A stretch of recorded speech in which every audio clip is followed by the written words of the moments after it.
and the charts are bold. Daily bands rapping stories untold. Riding with rockets through the AI. Up we go, reaching for the sky. Every train home never dies. On the edge as the numbers fly. Checking the charts, midnight glory. Heartbeat thumping, another story. Green and red, flashing voices loud. Future kings standing on their cloud. Riding with rocket scooter AI. Up we go, reaching for the sky. Every train home never dies. On the edge as the numbers fly. Treasure roll, the pulse ascending, mind on fire, never ending. Dreams of gold, endless fight. Push on through the endless night. Riding with rocket scooter AI. Up we go, reaching for the sky. Every train home never dies. On the edge as the numbers fly.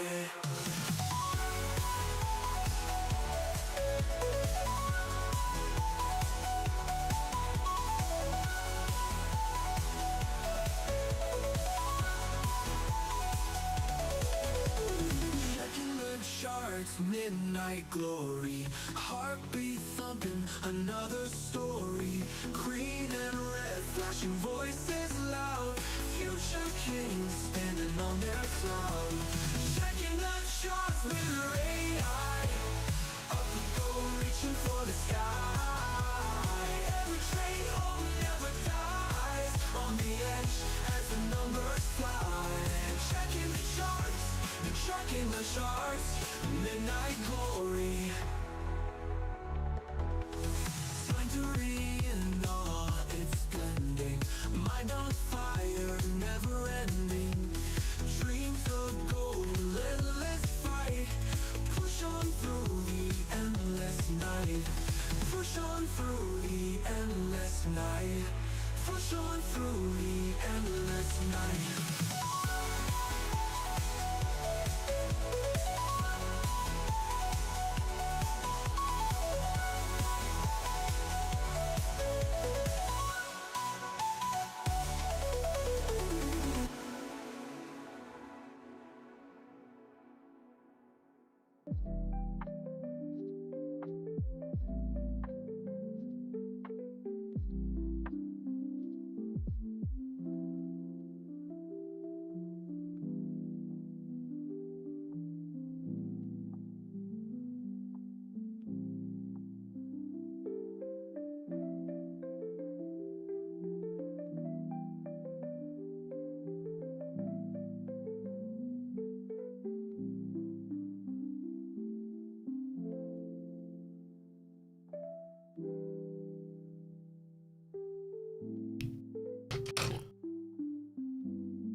What's up? Good morning, you DGens. Welcome to the stream. Oh yeah. My cold is getting worse as the days go by. I don't feel sicker, but this right here. It coats your throat. You know the feeling, right? You know you're getting like worse into it when the stuff you're coughing up goes from white to yellow to green to like greenish brown. The progression. I was about to spoil all your breakfast with that. Sorry about that. What's up, MacD Broski? Good morning, Mouth Hug. Good morning, Alex. But like, you know, when you talk, it's like, you can feel it. Blah, blah, blah. The laziest. What's up? Good morning, Simon Dean. Good morning, Kairos, Kevin. Simon Dean, man. Top 30. You know, we have 5 people going to round 2 of the Ninja Arena Cup out of 20,000 people. The top 30 in each heat. So 60 people have advanced to the next round. It was there's 5 of us that made it. So most of us were in the first heat. So the second heat, there was not a lot of Rockster people in it, but 2 people from the second heat made it. So in the top 60, 5 of us. That's 8%. That's bad. That's pretty good. Out of 20,000 people. Gonna be more proud. Gavin G, what's up? Good morning. Mark Frank in Tokyo. Did you change your name, Mark Frank? It wasn't always Mark Frank in Tokyo, was it? You even have a level, but don't short because you think it's going to push through. Like today? Yeah. Like I just looked at my screen right now. I don't know. Apparently we bumped up again. Let me take a guess. I haven't even looked at the news yet. Somebody said something about Iran. Is that what happened? Is that where it's going up? I'm up about $1,200 in the Tradeify Grand Cup. The person I'm trading against is actually doing pretty well. So I actually got to take it seriously. I was hoping I'd wake up this morning and they'd be negative or blow up their account, but they've made some money. So I got to do something. I might short up here. All or nothing. I got to make something. So you have to do 3 trades of 10 seconds apiece too. So you can't just make 1 trade, by the way, if you hadn't read the rules. Good morning. What's up, 40? What's up, Purple World Blocks? What's up, Mouth Hugged? Good morning, Rocket Scooter Nation. Curry, Dr. VJ, Market Stalker. You really like the well-known background music? Anybody know where it's from? I wrote it myself. Thank you very much. I am a very accomplished musician. You saw all my medals yesterday, right? I typed in the prompts in AI myself. Okay, I didn't exactly write the music, but I did type in the prompts, so give me some credit. The prompts are basically lo-fi hip-hop beats with piano. That's really what I told it. So I wrote me a playlist of like maybe 60 or 70 songs. Good morning, Karos. Good morning, everybody else. It's like let me do like a blanket good morning. Big hug. Everybody, bring it in. Come on, all of us. Come on. Good morning, hug. Team hug.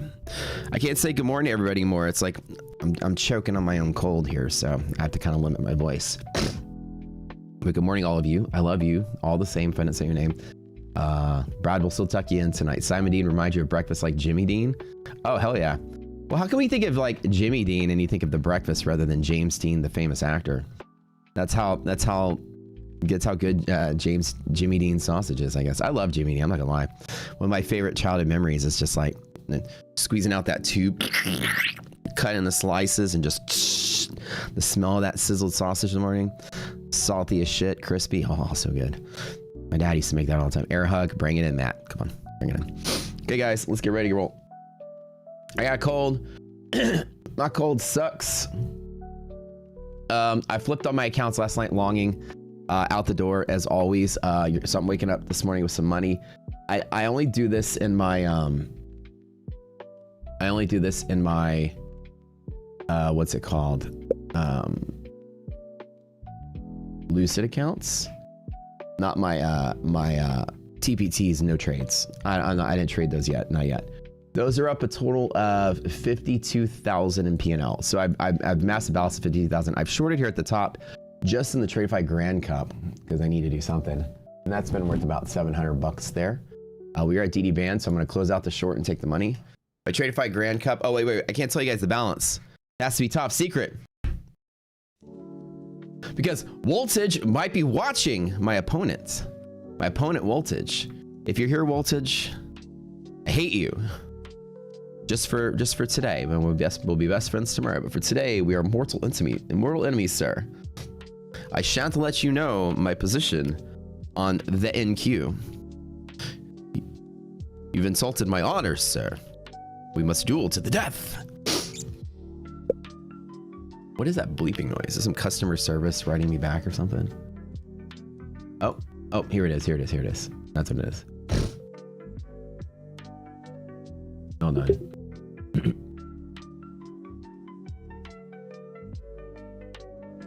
Hold on.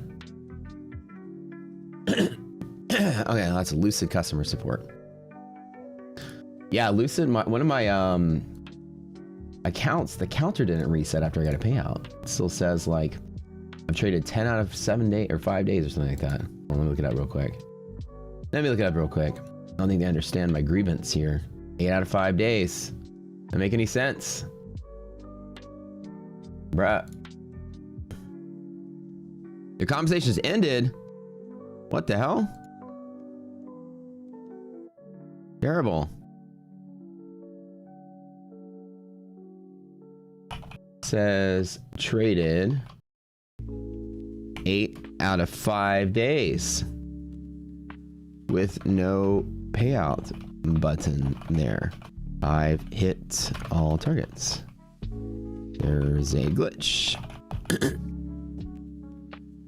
I think it didn't reset when I took my payout. I think it should say 3 out of 5. But let me send the old customer support here and bother them real quick. Make up a little thing here. The holiday was a glitch, I bet. Have an issue. Customer service lucid. Let's go. I mean voltage, if you're paying attention, I certainly longed right here with everything I've got in that TradeFi account. I'm full port long right now. Don't tell voltage what I'm doing. Don't tell him.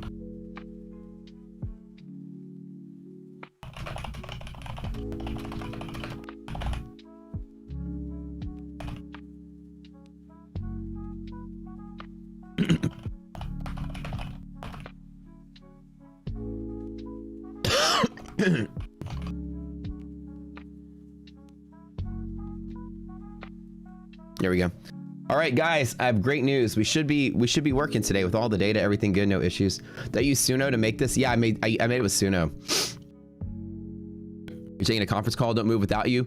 Everybody pause. Wait for Mouth Hug to get back. Nobody do anything. Hold on. Pause the meeting. Wait for our boy to come back here. Sasha should never come in a tube. It was more like a plastic sheath. I'm winning too much. Hey, let's go. All right, so I think I've secured a pretty decent P&L for round 1 of TraderFi Grand Cup. Do I feel scared that we've been all-time highs for 2 months now? Hey, what's up, Nigerian goat? No. Let me tell you, I teach this in the boot camp. I am never afraid of all-time highs. You're just not used to it being all-time highs. Let me give you the best thing you can take with you. When you look at the SPX and you put on an exponential or logarithmic axis, right? And we look at the SPX over the history of ever on a monthly chart, and we get rid of let's just look at a regular axis. Come on. All right. This is a logarithmic axis, which means the axis goes up logarithmically. Like, why is my thing acting so slow? Normally it'll like zoom back into a linear chart here. Oh my goodness. When I do this, it usually, there we go. Okay. Great question, but let me tell you about it. Never be scared, and neither should you be. Why? Because, come on, drawing tool. This is anticlimactic. Come on, I'm about to do something. There it is. All right. Come on, drawing tool. I woke up this morning with my uninterrupted power supplies being buzzing at me. Lightning, apparently a lightning storm again. My poor sod that I planted in the background. I planted some grass 3 times I have, and it floods every time, and the grass never takes root. I'm about to give up. I need to get a tarp because it's been raining so much. It just drowns my new grass. Like you know, when you plant fresh sod, all of you guys that are like old men like me and like take care of your lawn, plant your fresh grass, right? You're supposed to water it deeply like 2 or 3 times a day for the first week. I don't even have to water it. It rains so much. Turf it. Well, half of my yard is turf. I'll show you that in a minute. Okay, so anyways, you see how the market goes up and up and up and up and up and up and up like this? The market spends more time at all-time highs than it doesn't. That's the mind-blowing reality of market. If I take that curved chart and instead I make the axis curved, it becomes a line, which shows you exponential dependence, right? So essentially, on a normal axis where the space between the axis is all the same, and this expands like this, then it means it goes up 2% a year, like about the rate of inflation, which makes sense. Inflation makes everything go up. Value of a stock is also an asset, so it'll also go up in value. So if something moves up like this and you put the axis as a exponential rather than linear, then you're going to get a straight line that goes up. The market spends more time at all-time highs in pressing and it doesn't. This is mind-blowing for most of you. This should zap the fear right out of your body. Do we all understand this? The market spends, oh, that's not all-time high here. Since 1929, the market spends more time at all-time highs than it doesn't. Here's where it doesn't. Here's where it doesn't. Here's where it does. It sometimes spends like 20-year periods pressing all-time highs. Think about it. Don't let charting spoil your brain. Does everybody see this? Your mind should be blown right now. Never be afraid of all-time highs. The market spends more time there than it doesn't. Since 2015. Since 2015, actually 2014, actually no, 2013, on a monthly chart, it spent 3 years pressing all-time highs before it finally started retracing. Now, this is a monthly chart. Obviously, you had down months in this whole thing, but every single month pressed all-time highs. Do we all see that? Don't be afraid of it. The market spends most of its time pressing all-time highs. It's freaky, but accepted, right? It's weird, but that's the state of the market, and the market comfortably presses all-time highs. As a matter of fact, the market is on an endless journey to go up forever and ever and ever and ever at an exponential rate. Remember the crash of 1929? The market moves exponentially. In the current market that we are at, the level we are at is so pronounced because of the axis being, or because of the exponential dependence, or I can't even talk, because of the exponential growth here, that the biggest market crash in the history of market crash, where we lost 90% of the market's value over a 3-year period, is a straight line. It's so tiny, you can't even see it. So tiny. That's how much we grew from the biggest crash in history. It's a straight line. Like crazy. Blow your mind. NASDAQ to 100K. In our lifetime, NASDAQ will be 100K in about 20 years or less. It's gonna go up and up and up and up and up and up and up forever. Forever. Because of inflation. That's the way capitalism works. Everything inflates. You buy a Happy Meal for $5 at McDonald's, the next year you pay $5.10, right? It goes up 2%. McDonald's does 10 extra cents per Happy Meal. They sold 1 million Happy Meals. First year, they made $5 million. The second year, they made $5,010,000. On paper, they made more money. On paper, their stock would go up, equivalent to their sales that went up. Even though the same sales happened, the value of the sales went up, the revenue went up, and therefore the stock should go up. And therefore, inflation works its way all the way down the ladder, the pyramid, into stock prices. So the stock market will always go up between now and forever, and never stop. And there will be a time in our lifetime where the crash of 2008, the biggest recession in the history of the stock market, is also, or maybe our kids' lifetime, is also a straight line. No, you don't even see it. There will be a time when 2008 looks like that. All the history of us, .com crash, 2008, tariff crash, COVID crash. Straight line. So yeah, the percentage is distorted in absolute numbers, yeah, 100%. So you are, interestingly enough, never, ever, ever, ever, ever, ever be afraid of all-time highs. Never say, it's gone up, it must come down. You will be in a world of hurt if you believe that. When it's at all-time highs, I go, thank God, we've got 3 years of rallying, is my first thought, right? Not really 3 years, but I'm always like, thank God we're back to bull market. That's the first thing I say. I'm never like, oh, I don't feel comfortable with the bull market. When I was a new trader, I did. When I was a new trader, what went up must come down. But let me tell you, this is the mind-blowing part of the market. All right, most of you, if you sit back right now, everybody sit back, you know, meditation pose, think about it, meditate, reflect on what you're doing, roll out your yoga mat, whatever, light some incense. Now let's ponder, right? Market goes up, therefore it must come down, right? We feel that feeling? Market's a big, heavy bowling ball. You're pushing it up, pushing it up, pushing it up, and it's unstable. And the minute you let go of it, it falls, right? Ready? All right, put your joint out. I'm gonna tell you what you're doing. You're high. This is what market actually does. Market's not a lift it, lift it, lift it. It's so heavy. Okay, that's gonna fall. Not that at all. Here's what the market really is, and I teach this in the boot camp as well. This is a pool of water, right? And the market is a balloon filled with helium that you're trying to push down and push down and push down. And the minute you let go of it, it floats to the top and sits there. And then a gust of wind knocks it off the surface of the water, and then it just floats up. Market does that. The market is not a heavy ball that falls when you let go of it. Market is a helium balloon that constantly floats up 2% a year. So when you realize the natural tendency of the market is to inflate and go higher, it never comes down. We have to like push it down. Like we sell into it, right? Push that motherfucker down underwater. And the minute you let go of it, it pops right back up, right? That's why, show us the t-shirt. Oh, this one right here. Doc bought me some shirts at the Testarossa event at Coda. So I got some shirts. Dude, my hair. Why don't you tell me my hair is all messed up? How can y'all let me sit here like this and look ugly? I'm mad at you. Let's fix this little. There we go.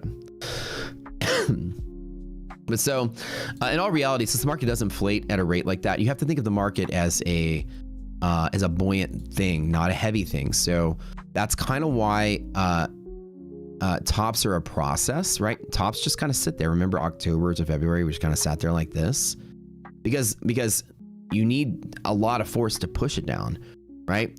And that's why like tops hang for a while before they finally give up and then people like push it down. That's why when markets crash, they never crash like this. You never see a market crash and do this. Stock market never falls and just sits at zero. The market usually just falls, and when it's done, it sharply recovers, right?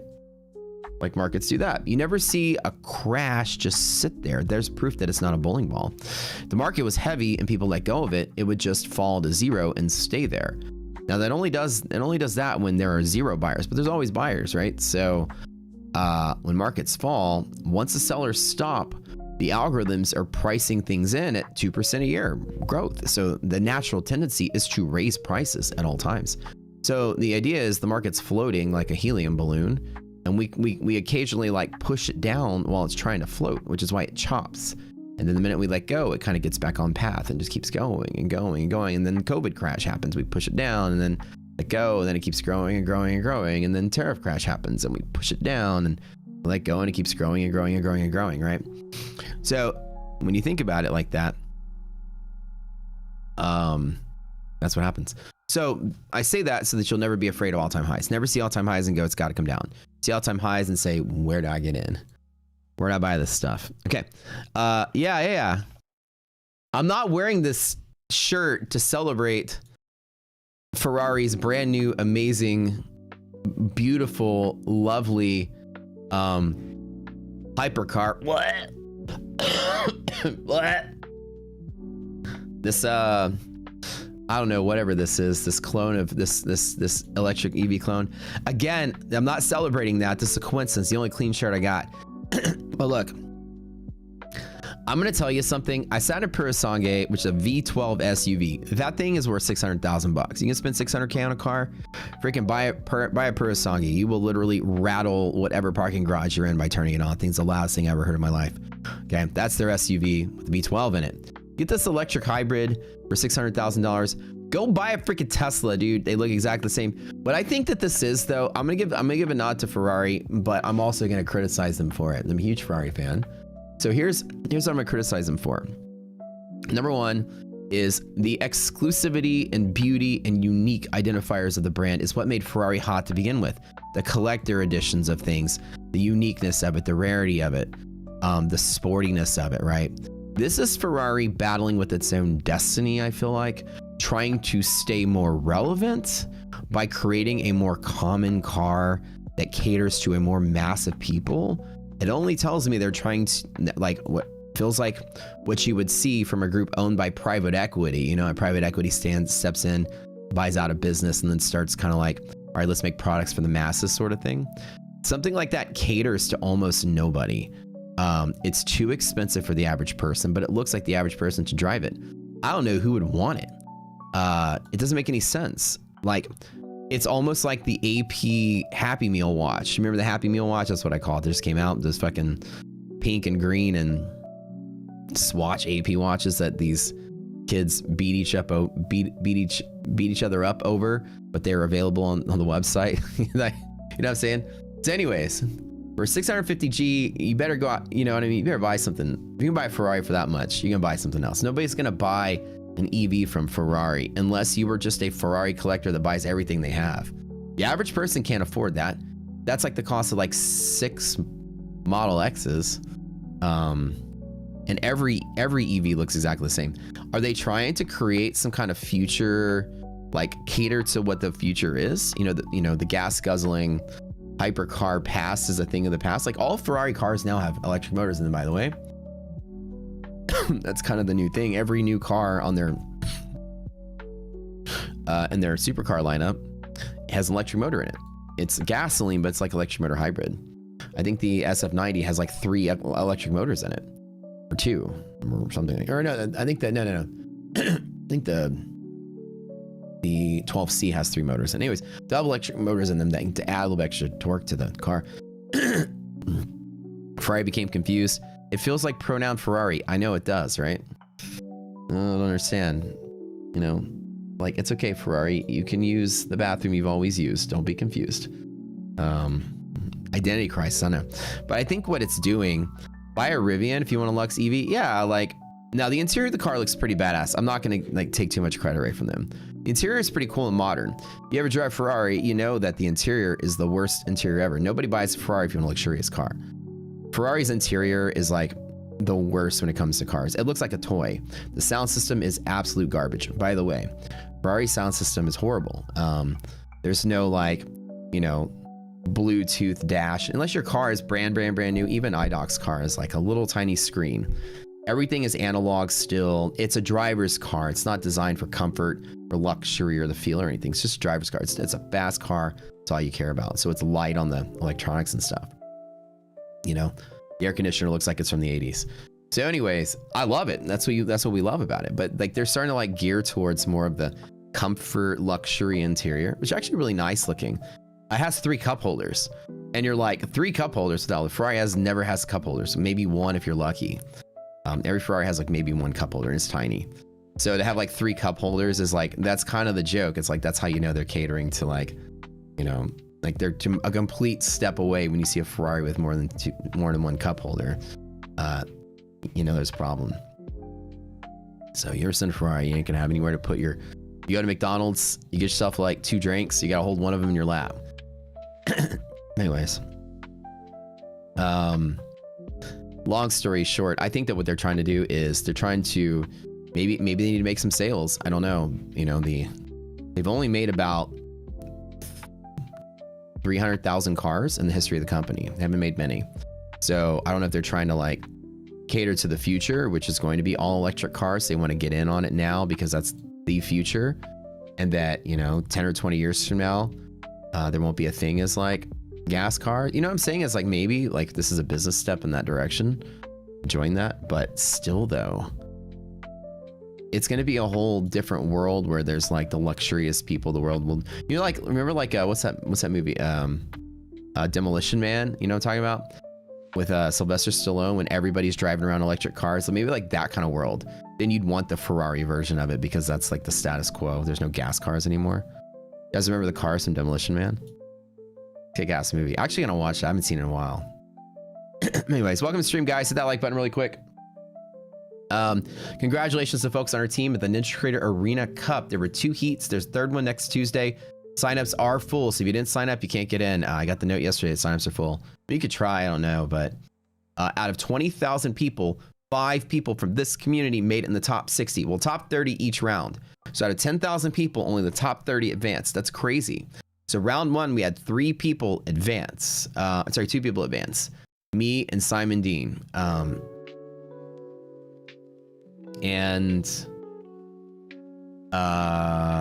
on, wait.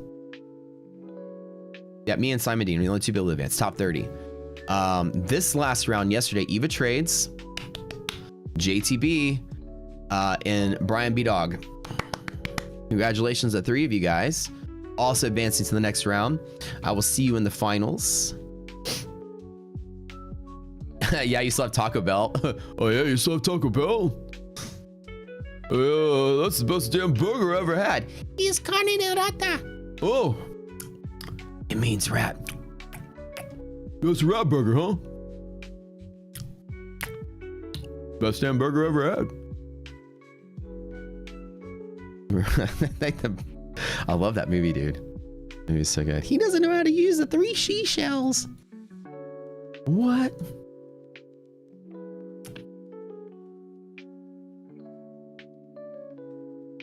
Sandra Bullock want to eat there. Who want to eat elite spot to eat? Yeah, they all get all dressed up really nice to go to Taco Bell. Oh yeah. For some reason, you and Brad have different incuban levels for DD. Let me reset to make sure we are good.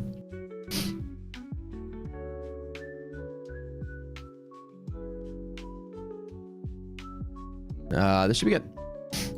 These are the authentic, the real ones there. Your moment in the sun. You were second place for a moment. Kyle, you were first place for a moment in the screenshot I took. I thought when I captured it, you were like in the top. That moment. Going along now for balloon. So wait for a minute for market to open to side. Like DD band rejection can be the sell-off day, so just be very careful. Also yellow line. So just like yesterday, you're at that key kind of pivot where things can maybe deviate. With a gap up with positive res, I look for half gap to long. So trades like this are pretty good when it does peak above green and then pull back in. It gives you some wiggle room to play. So if the market falls to like half gap or gap fill and resilience is positive, that is a long trade back through, at least a scalp through here, which is pretty good. This could be the big sell-off day. I'll always get really nervous whenever we hit the DD bands overnight. Can't be the sell-off day, but this is that support area for ones that are bullish. If it does fail this, it falls really hard. Now, I don't know what news came out because I haven't even looked at it yet. I was too busy doing Sylvester Stallone impressions. But if I were to take a guess, somebody probably put a microphone up to their butt and farted the word Iran. So let's see what happened. Iran State TV. We had a draft of the initial document framework. U.S. forces withdraw from any Iran, enable Iran. All right, there we go. That's what it is. Do you even fart, bro? Like, seriously. What was that? Oh, he said Iran. Boy. Waffles. the Family Guy episode. Everyone's buying waffles. You remember the stock market gag? All right. So in return, Iran is committed to restoring the number of commercial transit. Iran. Was that you? I knew that was you, bro. All right. So anyways, here we go. If there's a bull support, it's here. This is the spot, the yellow line. Because if you lose this, it's a really nasty fall. So be very careful today. Do I even Iran, bro? There you go. Okay. Genesis game is pretty solid. Oh, 100%. Back where that conversation go. 300 accounts using Score, 1 year for Next Gen Pro Trader, each costing 119. Can I talk about it? What would you like to know about the Next Gen account? If you ever want to know anything, like, and I mean anything at all about any of these prop accounts, go to Prop Score. If you've never been Prop Score, actually, I got it loaded right here for you.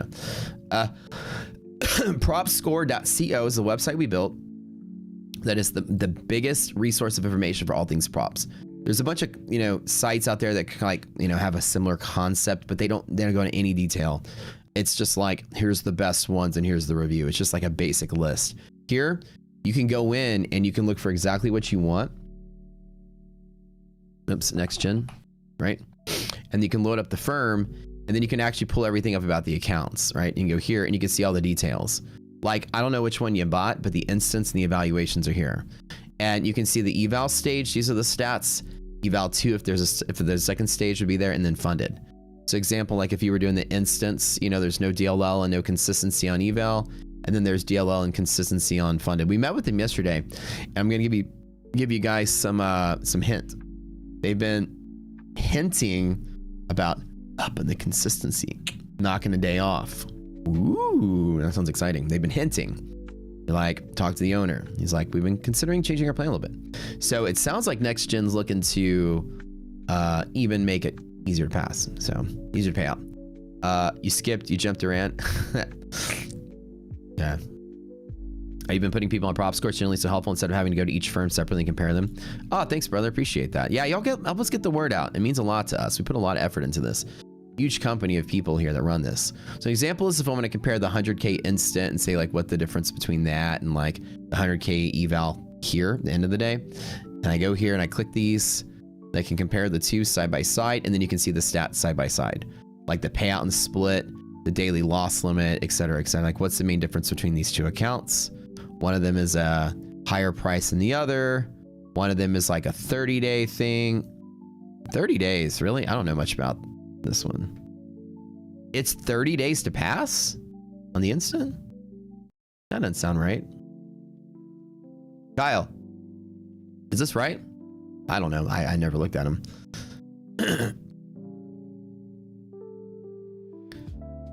No eval? Oh, there's no eval? Oh, then this must be a... Okay, yeah, this is a bug then. I was like, that's not right. Can you do me a favor, brother? Can you go here and take a screenshot of this and then just say it's a display bug? It's in suggestions. Not suggestion, this is a bug. Can you put this in beta? I'll get this straight to the next sprint. So it should say 0 for eval because there's no eval or nil. It's already there in beta. Okay, cool. Thank you. Okay, so that's not a 30-day thing. We gotta rush that one. If you can tell me what number it is. As a matter of fact, can you do me a favor? Can you message Nadim directly with that one? Tell him to change it now.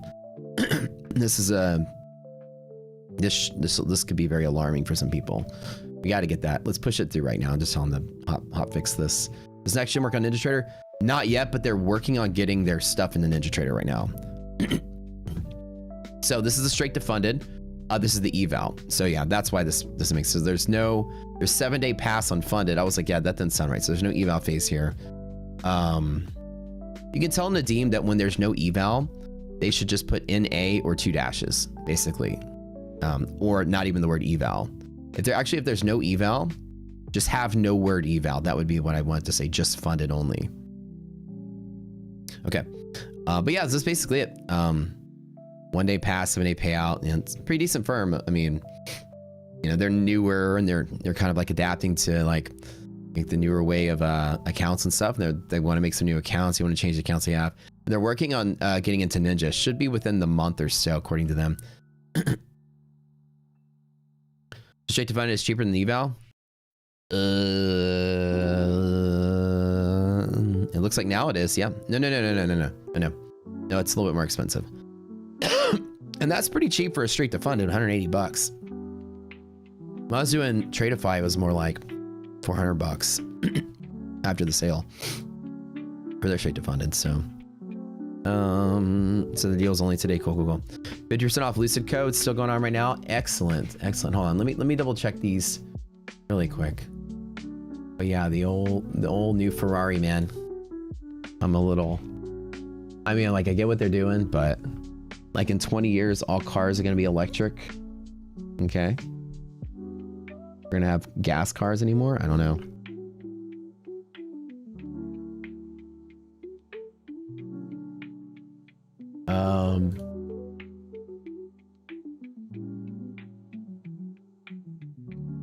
But I mean, I don't think I'm going to pay $600,000 for an EV. You know what I mean? Know what I mean, Jelly Bean? Get an F8 for that. Get anything for that. I can get a 12C for that. Brand spanking new. Hey, Farina. On that thing, on the sheet with the bottom marquee, you gotta put a lot of spaces in it.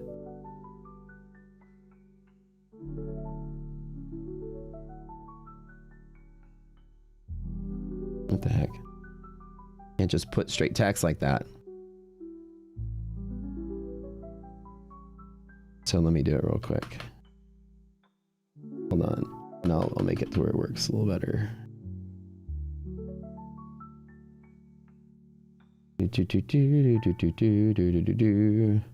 Verify. There we go. All right, hold on, guys. We're getting all set up here. We have like all this new stuff to work with. Okay, let me put this here. Oh god, I hear like I like hacking up down there. What happened to my marquee? Where'd the text go?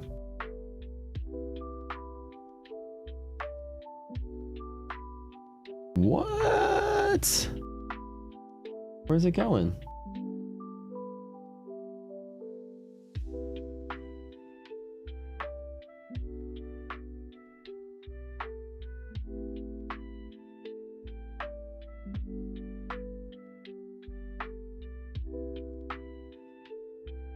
My marquee is broken. Oh no. Yeah, you have to put like a lot of spaces, like 20 spaces. Hold on though. Where's it going? What happened? Where'd my text go? It disappeared. I ruined it. Oh no. Hold on, let me make a new.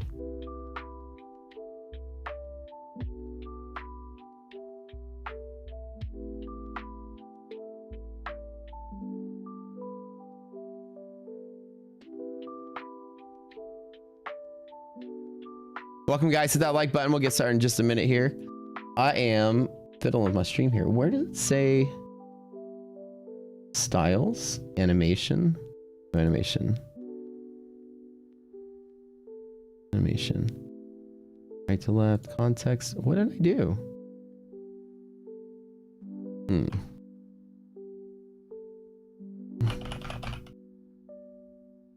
Oh, there it is. Maybe we did too much text.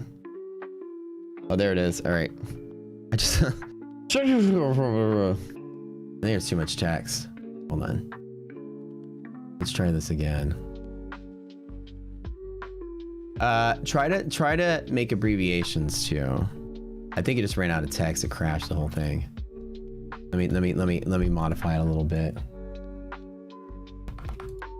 I can't edit the sheet. Hold on. Google has signed you out. Verify that it's you. Okie dokie. All right.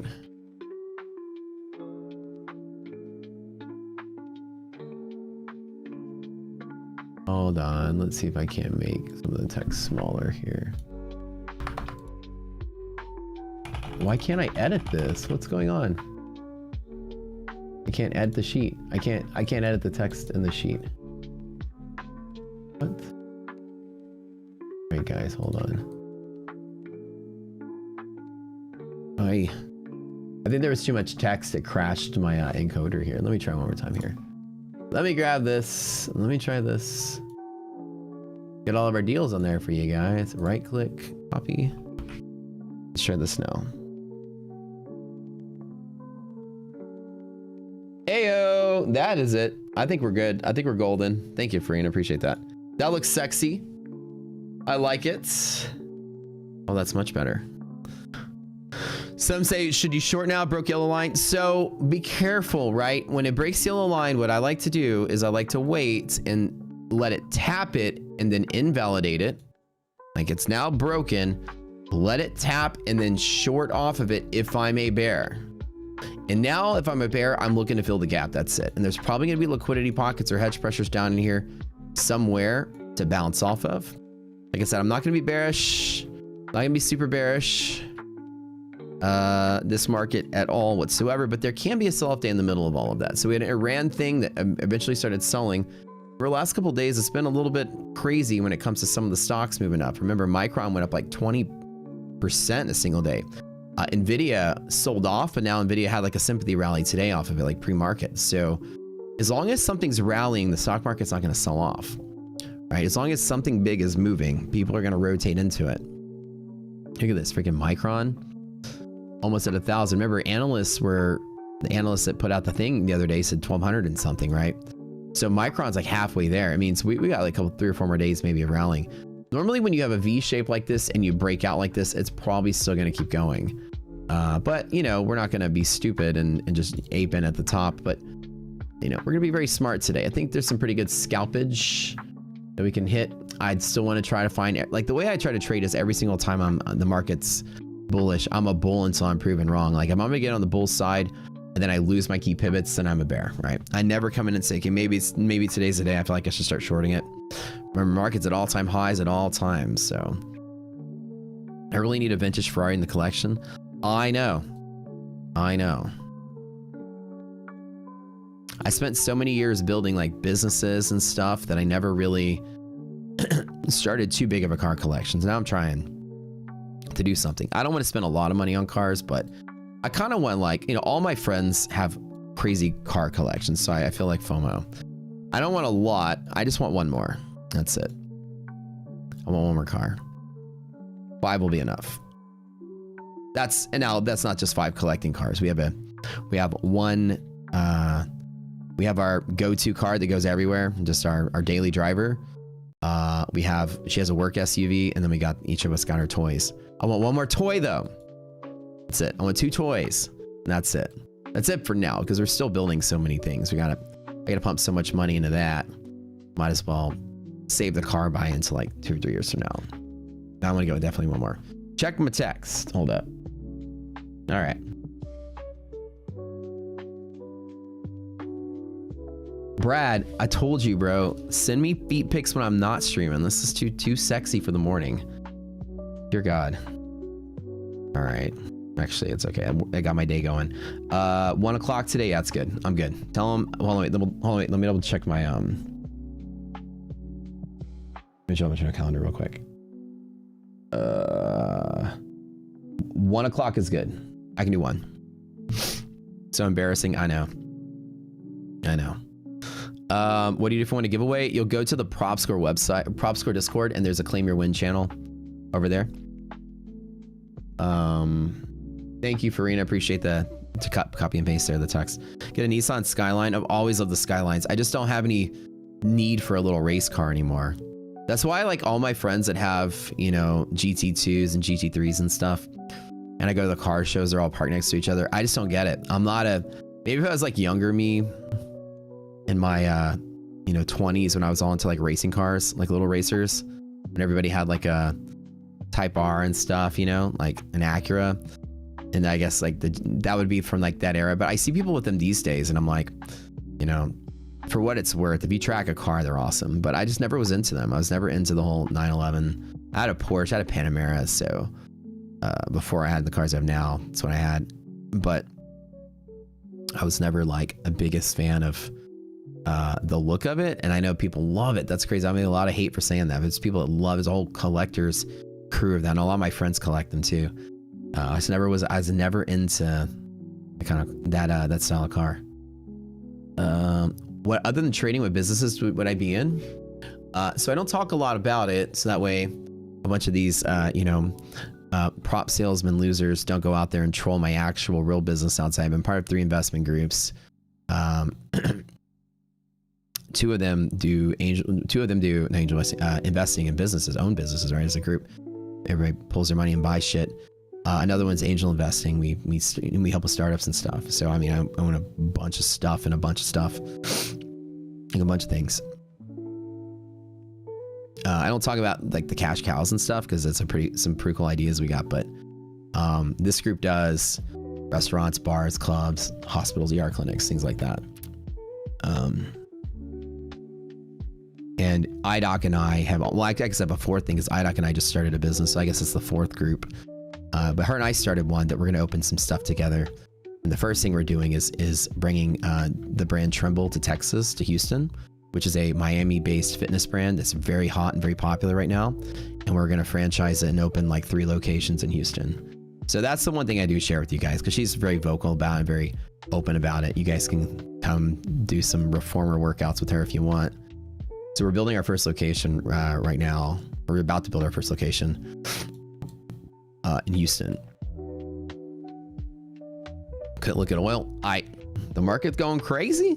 Hey, what's up, Papa Les? Good morning, dude. Let's take a look. Well, of course, we had some kind of reaction to the whole Iran stuff, and with things sort of like leaning towards peace, oil's just going to decay lower. There's no reason for oil to be $100 ever. Adjusted for inflation, oil is roughly 30 to 40 bucks at all times, unless there's a war in the Middle East. Other than that, oil should be closer to 40 to 50 bucks now, 30 to 40 bucks now. So if everything's stabilized in Iran, oil's just going to make its way back down. There's no reason, there's no shortage, there's no reason for it to be at highs like that. So all right,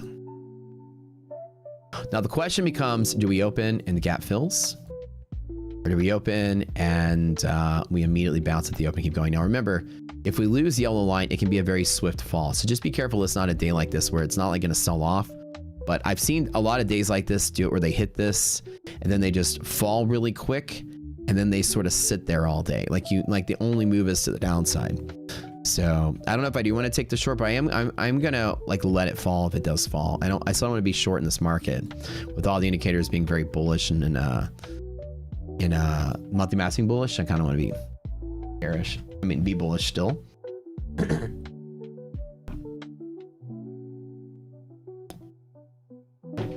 It does feel a little heavy today, though. It does feel like a bowling ball today, doesn't it? Check my DM or phone or something. Hey, Papa Les, I got it. I got it. I got the message and I know what you're talking about. You know what I'm talking about. We are good. We are good to go. 20 seconds to game time. 10 seconds. Ready to go. Okay. Dude, resilience is out the door. When the market opens up, let's see what we got. Negative res, negative res. Give it a minute or two to stabilize. A little bit of selling pressure there.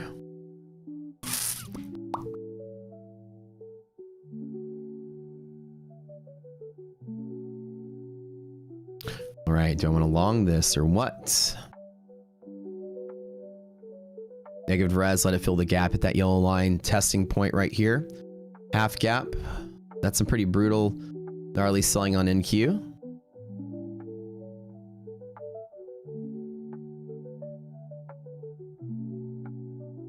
All right. Here's on the button here. Pretty sick little drop. Let me take a long just to take a long.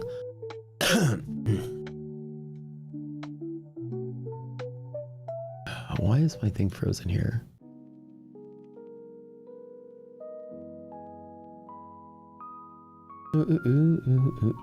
Oh, I grabbed an ES. Damn it. I meant to grab a NASDAQ. Whatever. All right. Okay, now this is the same as it's always been. So if we lose this and it's an easy out and I'm wrong, then I close out. Very simple setup here. It's long here, long at fill, and then get out and yellow line break. So if the yellow line break, it's a big sell-off day, then we're good. This rejecting yellow line, be very careful. If we get back above it, it just floats up just like yesterday.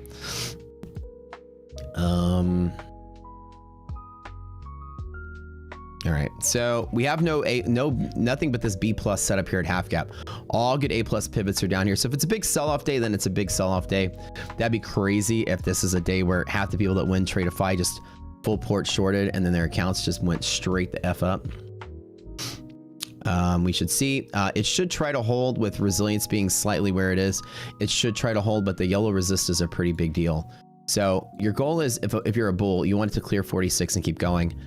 If you're a bear, then we're going to break this and then we're going to fall and there's nothing to catch it. So that's the thing. A little bit of heavy selling pressure here. Let's run up some liquidity map. So yeah, so NVIDIA is a bullish liquidity map inside of here. It's liquid with bullish pressure from blue. So that's pretty okay for now. It's got a support underneath it. Apple's bullish, BSU good. My Meta is good and bullish. So the big tech are doing okay. Microsoft bearish. So we do have some selling. A little bit. ABGO bullish. Google bullish. Yep. All right. So for this to lose yellow is the big sell-off day. That's all you're looking for. And if you're bullish, then you always tell yourself, if you're a bull, we're not going to lose those key pivots and the market's still going to keep going. If it does lose them, then we sell off. VIX is below triple B, so you can see right here. So we're not in a dangerous VIX state right now. This can dry up pretty quick and then maybe turn up to the upside. So I am taking a tiny little long here. Order filled. I'll add one more account there. Order filled. Sorry about that. I can hear that. Always scares you guys when I hear that, huh? I grabbed it in a second account just to grab something. That's it. 2 accounts. That's it. Order filled. So half gap with support with res greater than half. It's a small trade, 1 contract, keeping it light. And if we lose this and sell off, I'll just stop 10 points under. It's a kind of a risky-ish play, but all the indicators are still okay. Nothing's bearish yet. Slightly bearish. S&P resilience, but I mean on the edge here. When it's on the edge, I'm never really scared of it. I like Neon said that on the stream yesterday. When resilience is kind of slightly negative, I'm still not afraid of it. So that big amount of selling pressure here was pretty good. Let's see if I can't get a bounce off of that. Other than that, there's nothing to catch it. So the cool thing about this is like an all or nothing sort of play. It's either bullish from here or it's a big ass sell-off day. And if I'm wrong, I'm just going to be wrong very small. So not that big of a deal. Let's see if things start moving. Yeah, just keep your eyes out on this ice peel on this one.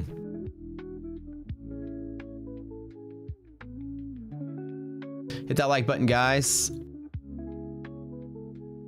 Do you even feel, bro?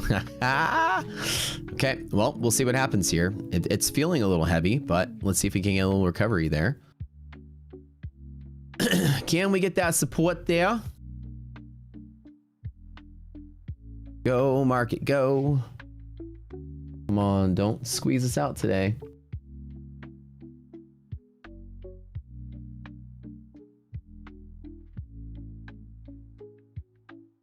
I don't like the way that it looks, though. I'm not gonna lie. I don't like the way that it looks today. It's looking pretty scary here. Now, again,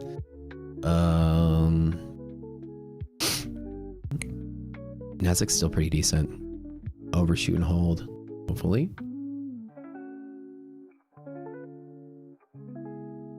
Is this the big sell-off day that we've been looking for?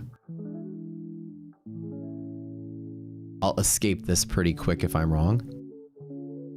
All right, watch out for Nasdaq here. This is a key loss, 120. Ooh, we do have maybe a bearish day today. Let's see. I'm still a believer. I'm a believer. Let's just be okay on this one. Now, if S&P clears 75.46, it's just another day like yesterday. Micron's had 2 solid hours of selling off though. Let's run monthly maps while we're here just to kind of take a look at this. Speaking of Micron, let's put this on the list here.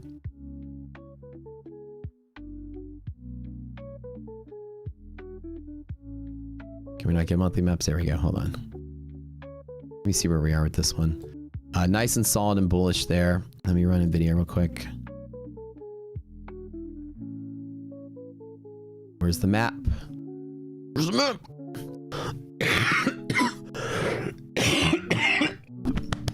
Excuse me, Matt. Oh my god, it's cold. It's killing me. Ooh, Nvidia actually not so good. Okay.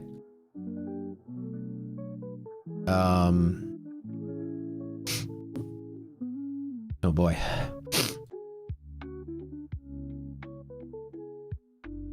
Not so good there. When it spreads out like that, it's very volatile. S&P still solid. Nasdaq still solid. I don't know if I like what I'm seeing. And Nasdaq's still solid. We did fill the gap, and then if we lose this could be a big sell-off day today.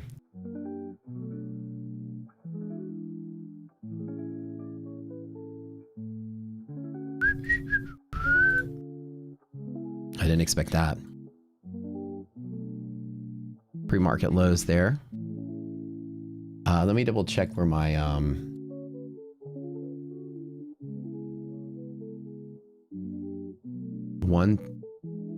what is going on? 3120. That's there. Oh, okay. Hold on.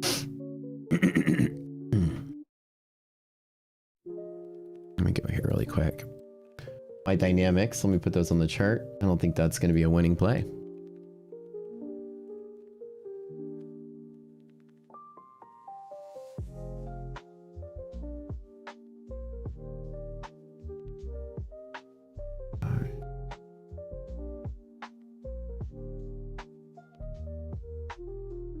Be the big sell-off day today.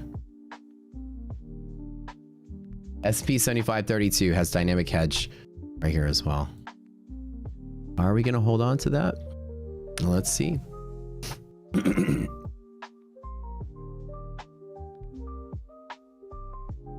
Nvidia just fell like a rock. Micron fell like a rock too. Say goodbye to 30K for today? Maybe. Yeah, I don't know. Resilience is still good. I think it's all right for here. It's pretty good. I think it's all right. We'll see what happens. Should I add one? Should I take some risk here and add one more? One more S&P. Positive res at half gap fill. Or should I just avoid this?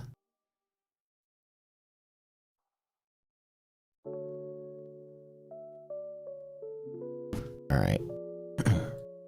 Let's go for it. I'm still a believer. Added one more at the gap fill there. Positive resilience is looking okay. It is very, very, very hard selling pressure though here. I don't know if I want to jump in the way of a huge falling knife. But we have no other pivots to play from other than this is it. So if we lose, this is big selling. Fill the gap and hold maybe, or no? I'll hold it to 10 points under down to 29. That's it. But losing yellow line can be a really nasty sell-off, so don't get caught in it.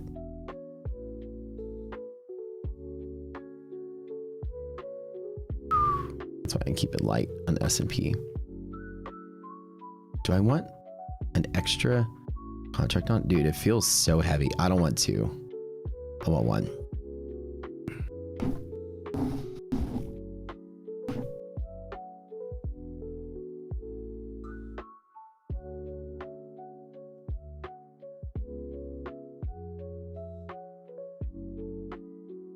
Oh, I'm looking for the news here.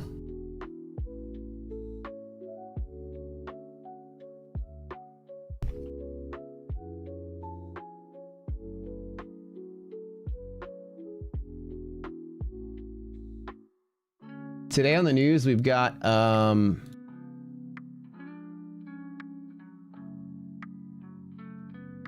let's see what we got.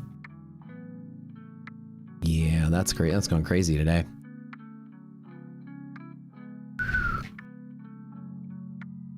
Half of the Tradeify Grand Cut people are just going to be like, whoever YOLO shorted this, they were the lucky recipient. All right, so today on the calendar, dude, my internet I think is like slowing down from in here. I think everything is like frozen for a minute.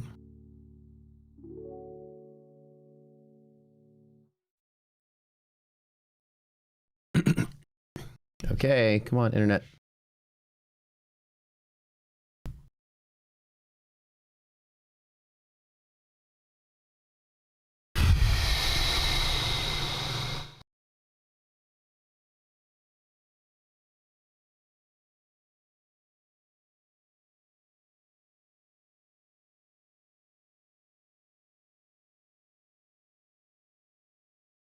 Can you guys see me? I think that my thing went down.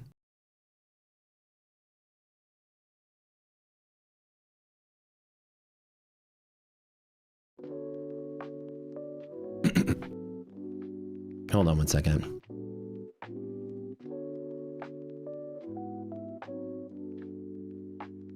Are we back? Are we back? Hold on. My internet crapped out for a minute there. What the hell's going on here?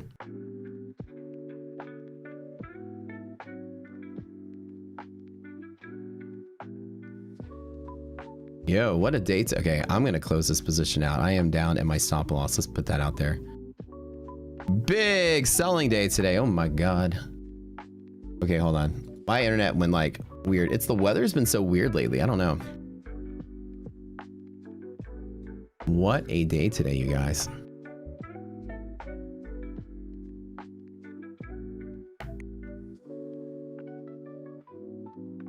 Sell the news, market crash day. What's going on here?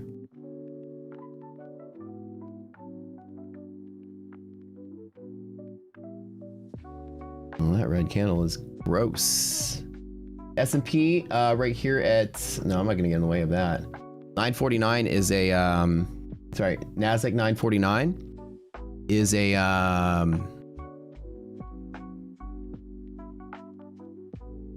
949 is a dynamic hedge pressure. Dang. Yeah, I closed out 10 points under that. What is going on there? What a freaking day.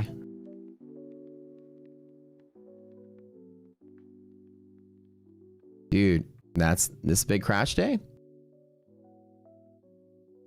Oh, that's nuts. Nah, watch it just bounce. Watch it bounce somewhere. Key levels. Turn up. Video losing pocket. Oh, that's pretty gnarly. Meta.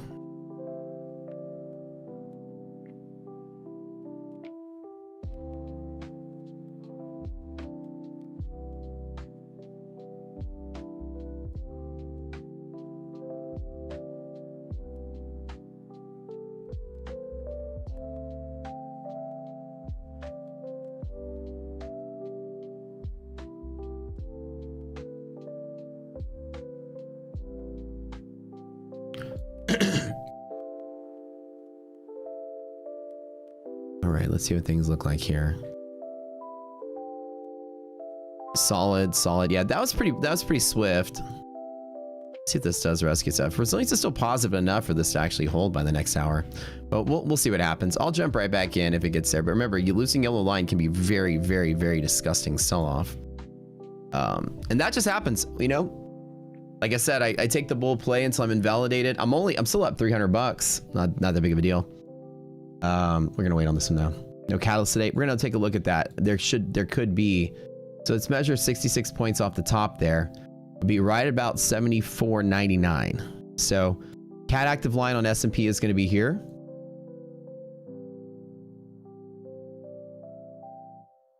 Dude, what a freaking day, dude. Don't get caught up in it.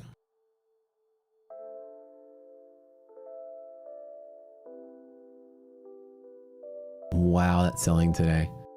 Just get out of the way.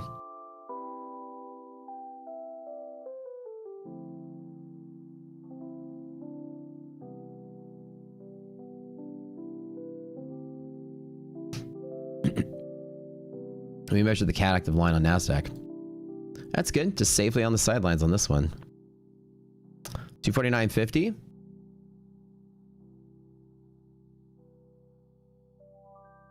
So that would be 96. Hold on. 249. Oh wait, no, 249, right? So 3,096. So cat active is like right here on NASDAQ.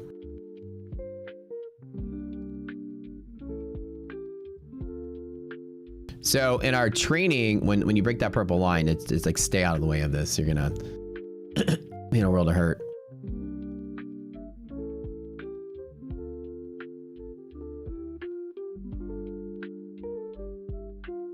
Boy, that candle was crazy. Well, took my attempt at the open, and I said no thank you. No thank you to that. Okay, so Nasdaq's going to respond in a second, probably by testing this purple line. If you recover purple line, then the market's going to stay stable. If not, then the market's dead.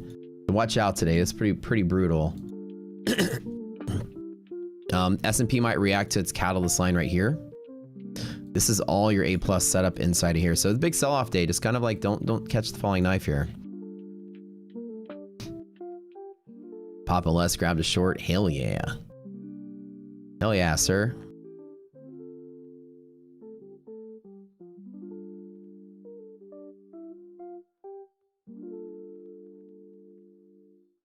I think it'll recover. Knowing this market, people are going to buy it. People are going to buy whatever they can get. We'll probably be back at all-time highs by the end of the day. Like just you wait. Just you watch. If I know my bull market, we're back to all-time highs. But if you are like waiting to be a bull somewhere, DD band is a lovely place. Now with Catalyst active is small trades only. No, it's not investment advice, but small trades only for me. A DD band I'll play, and then of course around the cat active line is where that bounce is as well for S&P.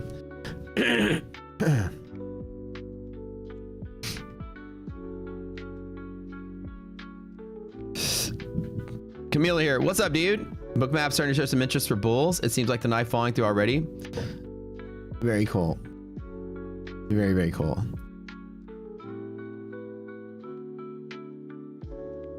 We shall see. Arbitrage is very negative right now. Resilience is kind of positive. It's enough to chop its way back higher. But negative arb is giving me a little bit of a scare that we're going to resist the catalyst line. So even to here, it's probably still going to try to sell. That's probably the move right now. From here up to 96, back down to 950. Let's see what happens in S&P. That's the open though. I took my hit. I took the buy, took the loss, made it small. Slept 300 for the day though.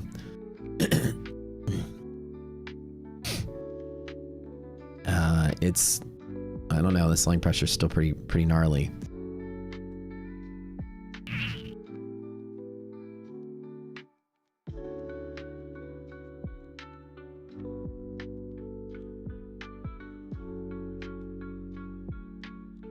What do you guys think? Back up to purple and back.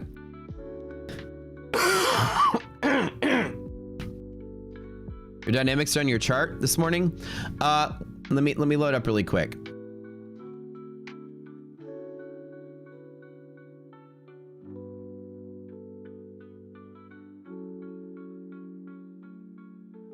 Dynamics should be on there somewhere. I just don't. I added mine, but I don't see it. They're not. They should be turned off though. They shouldn't be showing up. They're still not fixed. Yeah, there's something wrong in the code there, but I got so many projects. I got the automation of that. I still got a lot of work to do on those. All right, we'll see what happens. So when you drop a risk interval from the top, this is one thing I'm gonna tell you guys. When you have a straight risk interval fall like that, pardon me, one risk interval from here, we mark, and that risk interval distance is called a cat active line. When catalyst is active, the market falls apart. Now, S&P is usually the guiding move for that, but NASDAQ can catalyze early. So when you fall below this, volatility goes crazy. Volume gets all over the place. You see how the candles got really crazy wild underneath the purple? See how it's more controlled here, and then the volatility spirals out of control. When you move a risk interval, which is from course 2, we taught you guys that risk interval, even that makes the DD bands, a risk interval fall is a key pivot. Watch what happens when we touch that purple line in just a second. Hold on, let me make sure my dynamic hedge pressure is in the right spot here. Yeah, I took a small loss on that, but that's okay. There we go. Let's get some move on this. Come on, brothers. 949. Oh yeah, the dynamic hedge pressure, that's not right. I don't think it is. Let me double check.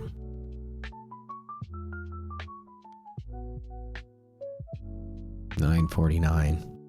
Oh shit, this is the overnight dynamic. Yeah, so here, check this out. A clean little, I didn't even have it marked on my chart. 9.49, look how good that is. That's the blue hedge pressure. Dynamic. All right, so there you go. There's your little play there. So be very careful on that one.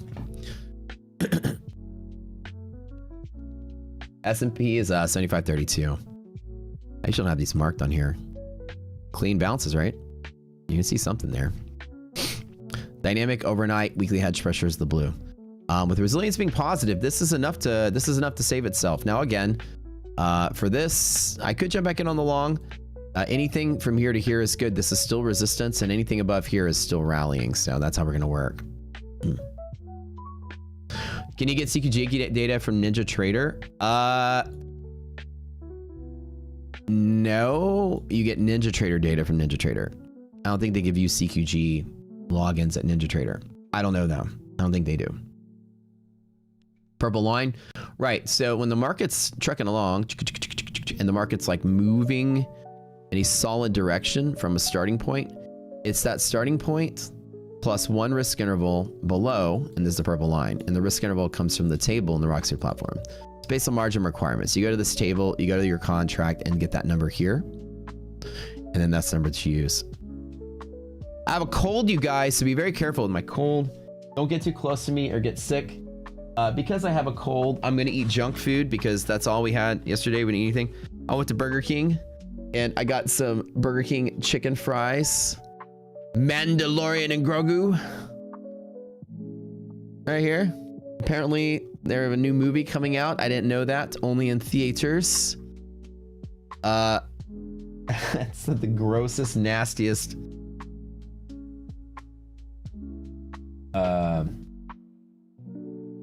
Dinner that I had in a while. Completely unhealthy. Chicken fries and cheesy tots. Yep. That was it. That was it last night.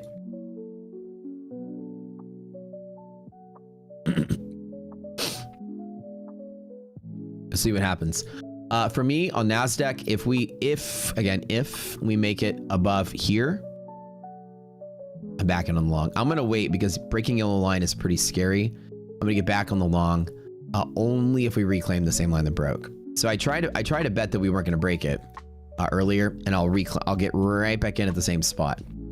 I don't want to take the bet on the downside of this thing, so be very careful today. Catching falling knife. Hedge Treasure's trying to hold this, and I think it might actually hold. Right, I told you guys, be careful of a day that just falls and stays low. That's gonna be kind of not fun for most people. Blue line is dynamic hedge pressure. It's in our Discord. We do these manual calcs every night. They're not on the platform yet. Looks like it's trying to hold on the S&P. Maybe, just maybe. Just maybe. I'm not gonna push the button here though. Not yet. Not yet. That selling's pretty gross. Let's take a quick scan of what the stocks are doing. Oh god, Nvidia is just absolute tankage today. I don't think this is gonna recover. Maybe not Nvidia. Microsoft kind of holding. AVGO kind of holding. Google kind of holding. Amazon. So like, right, in a bull market, right, you know how we basically have been long, like every market, right? And then today's the day it didn't work. And oh, today's, look at this.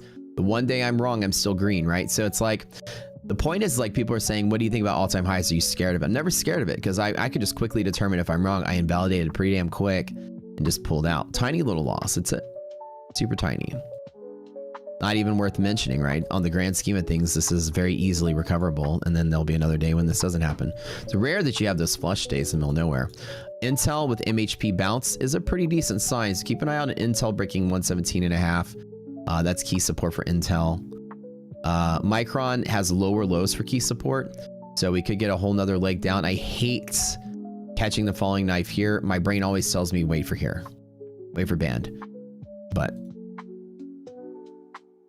we'll see what happens. News at 10 a.m. Yes, news coming out. Got the Richmond. I mean, Richmond. I'm on the wrong thing here. Richmond Services Index. Yeah, that's it. Texas Outlet Service Index. That's all Texas stuff. Nothing big today. Let's do this week. There's some big stuff coming out this week. GDP, PCE, and core PCE tomorrow. That's tomorrow, the big news day tomorrow. This could always be pre-selling. I didn't even think of that. This could be pre-selling on bad PCE and core PCE data. As we obviously remember from the last reads, these things came out to be absolute garbage. PCE index, hold on. Right here. GDP and core. These look pretty gnarly last time. This is your PCE price index has been going up, right? This is what the Fed uses for their inflation judgment. PCE is like one of their 4 metrics they look at. This feels like it's still selling. Yep. Here to here, we went up to 3.5. It's probably expected to go higher. I believe 3.8. Yeah. This could be some pre-PCE selling. So we're actually like pre-selling on tomorrow's news. I feel like. I think this has anything to do with Iran. I feel like this is just people getting all the way up tomorrow. GDP quarter-over-quarter growth is expected to be 2.0. I bet you tomorrow's GDP is a miss. Today's selling indicates tomorrow's GDP is a miss. I bet you that's what's going to happen. This was a fluke, and tomorrow we're back down. I bet you that's what's going to happen. Always look at the market moving today, and I don't think of today's news. I think of tomorrow's news. Like I say, I bet you inflation's going to be up and GDP is going to be down. People are flipping out today. Somebody got the early leak. This is expected to go up as well, 3.3 on the core. And core PCE has been going up since we threw the tariffs out last year. So we've been going higher and higher. Michigan numbers are expecting 5% inflation. So I don't think this is going to stop the bullishness of the market. I do think that this is going to hold for the day. And I do think it's still going to kind of keep trading. But we'll see. To the upside. Do you need futures data for Arb to work? Yes, you do. Micron won't stop? Nah, Micron won't stop. That's a dip for Micron for sure. 100%, 100%. Yes, sir.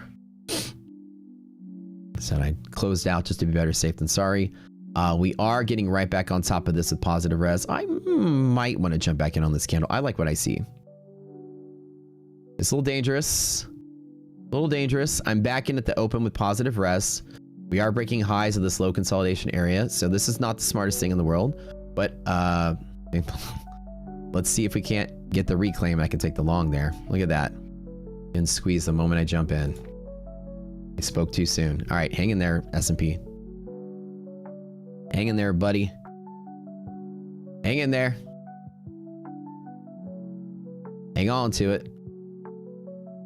Get back above here. And catalyst active, you should not be trading heavy positions at all. When with volatility is high inside of here, I always trade light. There you go, S&P. Don't tread on me now, bro. Come on, hold that open.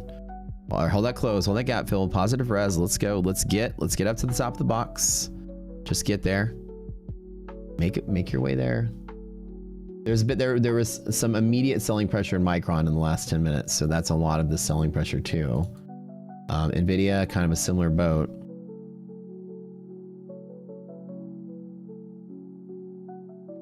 Selling pressure is just pretty heavy there. All right. Took my lick, took my stop. Now I'm back to the long. Let's see what happens. DD band on the S&P is oh, sorry, my bad. I'm on the wrong chart here. It is going to be down here at 74.66. Watch, dude. Watch this shit go to all-time highs today. Watch today go to all-time highs. Now, looks like I've made back almost all my losses. Like I got in, took a stop, got in, got the win. Like now I'm back to flat. Well, actually I'm back to $1,100 up today. See how that works? I invalidate, I'm out of the way. Market hits a support. Now I'm not scared anymore. I mean, I could just close out and take my profit and just be a big wussy today. Or should I hold? Should I hold it? What should I do? Back, we're still below yellow. What should we do? All right. Should I not be greedy? Should I just be okay making $1,100? All right, we did fill the gap. That is the clean play. Let's take the clean play.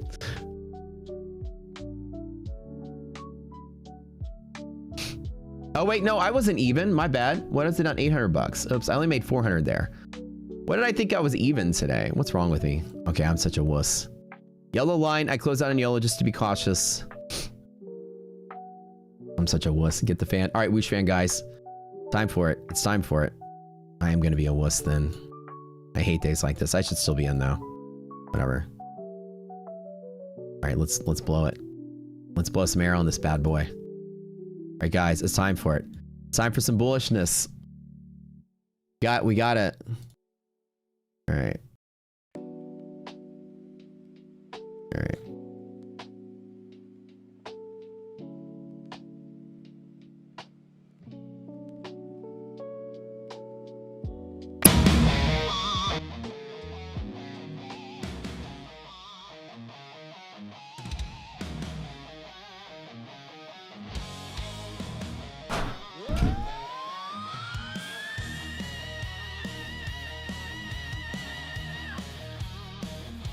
Whoosh, whoosh, whoosh.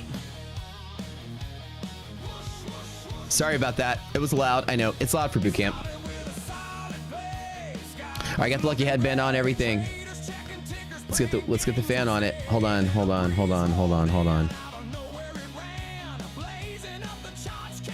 The hedge pressure whoosh fan. Hold on. So I just took that quick gap fill trade from here with positive res. I did close out because we're still at the yellow line. But back on the other side of this, I'll just jump back on the long, let it ride for the day.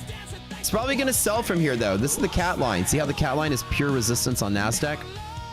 There will be some selling pressure here. This risk interval line is so clean. You see how the selling pressure is returning? This is the make or break here. If we get a green candle that just pushes through there, that'd be fantastic. That's what I think we're about to get.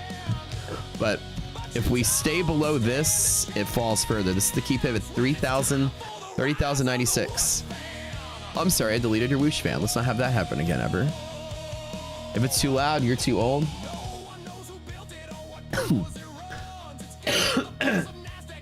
The mystical, magical whoosh fan. You always think Matt looks like Matt the Stoner when he has that bandana. Stony Matt.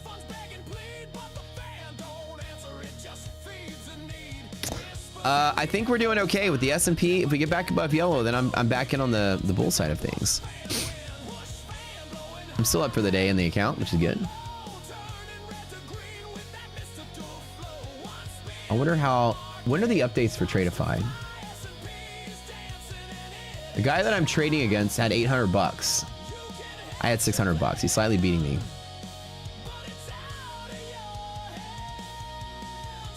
It updates. Oh, the email tells you when it updates. The whoosh fan is a joke that we have for the constant bull pressure on hedge pressure. So hedge pressure applies some long hedging, long gamma on weekly options. So that long hedging just buffers selling pressure.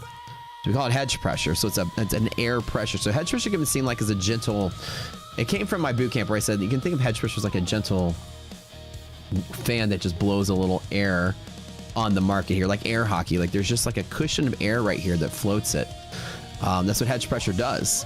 And so I was like, it's like a little gentle wind. It's like a little fan, and I drew a fan and wrote the word whoosh, and then it became whoosh fan. Then somebody wrote the song. Then I got the lucky hand bandana.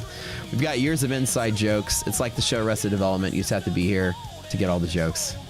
So I get the update at 8 a.m. and at 12 p.m. Eastern and 3 p.m. Eastern. So right at 12 p.m. in 2 hours, I'll get an update as my competitor's status. Maybe they bought and got squeezed out. How am I doing on Tradeify? I don't want to reveal my hand because, you know, nobody knows what it is, but I'm up.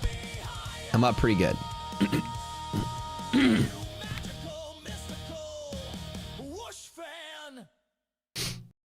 You dancing horribly in your living room to whoosh fan? Dance like nobody's watching? Oh yeah. We have another one. Well, we have to play the better one because, I mean, this is the OG one, but when I say better, there's one that we have that 100% has magic powers. Every time we play this song has magic powers. So this song has yet to fail to produce. I'm telling you, this is a real trading strategy. The music works. This song has yet to produce or failed to produce a bullish recovery. Promise. Play this song on repeat, stock market gets amped up and likes to rally. So what's the trading strategy at Rocket Scooter? How these guys win so many tournaments? Well, the guy puts on a headband, plays a bunch of songs, and just crosses his fingers and hopes his trades work. How does it work? Yeah, like kind of like win every tournament. Actually, no. No! Whoosh fan song! You're doing the opposite of what I want you to do. Well, I'm not in position, so I don't care. Come on, Keith Singleton's song. We need it to work. The volatility, see, whenever you're below catalyst active line, which is one risk interval, I have to draw this purple line for you guys. When you are below here, the volatility goes crazy. Look, let me show you a couple of key indicators. And we'll talk about it in boot camp today because we do have a CAD active, right? So it's interesting to talk about. Number one, VVIX, which is the volatility of the VIX, always goes up when a CAD is active. So you can see that the minute we broke through the catalyst, about 30 minutes after market opens, the VVIX just goes through the roof. Plus VIX is going up. But also today, just note that VIX itself is at a key area to not sustain large amounts of volatility. VIX has very, very, very briefly responded to the selling. So this is just mirroring what the stocks are doing. It's not necessarily strong selling pressure in general due to volatility. It's just strong selling in stocks for the day. Again, like I'm going to say, this is probably pre-PCE, pre-GDP selling. People probably have the read on what the actual print's going to be, and people are probably selling in front of it. That's all I got. That's all I got to say. We had that last little fake out on Iran that everybody decided to start dumping their shit before PCE, before GDP comes out tomorrow. Nasty. That's my one guess here. All right, Keith, we need your magic song to work today. Give us a good bull play. But like days like this, again, we don't have A+ setups. Rocket Scooter's main mechanism in this environment is to be defensive, to sit out. I made one losing trade, one winning trade, and I'm still up for the day and I'm chill. Well, I do believe that this is going to make its way all the way back to the top by tomorrow. But I think this is just would you guys agree that this is probably just pre-GDP selling? What do y'all think? Right? I think that might be what it is.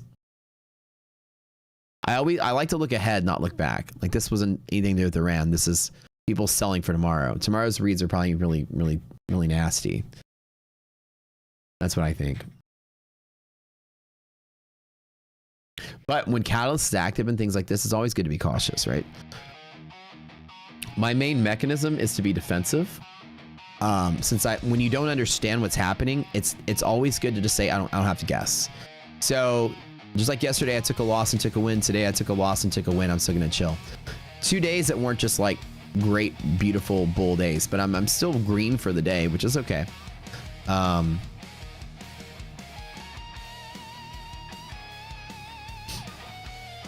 But still.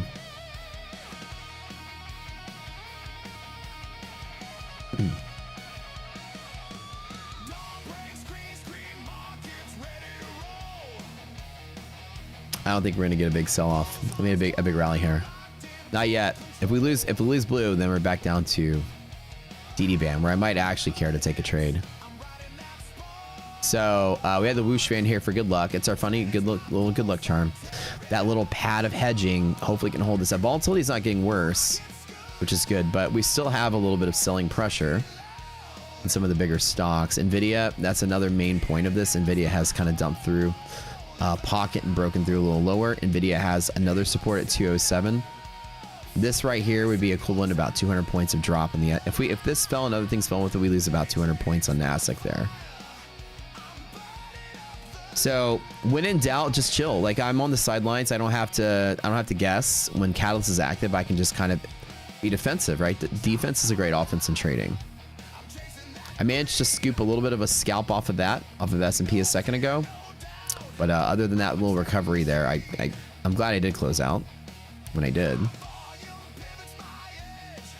It's still, market's still got a while to figure out what it wants to do here.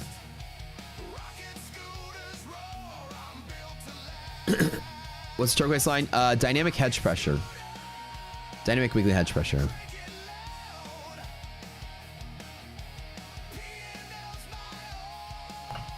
The overnights that we do. That's like the only bull pivot that we got near us. Like in this vicinity. Like on that cat break, that's like the only bull pivot we had.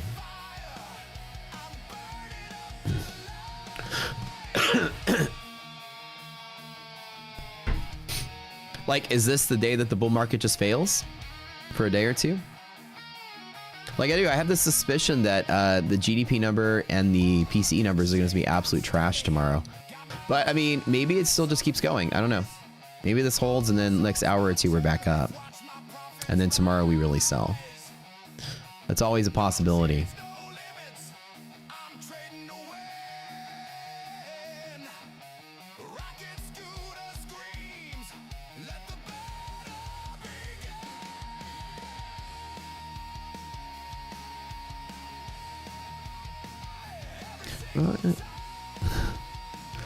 Best defense is no be there. Bernie Miyagi. Miyagi say, the best defense is no be there. Daniel-san.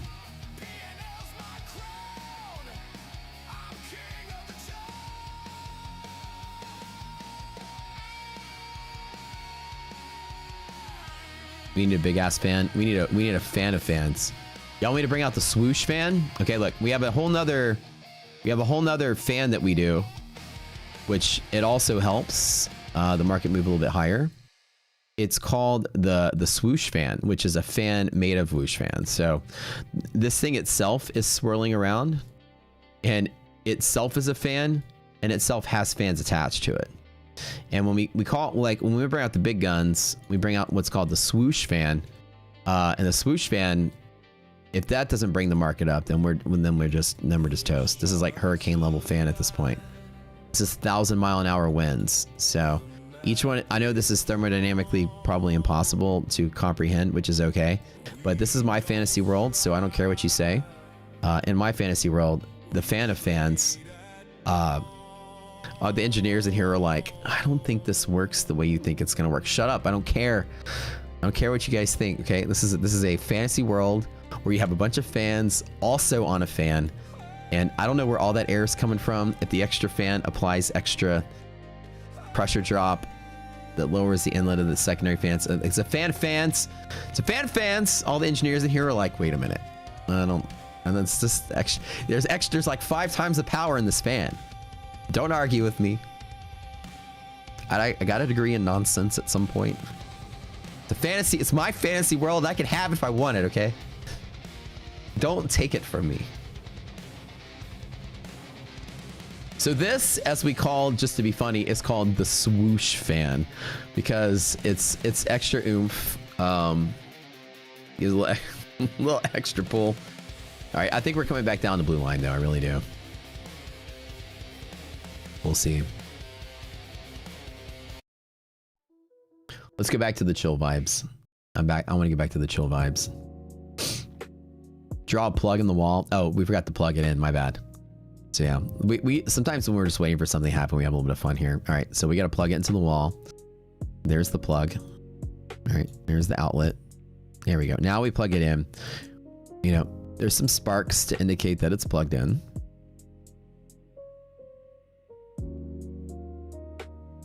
Here's Pickle.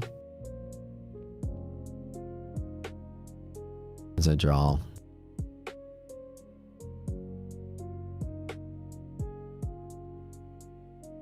Pickle's barking at it because it's making a humming noise.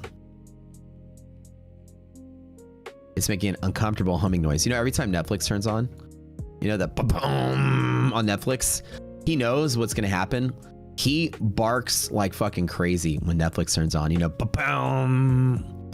And he goes to the TV and he just barks at it. I don't know if there's like some kind of like pitch inside of that chime that they do that's in that range that just pisses dogs off.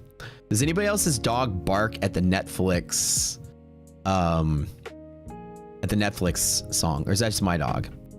He literally barks at it like there's an intruder in the house. Y'all know what I'm talking about, right? When Netflix loads up, and Pickle barks literally like there's a delivery driver at the door. I'm like, Pickle, calm down. And even when I turn it on before the sound plays, he barks preemptively. So I know I had to plug in the swoosh fan. We had to bring out the big guns, the fan of fans. We had to plug it in. It's humming so loud, Pickle's barking. We should be good. We should be all right. All right. So anyways, this is the true trading strategy, you guys. I'm telling you, the minute we plugged it in, it started working. So we're good. Sometimes the bass, is it bass that triggers them? Yeah, he hates the sound so much though. All right, let me clear the screen. That was fun while it lasted. But anyways, what I'm looking for, like the S&P is almost back to recovering, which is really nice. I thought about maybe engaging with this. Nasdaq not doing so much, but it is still kind of okay with positive resilience. It's a very, very strong probability that as long as the stocks pick up a bid somewhere, the Nasdaq can make its way here by the end of the day. But I'm going to tell you guys, if we make our way to here, I'd be very cautious to long it further. I'm just in this weird boat that I think that markets had enough of, and this yellow line reject the second time. Be careful. The market's had enough of this, this rally. It feels like today. Today feels like the down day. I don't know. So I took the long, took the stop, took the long, took the exit, and I kind of went in a full circle here.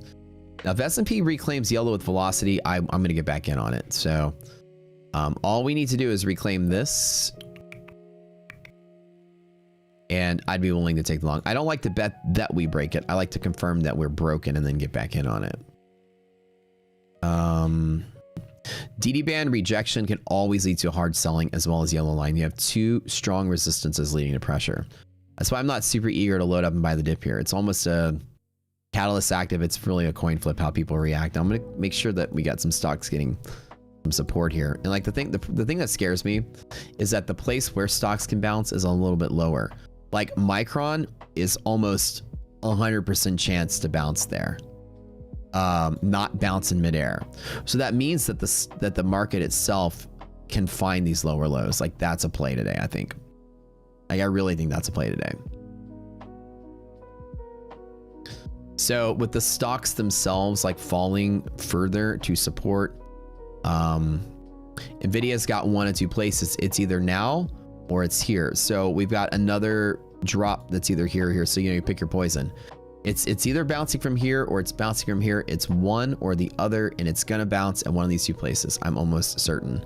The better trade is, we don't care if we lose blue. Market's not irrational on that. The better trade itself is to bet we don't lose two yellows. So we'll see. Yeah, just firing up some selling pressure still. There's no buyer. There's not a lot of buying activity here, and people just keep dumping. Like every single chance they get, there's a lot of stock dumping. Yep, hit that like button, guys. Don't forget. Say fan again. I dare you. Fan. Today's selling does feel a little bit different. I agree. I definitely agree. A lot of the big tech stocks are still doing okay though. Like Google's still rallying. Meta's still doing okay.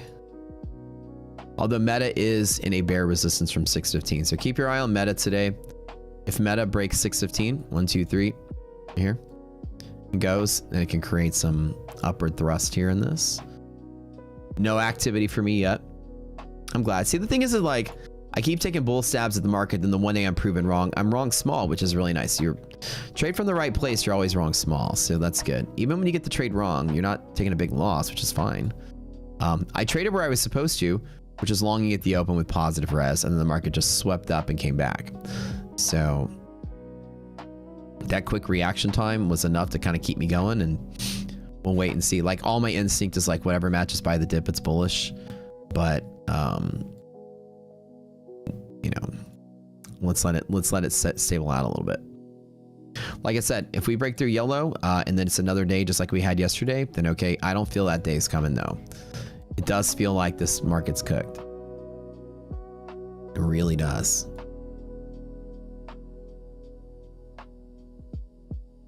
If I tell girls that I'm your trading coach, do you think I can pick up some girls using that method?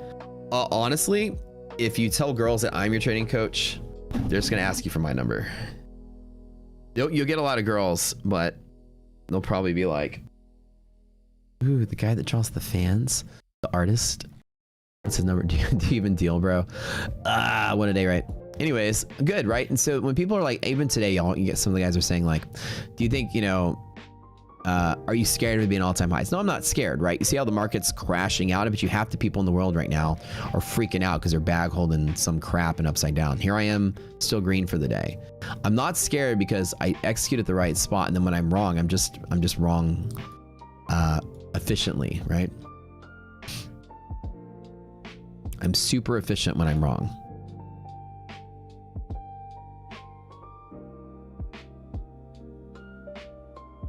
So the idea is I'm wrong small. Even when I'm scared the market can turn it. This is the one sell-off day we've had, and I'm scared that the market, I'm never fearful of this. I just react quickly when it happens.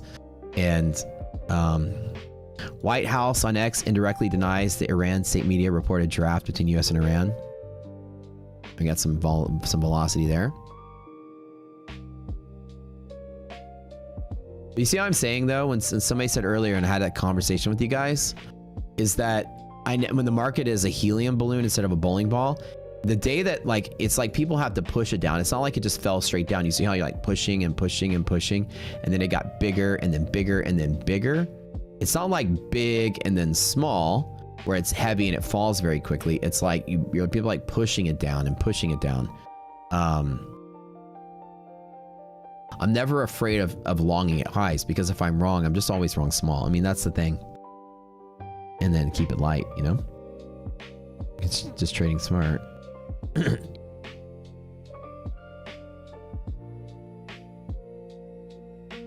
So you're going to lose, you know, maybe 3 out of 10 trades, 4 out of 10 trades sometimes, just longing at the open, right? The market usually goes up at the open 60% of the time when greater market's bullish.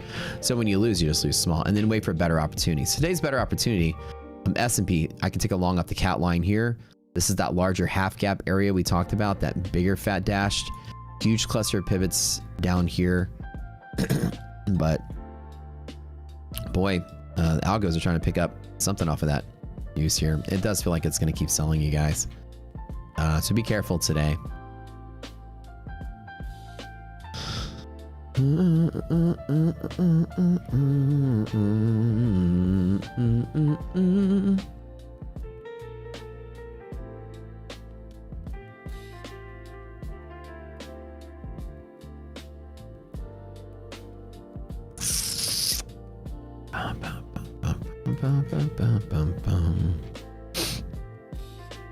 There's gonna be some high freaking balances on this Tradeify thing. You know it. People just press the short at the open. All right, the way that it's looking at this blue, I'm not gonna lie. I have a feeling that we're gonna get this like just dump. I'm talking like dumped up, like dumped so quick. How much you can do about it, but maybe I don't know. I still think the market's really bullish. I don't know. It could rescue, but I'm not gonna jump in the way of it. Not yet. Let's just wait. Okay.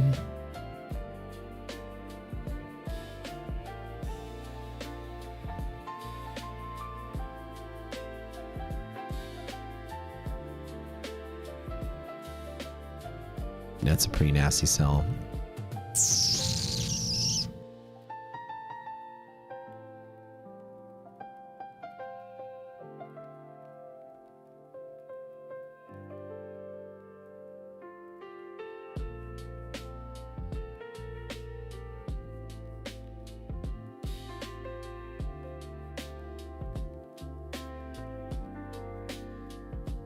It's pretty gross looking candle series there. And it's kind of right, you know, like, and every time market does this, you know, when we're bullish the whole way up or whatever, it's always like, you know, always have that, see, man, I missed out. I mean, I missed out on anything, right? This is just the one day that the common trade doesn't work. And look at this, like my loss is really small.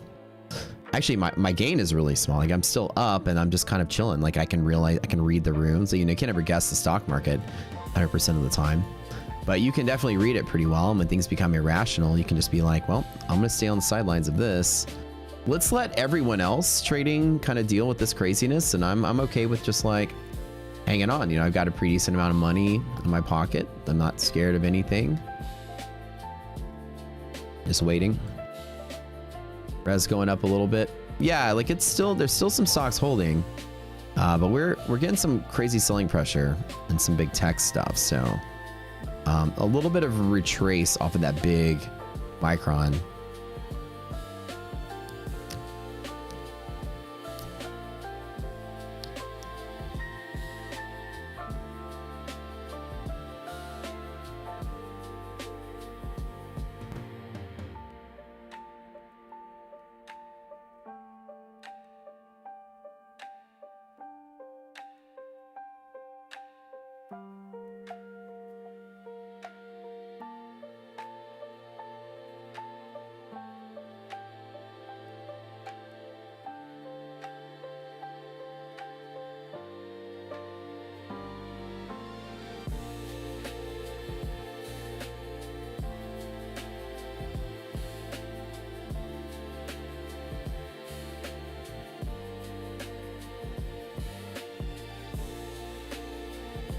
Yeah, I don't have a play in this one.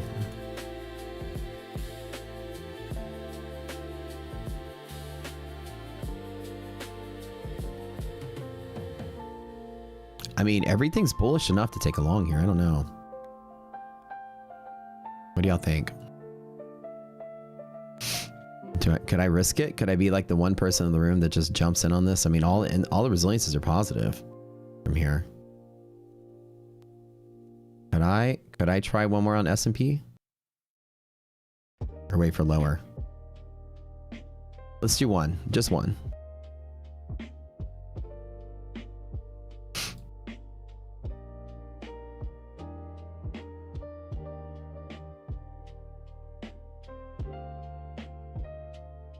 I said, and then like even when in doubt, right, keep it light. Like I'm just waiting for pivots. All of this is pretty good. Like resilience is just went really strong here. Like why not, right? Like why the hell not?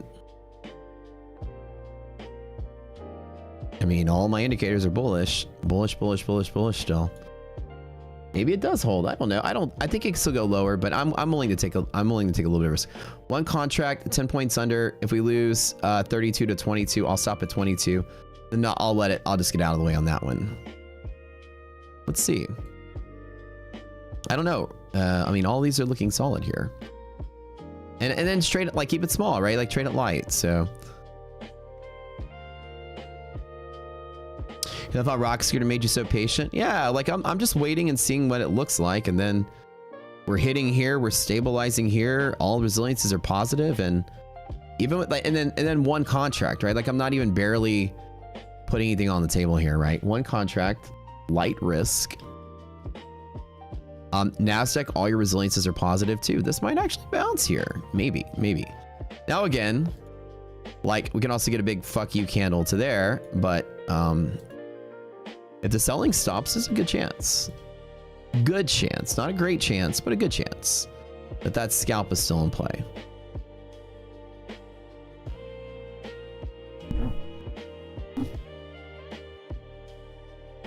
Not a great chance. An okay chance. I have a feeling that Wall Street got a whiff of tomorrow's GDP ahead of time. That's what I think is happening. I bet you that GDP number is going to come in as a huge miss. Remember, when we had our GDP numbers come out before, in the sort of timing of this self is pretty crucial. Remember, negative GDP quarter over quarter growth indicates a recession. This is 2022's recession. That mixed with higher unemployment is recession. When the tariffs came out, 3 months of that negative growth as well. This is there. And we were having the growth rate fall close to zero, which means the real GDP is flattening out. When it's negative, the real GDP is coming down. So we had like these scares, right? February, March, April was like, okay, we're heading towards a possible another recession. That's when the market was like selling off before April. Then all of a sudden, April rallied through the roof because GDP took a leg up, right? People got ahead of that too. Wall Street's always getting ahead of stuff. So with the last month's print, 2% was a huge change. That's almost back to normal and like really bullish and really crazy. And the forecast again is to be 2%. So my question is, what if this was a fluke and it comes out being like 0.5 or 0.6 tomorrow, right? That's what my fear is. Like 0.5 or 0.6 tomorrow. So that being my fear. And so maybe people are selling off today because this is turning out to be bad, or that the PCE numbers, you know, they got ahead of that too. Maybe the PCEs are going to come in like greater than 4 or something. And core is like 3.5 or something. Like they're beating. It's going to be a miss on those estimates. That's my fear. Right. So Wall Street's got like a taste of that in its mouth. Like something's happening. Like people are just dumping today. This is like, it feels like people are getting out of the way of something. This is not just like natural pressure. We're losing key levels, key pivots, everything. So it's like people don't care. They're trying to get out of the way of something. You can feel it. Nvidia loses bull zone at 210. Be careful. Yeah, this isn't the day to catch a falling knife, I don't think. But I'll still take the scalps. But boy, it is... Holy shit, that's crazy. That fell pretty quick. Okay, let's load that up. Like I said, that's just... the volatility is brutal. There's some volume on this, so something's happening. Hold on, that's high volume. Let's see what's happening there.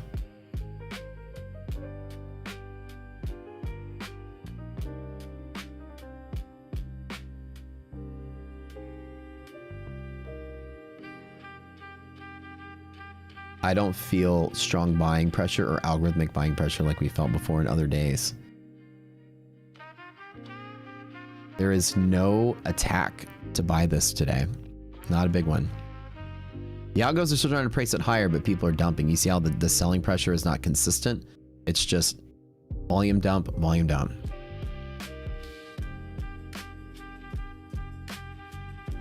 The memo between the US and Iran was complete fabrication. Let's bring that up really quick.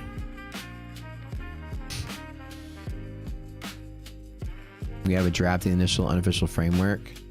Is what they said earlier this morning.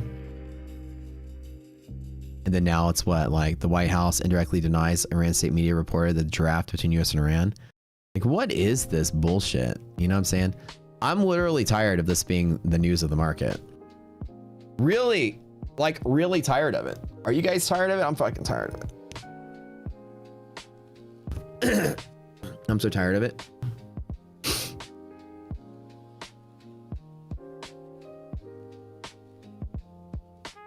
I'm like super duper tired of it.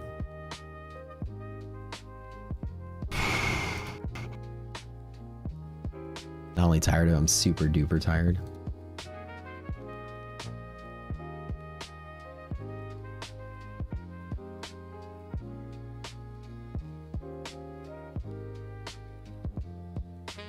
Super duper tired.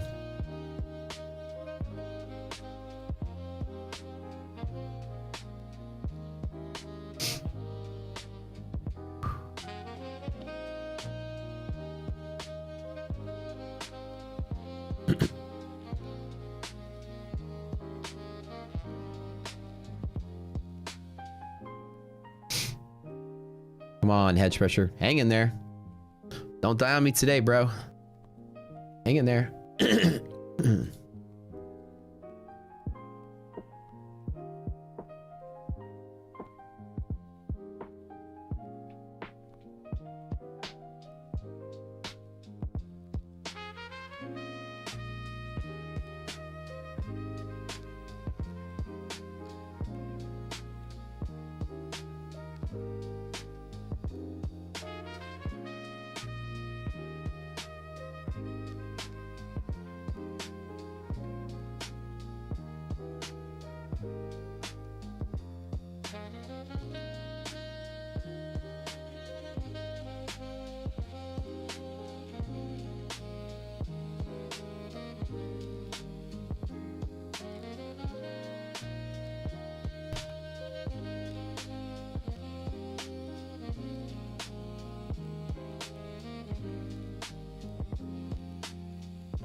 That scalp worked the second time.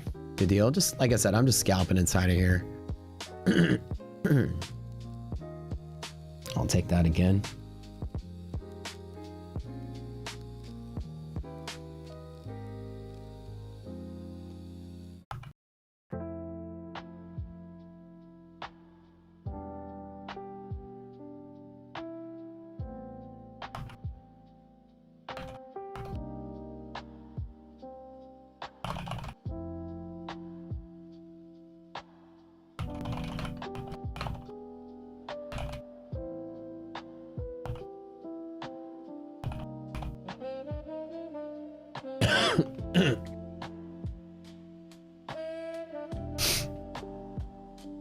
All right. We're pumping now. All right, guys, let's soften the blow with some giveaway stuff. While we're chilling here, you friends of mine, let's pop up a giveaway. If you guys hit that like button really quick. I don't know. I'm a little disappointed with 430 likes. 1,100 people, 1,200 people today. We get, what is it? 450 likes. Do I need to change my name again? Out of protest? Come on, you guys know better than this. Let's get those likes up. Emperor is telling you.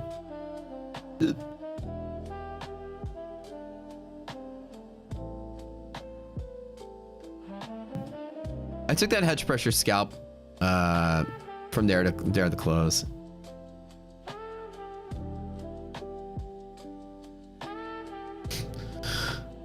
Curious how the rest of the Grand Cup participants are doing now. I'm curious what. Let's look at all the let's go look at the leaderboard here. Let's go see how the outlaws are doing. Let's have some fun with this. Let's go see who the outlaws are here. Let's go see how they're all doing. The all-stars. Let's go scroll down. I don't know how to find them. I think they're just names are red or something. Let's have some fun with this. Who's this? Is that Miriam?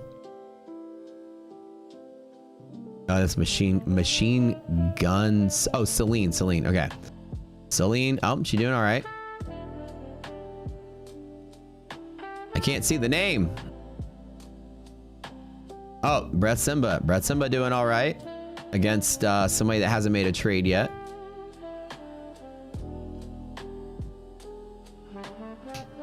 Who's this? Amos. Ooh, head and neck and neck there. He's down a little bit. But you never know. See, this is the competition now. This is me, but I'm way up, by the way. So just letting you guys know, I'm definitely up. Ooh, who's this? AJ and green trump red. Ooh, neck and neck. AJ's only down like 80 bucks, so it's not a big deal. Brian and sincerely Ace. Ooh, Brian's down a little bit. Neck and neck there. I'm curious how many people are gonna knock out the Outlaws the first round. That's my thought.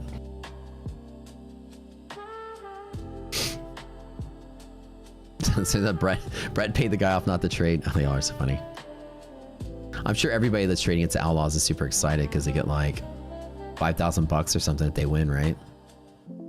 It was DH. Desi. The guy Desi's trading against hasn't made any trades yet. Who else we got here?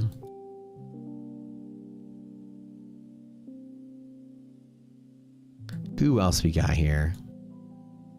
Jay Dunn. Ooh, Jay Dunn is down $6, but the guy he's trading with is down 1,600. Maybe Jacob's playing it smart. Probably smart. Like, you know, the smart trade is if the guy you're trading against is doing really bad, then you just wait. Let them do bad. Jay Dunn being smart. Who is this? D Money's in this thing? Oh, he hasn't even made a trade yet. It's neck and neck with somebody else that hadn't made a trade yet. Who's this? Joey Morgan. Joey's up. Marcio Ribeiro slightly down. They're neck and neck. There's a lot of neck and necks here. There's not really any of the... None of the Outlaws are like getting outright smoked though. So far, the ones we looked at, they're all doing pretty okay. Let's find out.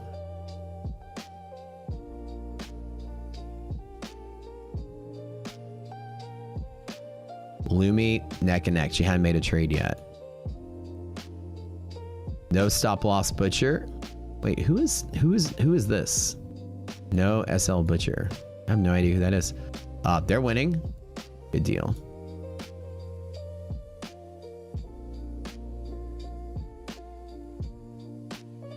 PB slightly down. Oh, is that Nick? Oh, that was Nick. Oh, okay, cool. Nick's pretty good. They cover up the names. You can't see that. Who's M? Ah, Miriam. Damn, girl. Look at that. 53,000. Oh, but shit. The person she's trading against. Look at this. 52. Oh, she's doing good, but the other person's doing good too. That's a heated battle right there. Yeah, Nick from the TV show. Yeah, I know who Nick is. I see some of these people's names on the leaderboard here. Morningstar Rohit. I have no idea who that is. Hasn't made a trade yet. These people I never heard of.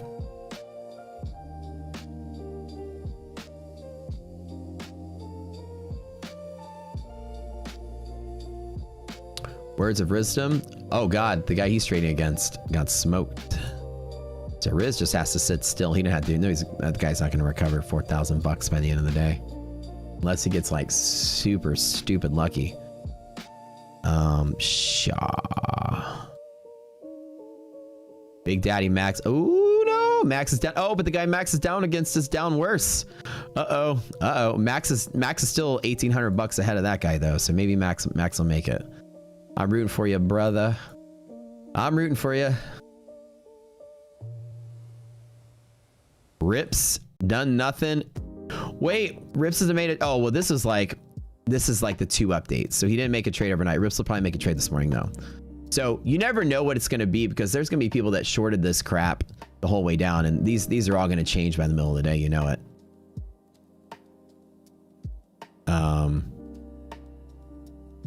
Spud Nick. I don't know. I don't watch Tradeify TV because I'm live, so I don't know the joke with the potato thing.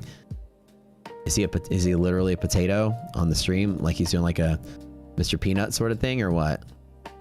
Like, what's the potato thing? I don't know the meme or the joke. Does he stream as an actual potato or something? Rebecca trades. Damn, Rebecca, she's crushing it. 6,000 or the next person. It's a potato filter. Oh, so he copies the burnt peanut sort of thing. Everyone's doing that now. They're all streaming as like avatars. Trader Kane slightly down. Kane can catch up. He's not far behind. It's 1,500 bucks down. Anything could happen. Like I said, any one of these people could have grabbed that short and just completely crushed it on the way up. Rake trades, tied with this guy. Neither one of them's really made any trades. Dang. All right. Well, I might have missed a few people. I was scrolling through that quick, but seems like there's not really anybody that's getting their ass kicked as far as the outlaws go. Everyone's doing pretty good. Even the ones that are down, the people they're trading against are also down. So it's kind of like, I think they're getting a little lucky even taking a loss that the person they're trading against took a bigger loss, which only goes to show that good traders have good risk management. They lose less hard. He looks like a peanut. It's a potato filter. It's just like burnt peanut, right? Yeah. That's cool. It's an homage to the whole burnt peanut thing. Everyone's doing it these days. It's really funny, I think. I think it's funny when people do that. Although it's just it's like a fad this year. Everyone's kind of doing it. Annoying Orange was like the first one to do it. Yeah, Annoying Orange, like way back in the day on YouTube. I used to love watching that. All right, giveaway time, guys. Good stuff. Nobody's really getting clobbered. Well, embarrassingly clobbered, right? People in the tournament are still like in the tournament to a degree of it's anybody's game. None of the outlaws ate shit in an embarrassing manner, which is good. Smash that like button, releasing giveaways. Like probably the one that I'm curious about is Max being down, but the guy that Max is down further 1,800 bucks. And like in his head, the strategy, what I would do is know that I was down, know the other guy was down more, and just bet on the fact that he's not going to recover it. And I would take tiny little scalps just to slowly build that lead if I found anything at all, or maybe even just sit out. Wait, not next gen. Hold on. First thing we're gonna do a giveaway. It's a tough place to be in when you're down, the other person's down, because with the TBT ETF is the first giveaway, guys. Sorry. The strategy becomes like if I'm in Max's shoes, the goal is just to beat the other person. You don't have to make money. You just have to beat the other person. So the problem is when both people are down, here's the trick, right? The only way Max will win is if the opponent loses worse. Right, Dave Mack, you're right. So I think like, and if I was in Max's shoes, strategy would be, because like, you know, this is a toss up. Anybody that's losing, no, they're not bad traders or anything. This is coin flip, dude. I could easily be down just picking the wrong side, and you got to recover from it. The thing is, you just need to outpace your opponent. And you have to know is somebody that's down a certain amount is just going to YOLO their trade, right? So you have to understand that somebody that's down a certain amount is going to be engaged in a certain position. So you try to guess which position they're going to be in. Likely case would be right now, they would be choosing to probably long and buy the dip right now. Okay. To secure the lead with your opponent is you try to guess what your opponent's going to do. If you have a history of what their trades are, like an example, if the opponent was up and then the market fell, then they were down, you knew the opponent was longing the market. Okay. When you get the update, you know they're longing the market. And if they took a huge loss, then you know they're probably bag holding the long.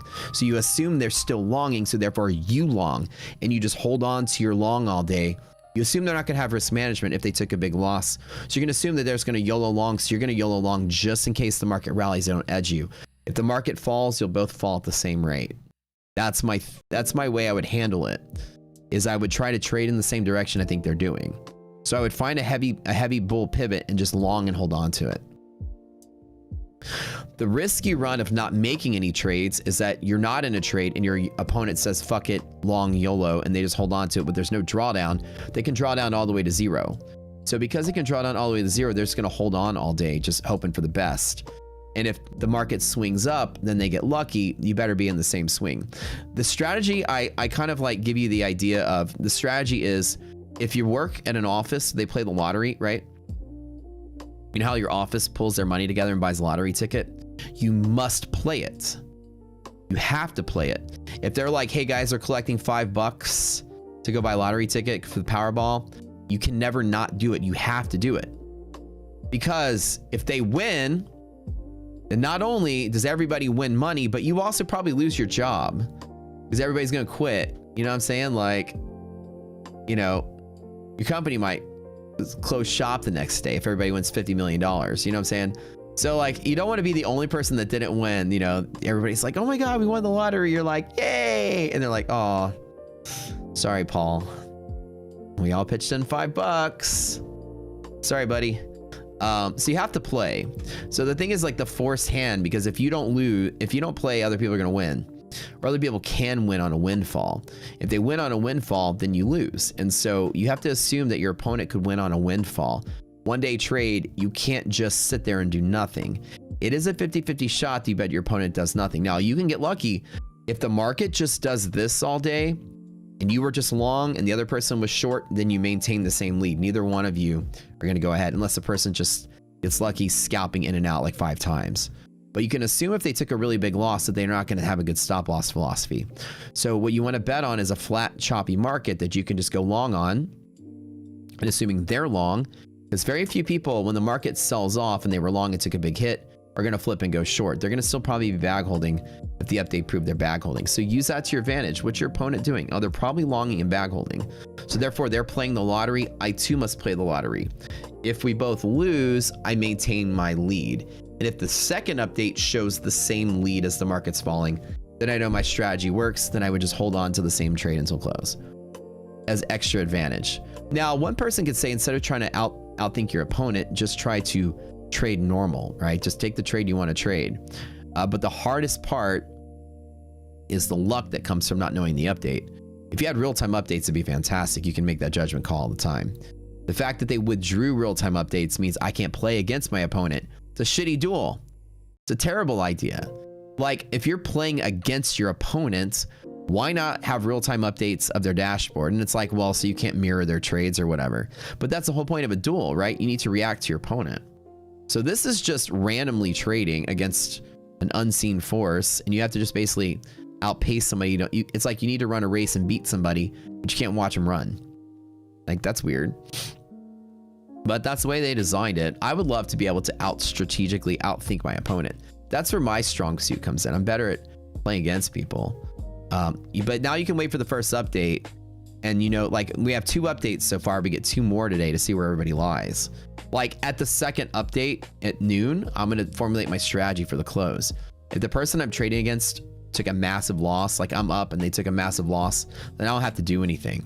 But the person I'm trading against is up and they're close to me and I'm close to them, then it's a coin flip as to who wins, because I won't know what they're going to do with the close. They're going to know if they're in a deficit, they're likely going to act. Very few people in a deficit with nothing to lose are going to sit there and say, I hope that person just blows up. They're going to be forced to trade because they're in the deficit. So then I have to guess what I think he's going to do. I'm going to look at the market and I'm going to try to think what an average person is going to do. You don't see the open position, but in the real-time updates like Ninja, you can actually watch the updates and then guess what they're trading. You can easily guess what they're trading by watching the updates. You can put a NASDAQ, like you can take data from Thinkorswim and dump it to a spreadsheet. You can dump in and you can write some VBA code that locks the price in every second and adds to the column, just basically prints the update. And then you can look at CL, NASDAQ, S&P, and then you can look at that person's P&L. You can scrape that, and then you can just reverse engineer what they're trading and what position they're in. By knowing how much they gained over a certain amount of time, you can just figure out which ticker they were in of the limited ones you can do. It's one contract. So you can easily figure out, oh, this person's shorting gold. Like if there are real-time updates, I would write code to reverse engineer what the person's position was. 100%. 100%. Or you could just trade the market. Yeah, but the thing is that it's not a competition as to who can outtrade the other person. It's a one-day YOLO event against a competitor that you can't see what they're doing. So you have to kind of play poker with the odds of what do I think an average person's going to do on the other side of the trade. That's why I don't have real-time updates, because people like me would freaking cheese the shit out of it. Yeah.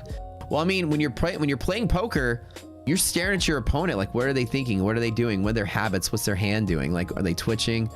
Are they like fidgeting? Like, what are they doing? You know what I'm saying? When you play poker, you're outplaying somebody. When you're even guns up, draw, you're out shooting your opponent. You're playing their weakness, you know? Like, you have an opponent, you can't play their weakness. You can't play their ego against them. You can't outsmart the opponent. You're just trading in the market. And whoever can trade better in the market compared to someone else. So I wish the duels were actually a duel. You know what I'm saying? I would love to go head to head with somebody and outsmart them, not just outtrade them, but outsmart them. But they didn't want you to do that. You hear me, right? I was thinking like in the duels a long time ago when they announced the tournament, I was like, cool, I'm going to make a spreadsheet. I can pull the data from Thinkorswim. I can clock in like, here's their position at minute A. Here's their position at minute B. Boom.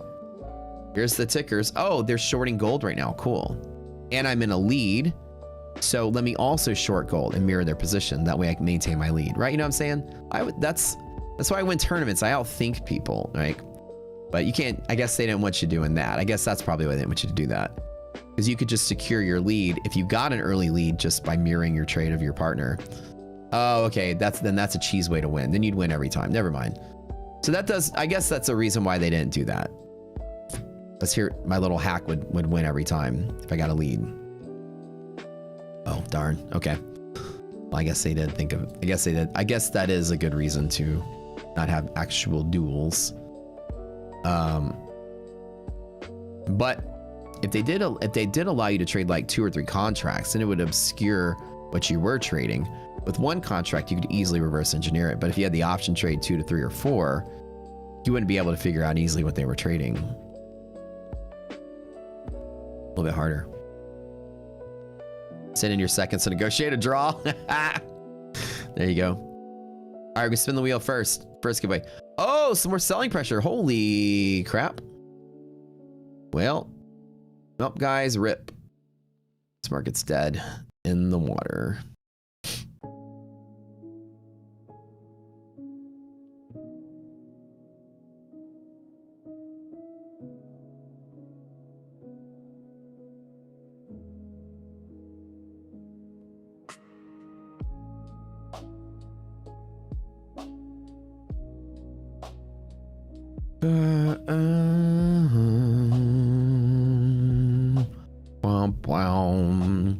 Tuck a loose. First winner, buddy.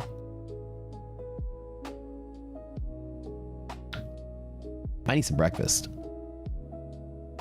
Should I DoorDash some junk food? That's what I'd up to.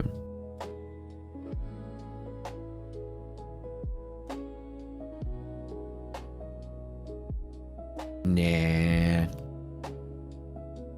Tuck a loose, buddy. All right, cool. All right, ETF going on right now. TPT, right? So TPT is by far you guys' favorite, I would say.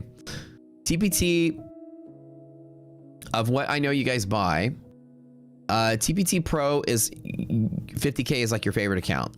Buy Funded Futures Rapid 50K is your second favorite account, and Lucid Flex 50K is your third favorite account. This is what you guys buy more than anything. And y'all are starting to pick up some steam with Next Gen, by the way, too. But we're about to give away some TPT accounts. Let me reset the bot. Hold on. Hold on. I'm resetting the names. Now you type. Now you type. Now you type. We got some TPTs to give away. Celebrating myself going live. I'm $50,000 up P&L in TPT, which is cool. I'm going to wait and chill. Wait and chill.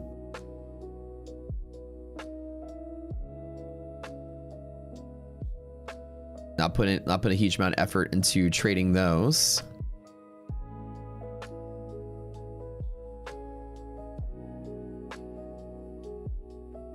I need all these tabs open here. Or that one either. Let's clean this up a little bit. So TPT 50K, right? You go to Prop Score. If you guys haven't been to Prop Score, everybody, here's the link to Prop Score. This is the best website for prop information you'll ever have. All the best deals, all the best everything. There's an actual algorithmic scoring mechanism that scores and ranks the accounts next to each other. The 50% off sale with TPT is now over. We're back to 30% off again. Code Rocket Scooter for this one. And I mean, fantastic. I mean, across the board, TPD stuff is just the best. I went live trading the 150K pros, and I went live with these guys. I've made close to 400,000 P&L total, TPT, starting from February, or late January, early February when I started. Okay. These fantastic. It's a 2-day pass, 3-day flip. So it's 5 trading days on eval, but you don't have to do anything the last 3 days. Trade 1 day, trade 2 days, then open and close a micro for the next 3. Then you pass, and then on the first day of eval, the first day of funded, you make $10,000. You can take a payout. $4,500 buffer. Anything after the buffer is 80% split. If you take into the buffer, you auto breach the account, but you can take out into the buffer 50%. So once you put a buffer in those accounts, you're golden. And I mean, they're so good. And then just once you build your buffer, you can make 10K a day, which is crazy. Super crazy. I'll tell you, so far, it's been my favorite experience in live of all prop firms. I love My Funded Futures. That was a fantastic experience. I love Tradeify, fantastic experience. But I'm not going to lie, TPT, by far, the live program, I think is the best of the live programs. So far, you get the 5 live accounts. I got five live accounts with $4,500 drawdown each one of them. Tradeify was pretty cool. You got 1 live account with 20K, which is very similar. You know, TPT is 22,500 for the most part. And you can reset your live when you fail. And if you get invited back, you can reset your live and keep going. Here, hold on.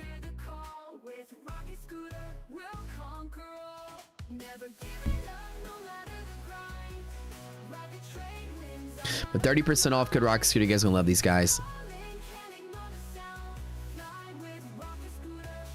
I kind of want. I have a Burger King burger. I got chicken fries and I got crap food yesterday. Chicken fries, bacon cheesy tater tots. We were just like both just snotty, headache, fever. She wanted to get some like dessert, so they're gonna get some dessert last night. On the way back, I was like, let me just pull into Burger King, craving some French fries. And I just got one of everything. I was like, ooh, they got Star Wars food. All right, so then I got one of everything. Blah. I don't eat sugar whenever I'm sick. That's a trick. That's a trick to get better faster. Go to a sugar-free diet. You'll heal so much faster. Bacteria feed on sugar in your blood. If you have abrasiveness in your throat from your drainage, or the viruses like popping your cells open, then your blood vessels dilate and your body sends nutrients to the area to heal. And if you got like sugar saturated blood, the bacteria start to hang out there and colonize faster, and you get sicker or worse. I've always learned, no eating Skittles with a spoon. Yeah, I learned better than that one. Fasting is better than sugar-free. Yeah, so if you just cut out like any refined sugars, the severity of your cold is not as bad. And that's the science of it. You've got less, you know, you're not supplying a bacterial buffet of delicious sugar to the wound site in your sore throat.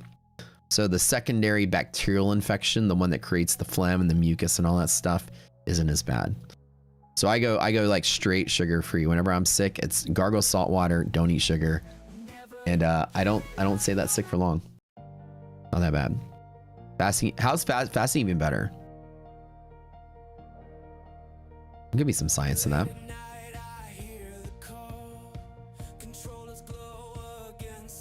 You don't technically need to eat a lot to live as a human.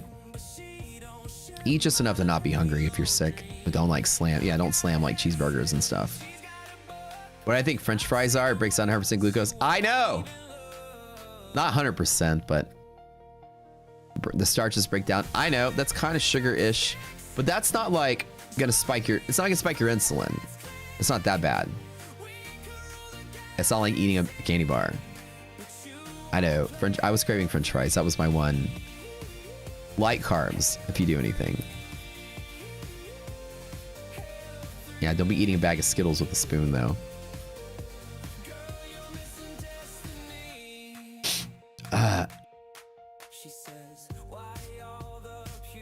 Look up. How do you even pronounce that word? Autophagy? Self-eating. Vital cellular process where your body degrades and recycles damaged proteins, organelles, toxic breeze. Survival mechanism during stress. Oh, so your body just goes on hyper mode to like eat everything, including the bacteria. Nom, nom, nom, nom. Maybe something to that. Eating a bag of Skittles with a spoon is crazy. I did it on my stream during COVID, when I had COVID.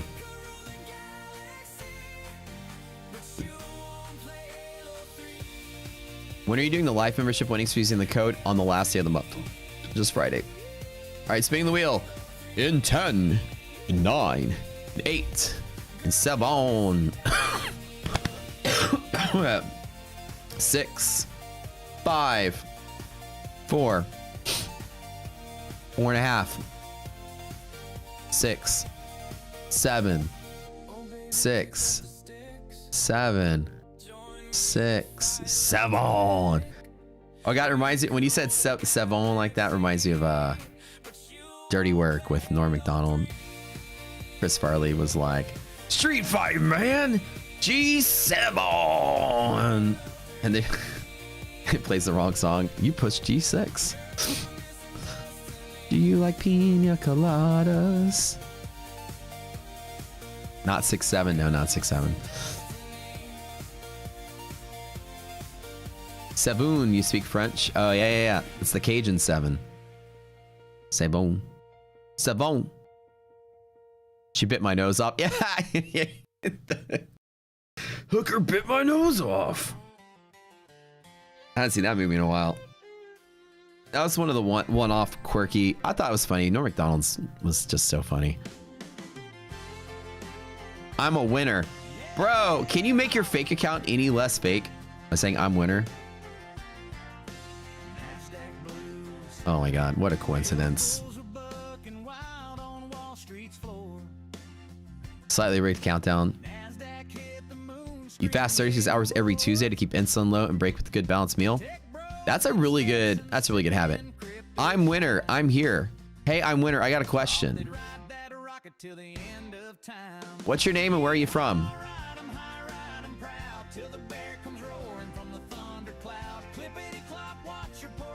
I'm winner.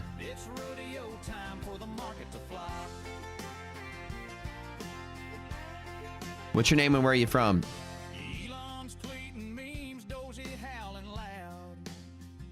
I'm gonna do something different today. If you don't answer that question, I'm gonna deny your win.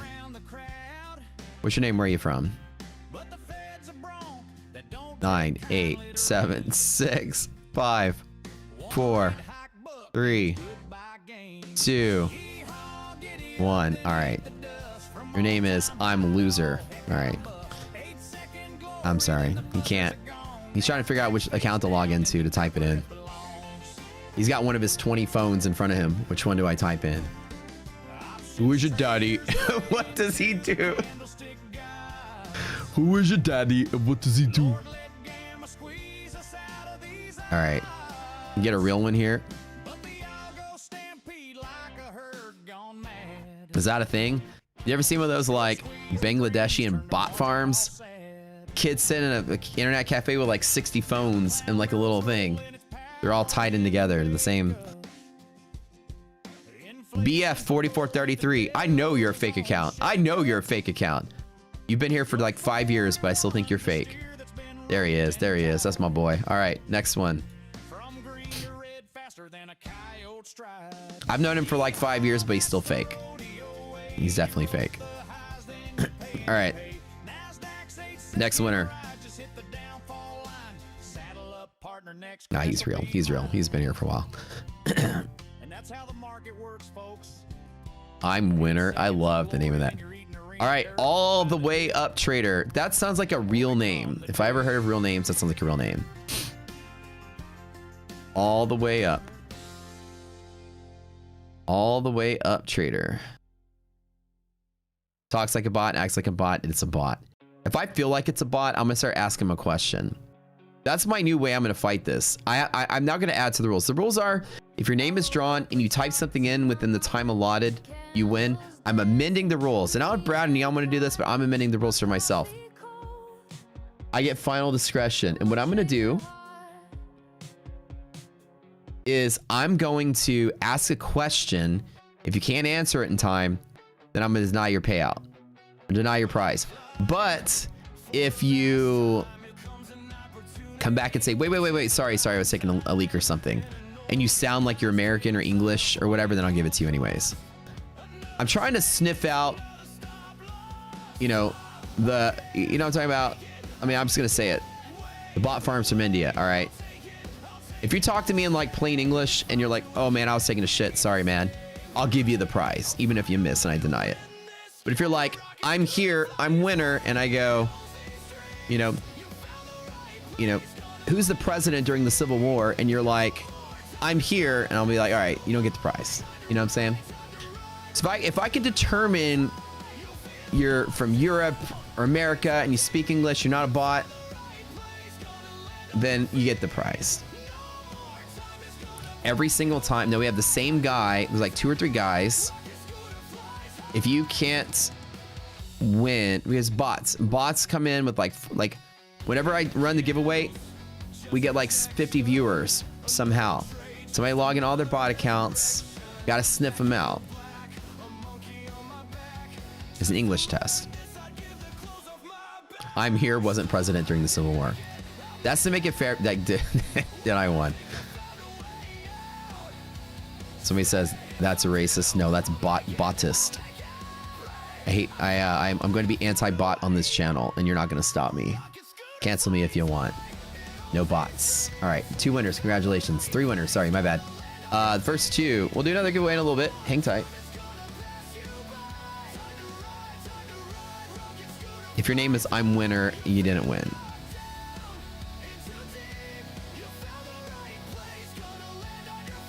I'll give you some Apex accounts. As a punishment. I kid. Okay. That's a punishment. I'm so vicious. I need to be nice. They'll be like, no thanks, bro. I'd rather not just get anything. TPT, congratulations. Okay, we'll do something in a minute here. Hang tight. Hang tight.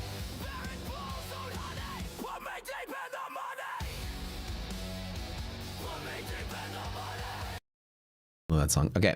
All right, back to the chill jams.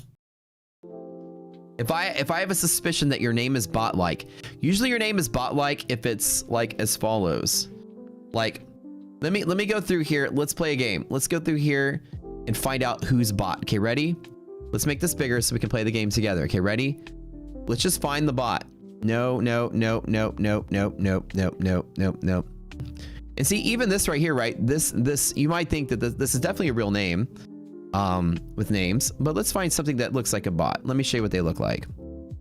A meat. No, that's a real person. Okay, let's find something. Hold on.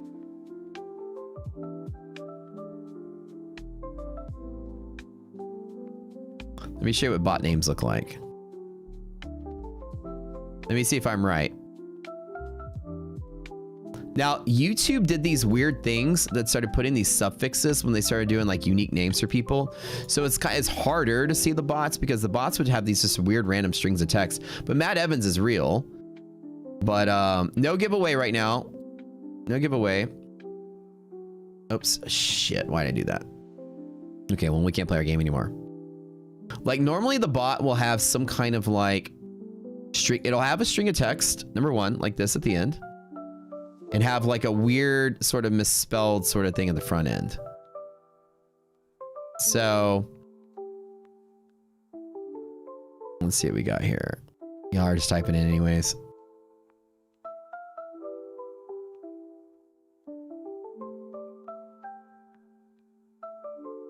But it's not an English test. I was just joking. It was an English test. It's a test to see if you're there.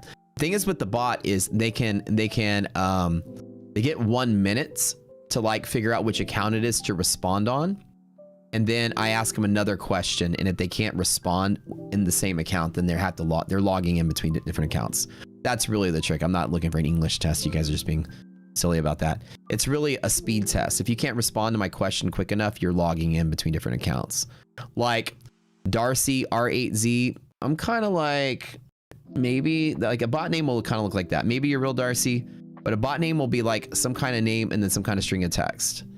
And the name will kind of be spelled like AI spelled it. So like day trader U1S, I'm on to you. But the fact that you're day with capital D, capital T, you're probably real. Let's find some fake ones. Maybe the fake ones aren't responding right now. Mike Hawksmall, this guy's definitely a bot. Look at this. Look at this. Look at this name. This is definitely, this is fake. This is fake as it gets. All right. Let's see if there's any more bot names in here. Maybe the bots are being quiet right now. Looks like the market's selling off again. Yep.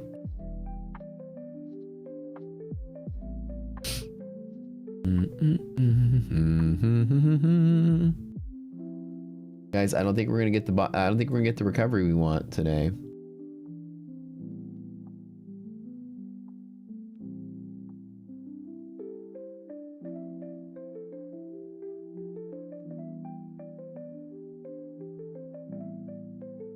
All right, let's see how many bots, any more of you bots in here. Like a bot would look like this, right? A string of text dash string of text. Maybe JK2, maybe you're real, but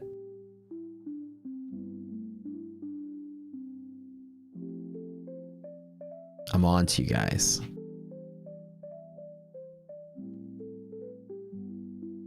All right, cool. Like here, right here, like a.q/98. That I would say, like, okay, you would pass my filter as maybe being a bot. You know what I'm saying? This like a random period in between your letters. I'd probably throw the quiz at you too.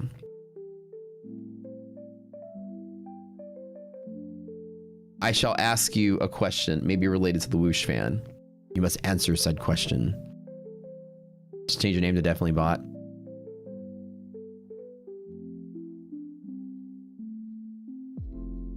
JK2, you're real. Okay, see, JK2 goes, I'm real, right? So he passed the test. When I go, it looks like a bot name, but he's like, I'm real. The funny thing is, like, your name, what's really funny is that, like, you go, your name is JK2-R1Y. So, like, one being, you know, like, one, really, like, JK2, no, really, I'm real. That's like random text, but it's kind of funny. No, bro, I'm definitely JK2, really I am. I am bot. I'm real. Okay, good. Not a bot. 67. You're super ooper duper not real. That's okay. I appreciate when you guys aren't real.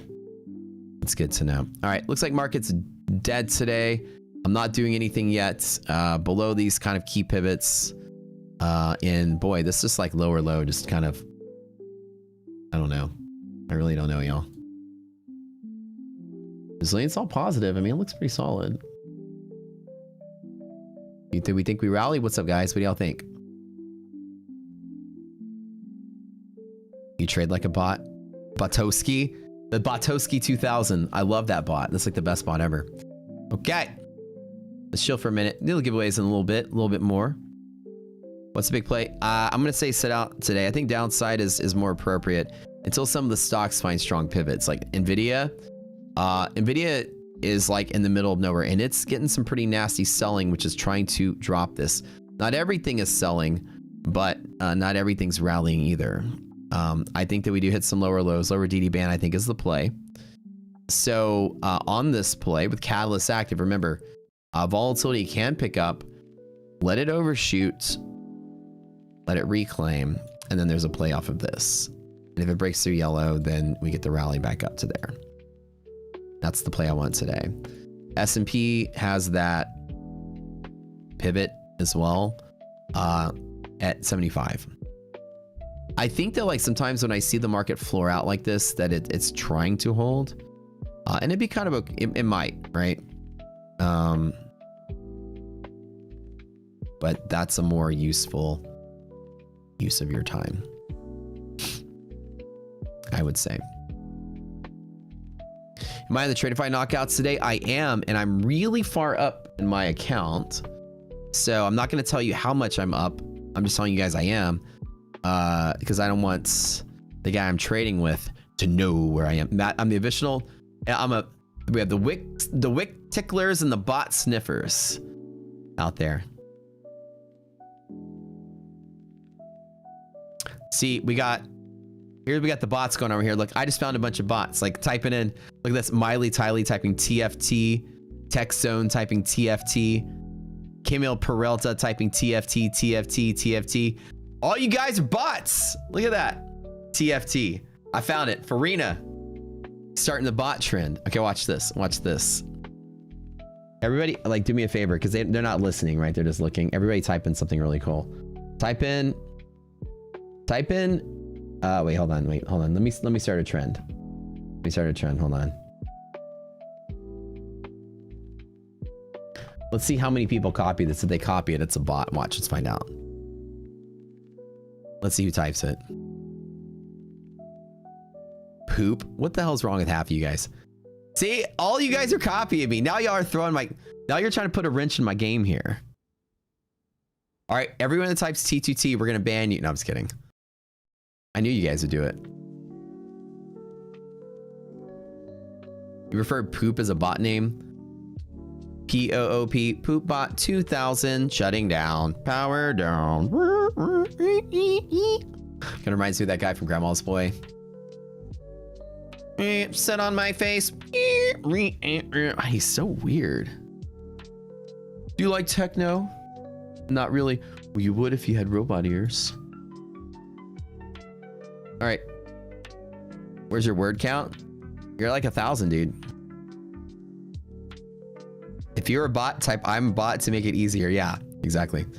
You won a giveaway yesterday and was locked in the trade screen. However, listening to you, you didn't call out the name and I missed typing in 60 seconds. Not a bot, just saying. You know how I know that you're not a bot? Because you have an actual avatar on your profile. Typically, if you have like a name, right, in a picture, like for example, this is you, brother, Thakur Pradeep, and you definitely look like a person that would match the nationality of that name. You immediately clear. This guy's not a bot. You got locked up in the home screen. Oh, that sucks, dude. That sucks. I hate when that happens. I'd love to give it to you. Unfortunately, we had that rule, right? But like if you're somebody that has like no avatar, except like your avatar is like a capital B or something, then it's like, okay, it's sketchy. Half the time I'll just click and see if you guys have a profile. Hey, babe. I don't. It's outside if there is. Check inside the not in here. Check out in the other closet over there. So if you have like an avatar that looks like the name that you have, then you're pretty obviously a person. So pretty easy to find that out. Like Papa Les, like look at this guy right here. Like look, let me show you. Let's go to his channel, right? You go to this guy here. If you were to win. Look at this dude here. Look at this guy. Wolf Trader, aka Obi Parkus. What the Farkus, right? Okay, like yeah, this guy's got videos. He's definitely real, right? Definitely real. But he's also a bot. This has been determined. He definitely looks like a bot. He's mostly a bot. Yeah, most of the time. He's a really smart bot though. Okay. Looks like we are losing key hedge pressure level again. Day like this, I'm gonna tell you guys, a day like this is gonna do this. It's gonna do this, and then something's gonna happen, and it's gonna do this, and then it's gonna do this. I have a feeling it's that kind of day. Who knows who's gonna say what to draw a big pop? Your question today is, if the market continues to sell, it's from that purple line. Catalyst is active. And these are your pivots. Here and here. To there. These are all the plays I can map out today. I'm not longing from here for a pop, but somebody that is long is going to get lucky probably with some news event. The S&P clearly has cluster pivot on half gap. Bull zone, bear zone. So you got 3 cluster here and then a 1 cluster there.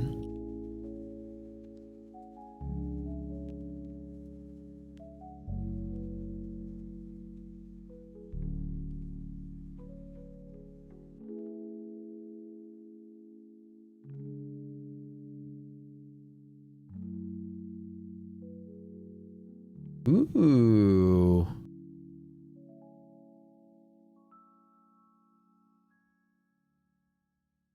All right, guys. Finally, New York Stock Exchange approved all of our stuff. It took like a couple weeks, so we are good.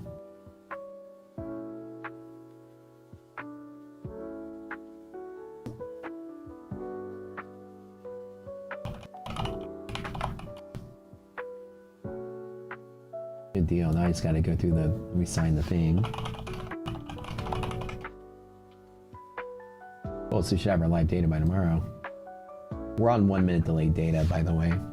Resilience. Until they reapproved all of our stuff. This is a huge administrative oversight. That's absolutely my fault.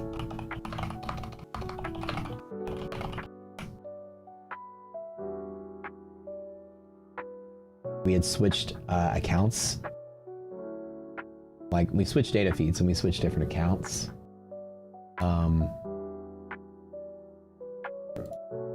And they sent me like reminder agreements to the email I don't check anymore. He's like, you gotta fill this out. You gotta fill this out. You gotta fill this out. And they sent it for like 6-month warning, 3-month warning, 2-week warning. And I looked all of it. Because it went into like a folder, automatically marked it as red, so I never saw it. I never logged in the email address either. They're like, well, we're gonna shut off your data so you fill out the stuff. It just prove our entitlement system. For the new, every time you switch data feeds, you have to reprove everything. And I did originally send something in, but they kicked it back and said, you need a little bit more information. I never got that email. So they turned off the faucet for a minute, but now we should be good for tomorrow. So let me message my guy here.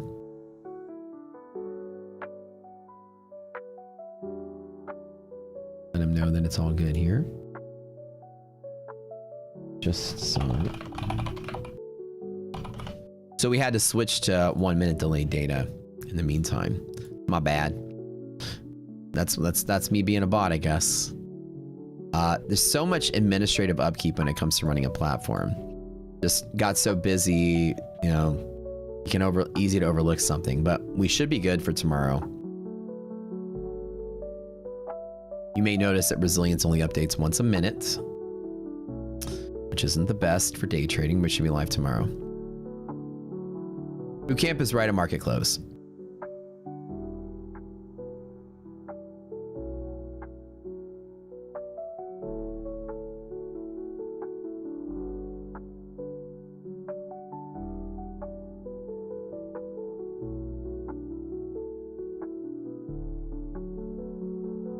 Wait, what are you guys saying? No, I was just saying, like, in general, like, the guy that said he didn't get the account, I was just apologizing to him for missing the timer. If you miss the timer, unfortunately, you miss the account. We were just joking around with everybody, trying to see who was and wasn't a bot.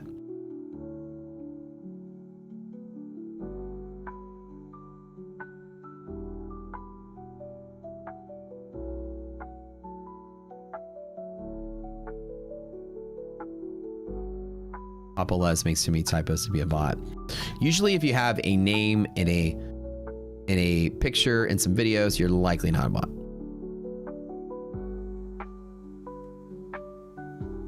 Yeah, she wasn't trying to be rude. Fresh account, let's try this again. Full part longs, let's go. Like you become a bot any moment. I know. Rockstar Development NT, I'm going through the approval process now. So by the end of this week, I'm gonna approve it. Wait, you became eligible for your first payout after a 1.5 years of boot camp? No way. Yo, get going, man. Let's go. Congratulations, dude. That's always exciting to get your first payout. Kyle just got his first payout, our mod as well, after going through boot camp. So I love seeing you guys crush it. It's really nice. You're not a bot, but you're stuck inside my computer. Excellent, excellent. Boy, this just looks like it wants to crash out, doesn't it? All right. So I gotta send a message really quick here.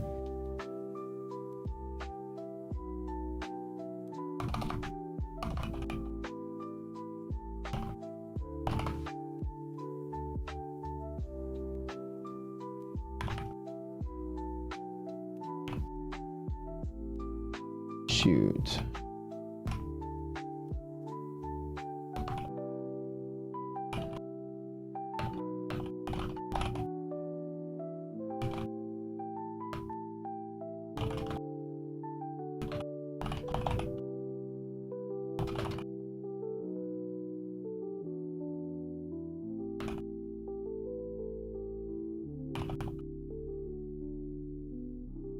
Are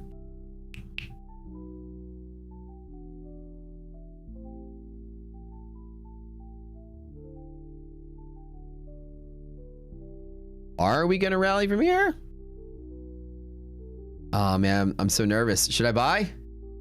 30 minutes I get to update and see where I am relative to the other guy. In 30 minutes we'll go through and check out what everybody's doing and see where everybody else is at.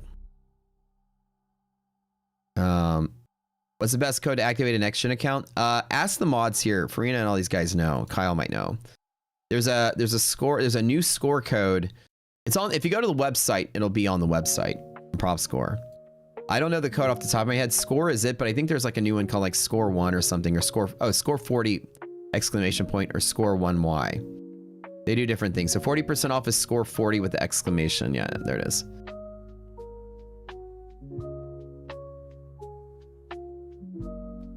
Do we rally?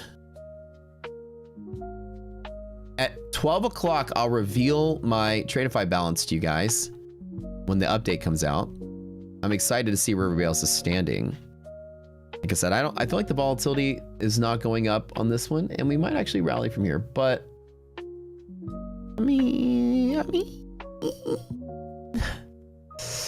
what do y'all think? Resiliences are positive. You think we're gonna rally from here? I feel like such an idiot trying to jump in on this stuff. What do y'all think? We need a dump day? We kind of do, don't we? Honestly, if I know my bull market, they're just gonna pop up to cat line. The catalyst is active, and yet the volatility is tapering, which is usually a good sign of a reversal. So once you break through the purple, and it's sort of like consolidates like this, volatility and VIX is going down, usually it repairs itself, and at least gets to there. Pretty normal.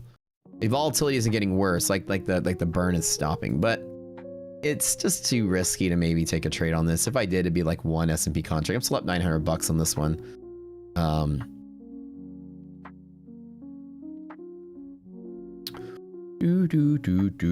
What Populous coupons for? They're on next gen. Which, speaking of next gen, I think we have a little giveaway going on today with the old next gen traders here. Let's get them likes up. We are at 600. You do qualify for 600. If you get to 750 friends, 750, I'll give away 5 Tradeify 100K select accounts today. One of Tradeify's best accounts. One of their best accounts. Tradeify fantastic account. You guys are gonna like those.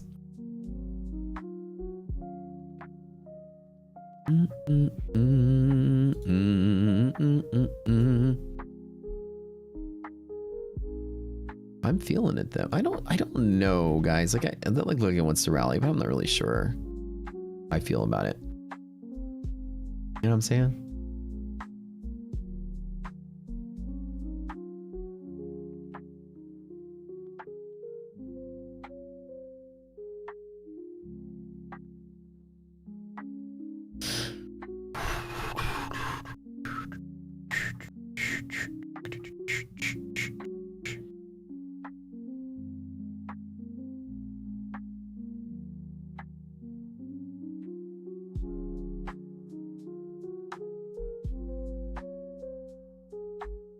I do want a long from hedge pressure one more time. With all the indicators, problem is the ARB is still negative. That's why I'm a little hesitant. I'm okay making $945, whatever that is. Like, I'm absolutely okay with that. Not a crazy market like this. Always feel happy whenever market crashes out. And after it crashes out, like I'm in a good spot. Like, it always makes you happy to know that. Market takes a nosedive, and I'm bull-minded that I am. Market takes a nosedive, and I'm not taking a loss. Like, I feel excited, right? Do I like the movie Fight Club? Oh, I love the movie Fight Club. It's like one of the best. Okay. All right, get some next gen to give away right now. Hold on. Hold on. Hold on.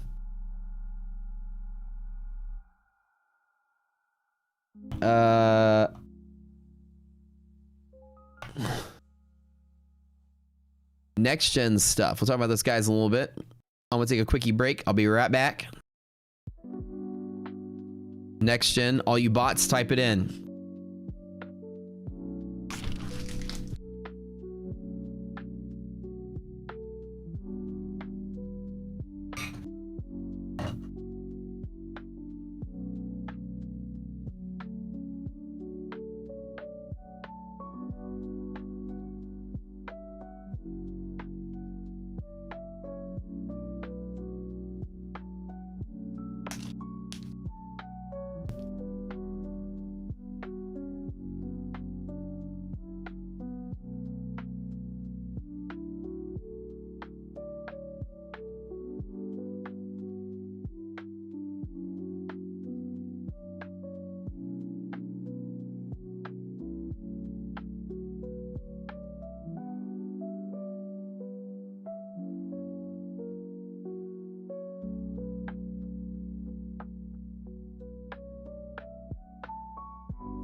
All right, one more minute. Type it in.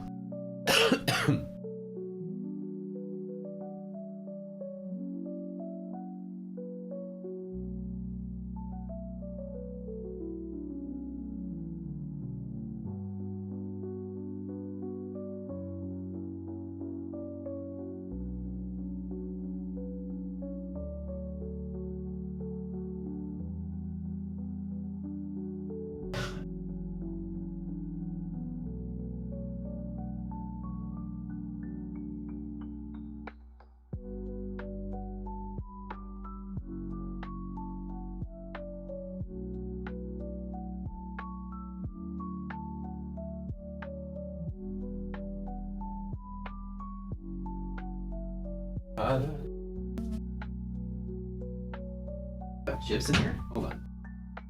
I got snack on. Mayonnaise, hummus. That's it? That's all I got?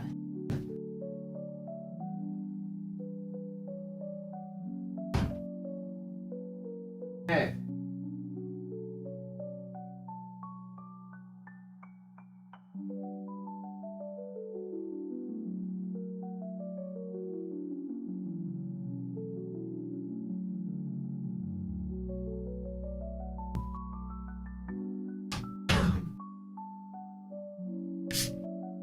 I ordered a box of the Saratoga waters, which are really, really good because they're really, really sparkly. However, they sent plastic bottles, and I love glass bottles because they taste better. They taste different. And you may say, how does it taste different in a glass bottle? That doesn't sound scientific. Well, it kind of does, because glass and plastic have different atomic structure, crystalline, you know, sure, or not really, it's a more of an amorphous structure, and glass and plastic's a little different, right? They have different ways that the bubbles form with nucleation sites. So you will have a different taste because you'll have different amount of air to liquid ratio on your tongue. So the flavor is actually different scientifically in a glass bottle. And plus plastic leaches, yeah. Plastic can leach some of the heavy metal catalysts that were used to make the plastic, which is never good. Mexican Coke is the GOAT because it's made with real sugar and the glass bottle. So here's the thing. Let me tell you guys, from engineering, from me, chemical engineer, catalysis, my specialty. If you ever have a plastic bottle that you have left in your car to go shopping or whatever, and you come back and that bottle is warm to the touch, do not, and I mean do not, ever, ever, ever take a sip of that water unless you want cancer. Any single thing. Sparkling water is gross, bro. You're gross, bro. Whatever. Sparkling water is like the best. It feels so good. It just feels so good on my throat. Feels so good. Do not ever, ever drink from a plastic bottle or a plastic cup or plastic anything that has been warmed up with the liquid inside of it. You will suck out and leach whatever heavy metal neurotoxic catalyst that was made to make the plastic. Well, you're not fucked, but don't make a habit out of it. Don't be like the guy that's like, oh, I don't want to touch CVS receipts because I'm gonna get cancer, like that guy on Instagram. But seriously though, don't. You got a plastic bottle that's been warmed up and you're leaching shit from the plastic. I'm trying to scare you guys, just don't. Don't let your kids do it either. When you make plastics, right, you have catalysts that, you know, can make some of the stuff. And plastic always has a little fraction of that still in it, which is lodged in, you know, the bottle. But when you heat something up, the higher chance that it can leach, right? So what about the Nalgene bottles? Let me think now. What is Nalgene? I don't know what that is. BPA free. Any plastic. It's not the BPA that's the problem. It's because when you make the plastic, it still has residue of some of the catalyst in the plastic itself. It's never 100% pure plastic. So it's kind of like you have like, I don't know what kind of different plastics, different kind of calcium. You may have some like nickel oxide or something that can be very toxic to the brain. Like just, you know, parts per billion, parts per trillion, maybe like just lodged in there. But, you know, and you're talking about like ingesting a little bit of it, but don't make a habit out of it. When you heat the bottle up, you're ingesting a lot more, sometimes 100 times the amount. So yeah, don't microwave any liquid in plastic either. Just don't do it. You can heat, don't heat plastic in liquid. Long story short.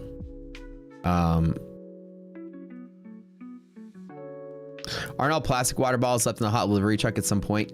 It's not necessarily hot in the delivery truck. Like in the delivery truck itself, it's not hot when it comes off the truck. It's usually insulated, not insulated, but like they themselves in the pallets, they're wrapped up. They're not sitting there cooking. Like if you're in your, like if you put a plastic bottle in your trunk, it won't really cook, right? But if you put it in your cup holder and the sun is blasting it through a window, it'll cook. So usually the amount of exposure to sunlight is very limited, like in delivery trucks and stuff. Yeah. But like I'm saying, like hot, like if it's like, if you sit in your sun, if you sit in the sun, you touch it, that bottle's gonna be like 90 degrees hot. You touch, ooh, that's warm. So not like if you do it once, you're dead. I don't want to scare all you guys, but I'm very much like, every time I get in IDOC's car and I see like plastic bottles in the cup holder and they're warm, like throw those out. Don't heat Tupperware. Yeah, don't heat anything in plastic. Yeah, let's make a habit of that. Suntans are not healthy either. I feel like I got a little sunburn at the car show. All right, got some next gen going up, guys. Hot deal going on with next gen right now.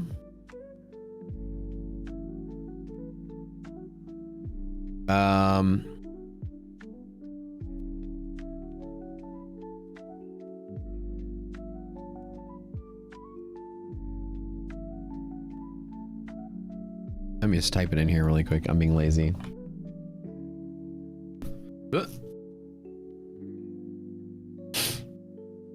They had the instant funded, they had the eval side. The eval side, like I said, their scores are somewhat on the lower side, but not bad. And they're actually talking about improving some of their metrics so the scores can go up. So we were talking to them the other day.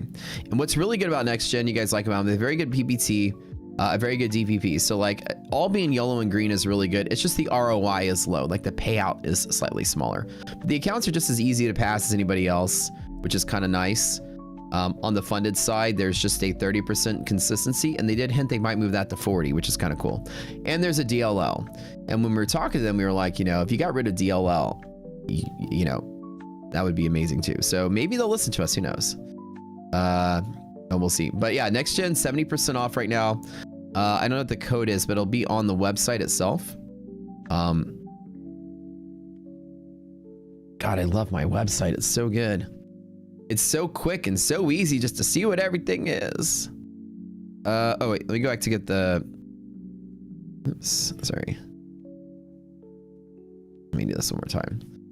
Right here, you guys know there's a new feature that we put on their last patch. Is you can scroll left and right and see the codes. It just says code SCORE here, guys, and SCORE 40 here for 40% off. So the instant is code SCORE, SCORE 40 is 40% off. But if you go to prop score, you'll always be able to see like what the current deal is for all of them. So it's really good. All right. Alrighty. Yeah, this firm is really eager to be a major player. So, you know, we meet with them a lot. We talk with them a lot. We coach them on their plans a lot. Really cool. Very cool to have a firm that's interested in, you know, change and change to the better and stuff. What's up? What's up? What's up?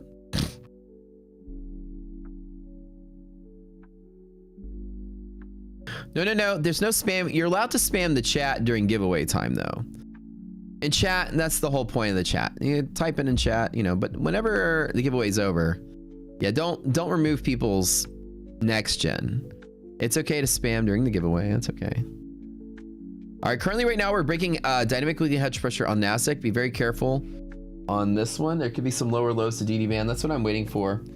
Shivam, are you a bot? The bot police is on you. Are you real? Type in, hey, I'm real. Here, sir. That sounds real to me. Even said, sir. That sounds very real. Not a bot. He's definitely not a bot. I could see it instantly. So it seems like a cool dude. We'd probably have a beer or two together. Right out the door.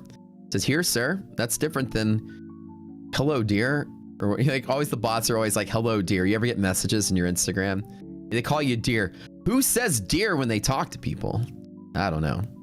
That's bot speak if there was some. Congratulations, brother. You're the first winner. Let's see. Nate Trades. Definitely a bot. Fuck this guy. This guy's a bot. If there ever was one. I knew it. I knew it. Nate Trades. Bot. 100%. Sounds like a bot name. Just kidding. Nate Trades, wake up. Nate Trades taking a leak. He's got to run back. He's like zipping up his pants. Oh, I'm coming back. Hold on. No, YouTube added all these suffixes to people. Definitely a boot. He's a Canadian bot. He's a boot. So no, like literally when YouTube switched from everybody's like username to the you could choose your own username, but then you had your like actual @name, right? Like I could be Matt Coward, Trades with Matt, @Rocket Scooter AI, but YouTube now shows everybody's whatever you are. So if you never actually made a YouTube channel, YouTube assigned it would a suffix of a string if you had a common name with someone else when they forced everybody to create like a YouTube identification, like when they did that whole switch back in the day. So if you never went back and changed it, you were left with some kind of suffix at the end of it because YouTube gave everybody one, which is just whatever. And if you started a YouTube account after they did that switch, you typed in your own username and didn't apply that. But if you had an old account with old username, like Nate Trades, your account's probably 10 years old or something, they forced you to get these little suffixes on there. All right, couple more, y'all. 5 total. Discord, yeah, Discord did that because you used to have, remember, you had like the name with the 4 numbers at the end of it, and they forced everybody to have like the unique identifiers. Yeah.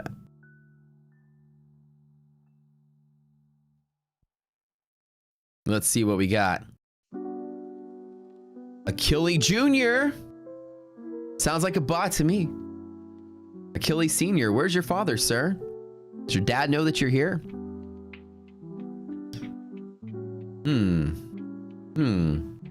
I don't know. It's very bot-like to me. Nobody say let's go. Yeah, definitely not a bot. Bots wouldn't say that. Junior bot. He's bot junior. He's a bot in training. All right.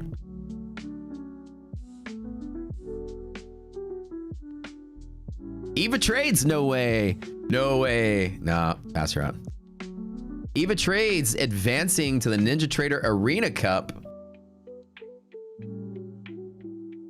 Made the top 30 last round. Congratulations on that. Rick Rocket EH. As much as I want him to be a bot, the guy's not a bot.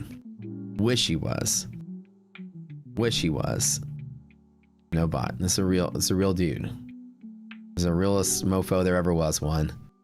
Realest mofo. Let's go. One more. I wish he was a bot though. I've been wanting to ban that guy for years. Keep going.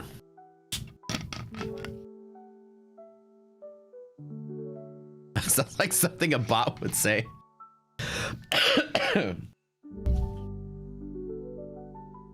Nigerian goat? No, your name was on there earlier, dude. I saw you earlier. I pointed it out. All right. Akash Biswal, 9368. That is definitely a real name because there's no suffix at the end of it. Akash Biswal. Tell me that you're a bot or not a bot. Sounds real enough. It's a first and last name. He goes, hey. Yep, that's as real as it gets. All right. I like when you guys say something that's like, all right, not a bot. Congratulations, you guys are actual winners. Some of you got close to getting banned though. Shabam, Nate Trades, Achille Jr., Rick Rocket, Akash Biswal. You guys are the winners of next gen accounts. Congratulations, y'all. Congratulations. We got one more to do later. Tradeify. Get them likes up. You got 16 more likes to do Tradeify for get out of here. 9 minutes so I get to see where I am in the Tradeify Grand Cup. Am I advancing? Am I beating the guy I'm trading against, or is he whooping my ass secretly? I don't know. I will reveal my balance to you in a little bit. Hey, I might have blown it up and I'm just playing the sight game. You don't know. You may never know how I'm going to do it. Do I even know you, Matt? Fun at Shubab? Never, dude. Not even close. Never. Of course I know you, brother. Okay. Okay. Good job, good job, good jobs. Good job, good job, good job. You're an OG rocket man. Been launching rockets in 76. Rick Rocket is the rocket man. They wrote that song about him. The Disney made the Rocket Man movie about him. Do I know much about TPT Pro Plus account? Piggy Trades. I am live with TPT right now. What do you want to know? I know pretty much all there is to know about it. I have firsthand experience. They pushed me to live 3 weeks ago at the beginning of April. I mean, at the beginning of May. So I have 5 Pro Plus accounts with TPT.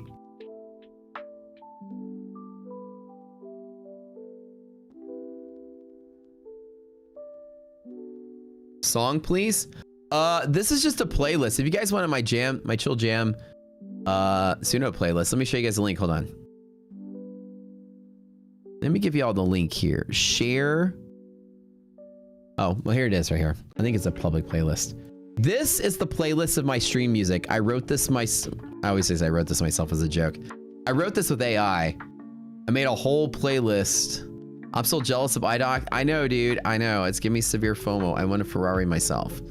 I know. That's the playlist of all the slow jams that we play on the song. You got a pro account to 159 and they're moving to live. Oh, kick ass, dude. Okay, so the live account, what happens when they move you to live, they give you an account of $4,500 drawdown. So you have a drawdown of $4,500 until you make $4,500, and then it stays static, and then you have a static account from there. That's it. Not a bad start, and they get up to 5 accounts. So the profit, what happens with the profit in the pro account is it's on hold. You get paid whatever you got paid, and whatever else is there is on hold. I've got $30,000 of profit still sitting there in my pro accounts. Now, when you fail your live, and they can put you back in a live account. I think if you have funds, I think how it works is if you have funds still sitting there, they can re-give you extra live accounts. That way, if you blow up your live and keep going, But if you blow up live, they can put you back into pro, and then you can withdraw your funds after that. So they're just on hold. They don't take it from you. I don't know yet because I haven't entered that phase, like of me blowing up and then finding out like what happens if I go back. But I heard from other people said if you go back, you can withdraw your funds. They're just on hold. So Trump declaration for the meeting even starts? Yeah. If you have to liquidate the live, you only get 50% if it's been less than 6 months. Oh, I didn't know that. Thank you, Skydoc. Skydoc with the answer there. So I got another playlist. Other than this one, I have like the stream playlist with all the jams on it, but this is the one I just jam. This is the only one I play in the mornings. 50. You learn risk management on 25K. Dave Max, like the 150K is like shooting ducks in a barrel. When you get all that extra fat on it and you just play it small, it's so easy to trade at that point. But I know the founders Suno.com are inspired by Hindi word Suno, which means listen in Hindi. I didn't know that. That's kick-ass. Very cool. I love it. I love the history of that name. It's a cool sounding name, Suno, which means listen. Very nice. So your profit from pro, you can't take that money. When you blow up your live, Piggy, you can. So the live, think of the live as like, pro is they've paused you. You're on the side, then they move you to live. Make as much as you can in live. The minute you blow up live, they move you back to pro once you're done with the live program. And then you can take your funds out at that point. I've heard. I don't know anybody that's like in this group. Is anybody here gone live with TPT and then failed the live? Did you get your profits? Because I'm still live. I haven't failed with them yet. So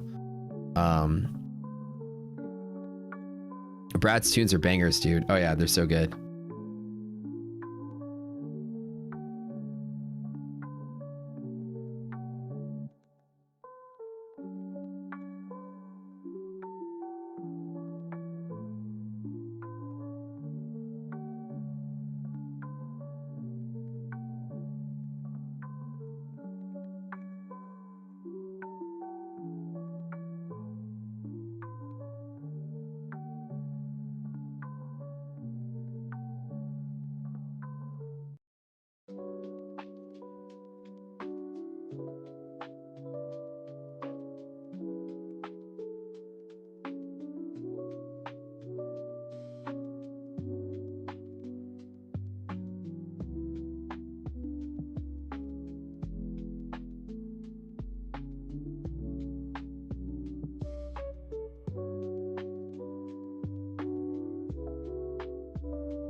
All right, 11 o'clock. It's time.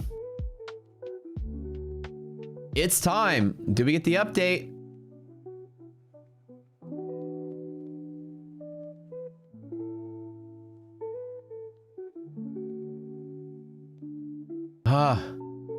I'm holding my breath here. This Tradeify thing has been fun. Let's see if they're updating. All right.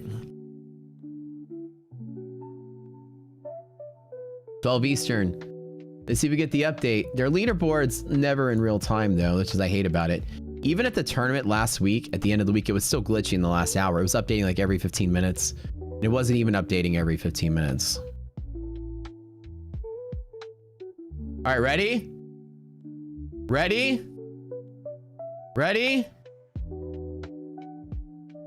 Boo, baby! $2,700 up against $1,300 down. The person I'm trading with went up as well, made some money today.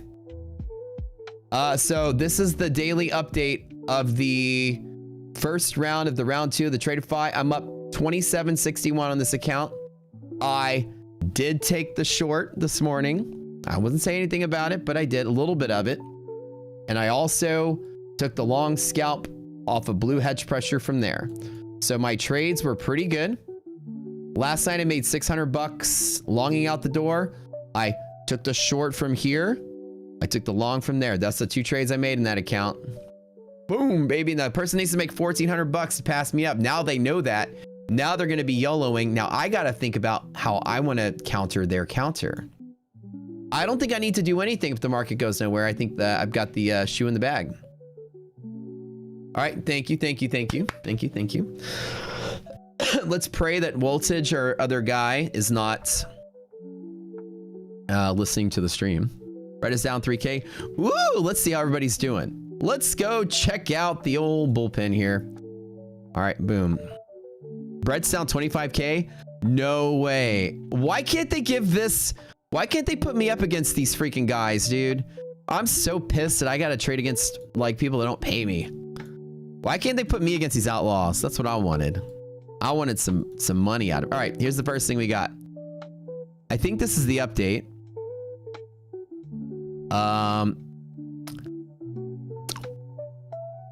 Celine is beating Tim whatever. Oh, Brett Simba is losing to Nando. No, I wanted Brett's money. Damn it. Why can't they give that to me? Why? AJ is in my bracket. So in 2 matches, if AJ wins, I get to play AJ. So I get AJ's money because AJ's what, 15,000 or 20,000, right? He's something like that. So AJ is up here. I'm down here. If I win my next round, I'd face AJ. 3 rounds from now. Brett's getting smoked. Oh my God, somebody's gonna be rich today. Somebody else is getting smoked. Holy crap, Amos is getting smoked by Ingles. So looks like they both took opposite trades. He probably long, he probably shorted. I don't think you can recover on that. So looks like Amos is knocked out. My boy there. He's good. He's a really good trader though. This is like it's coin flip, so don't make fun of people too hard. This is just coin flip. If you got the trade wrong, you got the wrong. I'm telling you, this sell-off day, half the people out there are going to be long, half the people are going to be short. It's going to be literal coin flips, so don't even judge people. But there are people who have the horrible... No, AJ's losing too! That's my money! My money! No! My money! You're in my bracket! Look at this! No, why? Why? AJ, don't lose yet. Lose to me. Bro. No. Wait, where am I at here? Oh, that's Brian. Hold on. I missed it. I missed it. Hold on. Where was AJ again? Let me scroll down. No, that's my money. No, don't take it from me. So right here, look at this. This is what I was excited about. So it's me and Voltage. So me and these people, the winner. So I have, if I win this one, I move on to play the winner here. So this is the next round. And then if AJ wins and wins again, then me and AJ would have fought right here. No, I know. I wanted the free money. Yeah. Why? I don't get anybody to take money from that. I was so excited that I had it. I was like, okay. I was like, I like AJ. He's a cool guy. AJ's awesome. I was just excited to go head to head with one of the outlaws. So Moss is losing. AJ's losing. Brett is losing. First round. Oh my God. Brian's recoverable. He's very close to his competitor. $1,000. It'd be easily achieved in this environment. You can get a last minute run, so don't sleep on anything. I probably should not sleep either. Who else is trading? Brett didn't like that you said his initials are BS. Oh. Oh, that's right. This is initials are BS. Interesting. I never thought of that. All right, Desi. Holy shit. They are tied neck and neck. $40 away from each other. All right. That's close. Looks like neither one. What I'd like to see though is like traders like Desi didn't take a hit or didn't make a lot on this kind of run. It means he's trading it smart. He's being very smart about it. He's avoiding trading, and so is the other guy. They both avoided the loss, which is good, trying the long, and they both are trading very, very conservatively. But now they both have to guess what each one is doing. So now they're both forced to trade, which is kind of a fun predicament to be in because both of them did the smart trade this morning by not getting caught up in it. So whoever this is, J Dunn, this guy blew up. So J Dunn's got it in the bag. That's a 7K lead. There's no way that guy's gonna catch up. So congrats, Jacob. Next round. I like it. Who else we got here? This person blew up too. Oh, look at this. D-Money got lucky. He didn't do anything massive. He just kind of chilled, and this guy blew up. So he lucked into the winning circle there. Anytime your competitor blows up, that's easy victory. Joey Morgan, still kind of in the range of you got to be cautious. $2,000. That's kind of like where I am. It's anybody's game, especially if this market makes a nosedive at the end of the day. So like in Joey's position, you want to hope that the market just does nothing and just stays flat and the other person just can't catch up. So he's probably sitting on the sidelines there. They're like $6 apart. Jen and Make Money are literally like $8 from each other. Okay, that's got to be nerve-wracking. They both got to trade now. So it's whoever flips the coin the best. You're out down 6K, open trade, and Peter is up 4K. Holy crap. You got snapped on the short on that sell-off, did you? Who is this? Whoa. PB investing is down 600, but this guy is down 12,000. Holy crap. This person just bought and held on to it. No, that's an easy win. There's no way you're catching up on that one. Lumi, she's probably lost as well. 3,000 will be hard to catch up by unless the market has a big rally into the day, which maybe it could. Who is this? M. Oh, no stop loss butcher. Oh, they said that was that guy from their show, right? He's losing to Roger Rodriguez, and it's still in the range of catching up. They're only like $400 away from each other. Who else do we got?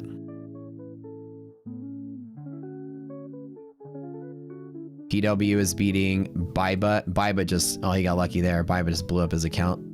Never gonna catch up to that. You get, if your opponent just tanks, it's so easy just to sit into the finish line. So 91, 51, 954 on PB is losing to Burnout by about $2,000. Probably could catch up, but that's pretty tough. If the market doesn't move, it might be hard to. Let's see what else we got here. So easy if your opponent blows up, man. That's what I always hope for. The first update to just show they blew up. That way I can take it easy. Unfortunately for Miriam, she might not catch up to this person. They're about 3,000 away from 2,500 away from each other. So she was winning earlier, and then she took a nosedive midday in the last update. Oh, she just went live, by the way, for her first. I saw that on Twitter. She just went live with Tradeify for the first time. Pretty kick-ass. I remember my first time. This row heat is beating, they were neck and neck at 0, and then one of them shorted and one of them longed. You're never going to catch up to that one. Like I said, this is all coin flips. So in reality, if you happen to just pick the short trade, or you jumped into the long and you blew up, you just got lucky if you didn't get on the wrong side of today. I shorted, so I got the good trade. Words of wisdom. How that guy has no risk management. How do you lose $8,000 and $50,000 unless you're just taking it serious, not even taking it seriously? Oh, he's not a futures trader though. That's why. Now I remember he's not Words of wisdom never trades futures. He's not a trader. He's not a futures trader. So he's just having fun. So he gets a buy. Nobody can make fun of him. He doesn't trade futures. So he's just a podcaster. This is probably the first time. He's probably the first time he's ever traded futures, I bet. Big Daddy Max. Oh my God. Whoa, the guy that he's trading against busted so hard. And Max is down. Max lost. But he didn't lose big. He took a loss. He stayed chill and he hedged his bets that the other guy would do worse, and the other guy did worse. Like we said earlier, remember the other guy was the one that had the psychology. He had to outplay Max, and the other guy just played himself into the ground. And Max did the smart thing. He played his opponent. He made no changes. Max literally made no changes. He changed by 200 bucks. He lost another 200, said, no, I'm done. And he bet on the other guy failing. The other guy failed. I got it. Kudos to Max. Max played his opponent. I wouldn't call that luck. That was skill. Max played his opponent. He saw the opponent did worse. Max took a trade and lost another 200 and goes, it's too wild. Let me bet that the opponent messes up, because the psychology is on them. They got to play harder to catch up. So they played hard and then they lost. Max, W for Max. Max did the smart thing. Played his opponent. I love it. Smart, smart, smart. Smart, smart. I'd do the same thing if I was Max in that situation. Who's this? Rips beating, oh, Rips. Again, you get lucky. Rips did good, but you get lucky when your opponent just blows up and you don't have to do much. So good for Rips. Rips is gonna be a competitor in this thing to look out for. He's tough beat. This potato thing is losing to Leo Mook by 400 bucks. They are both neck and neck, making the same trades, it looks like. So that's anybody's game at the end. That's it. Oh, wait, there's one more. Hold on. And Rebecca, again, not only did she trade very well. Wow, she did very well. Very, very, very, very good. She also got lucky too because her opponent blew up on top of that. So love when that happens. Who else is next? Holy shit, Trader Kane just romp. Whoa, ever since the, oh, so this is what happened. So Kane took the short out the door. There's only way you're making the gold move today. Yeah, he took the short out the door like I did, but he held on for longer. Kick ass. He made a good play on that one. This guy did very well, but didn't do as well. So Kane's probably got that in the bag. Good stuff. Who's left? These guys are $8 apart. Rake Trades and this person. Anybody's game. They're both under. Fun stuff. Well, I'm ahead by, what was it? Good stuff, good stuff. Hopefully I stick to it. So I'm only up by 1,400 bucks though, so it is anybody's game. I should probably secure one more trade if I can find one. I thought about adding along at this blue hedge pressure, but I don't think I can do it. All right, we run out of time, guys. We've got some Tradeify accounts to give away while we're chilling here. Before we bail out of this, I should have done Tradeifys earlier when I had more people in here.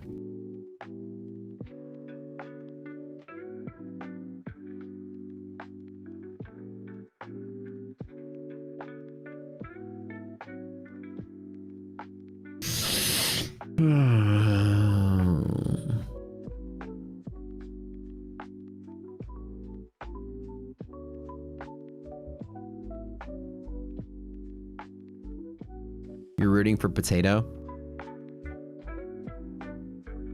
Somebody said that's the best P&L you'll ever see from Max. Max is cool. I love Max. He's good. He's a good guy. He has a good sense of humor. He's just fun. He's fun loving dude. You could troll him, have fun with him. He always takes it with good sense of humor.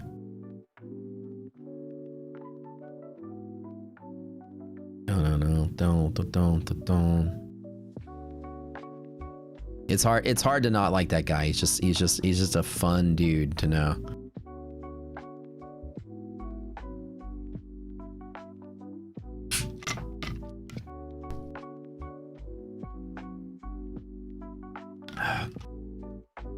He trolls himself. Yeah, like confident people just like super confident. Don't give a shit what people think.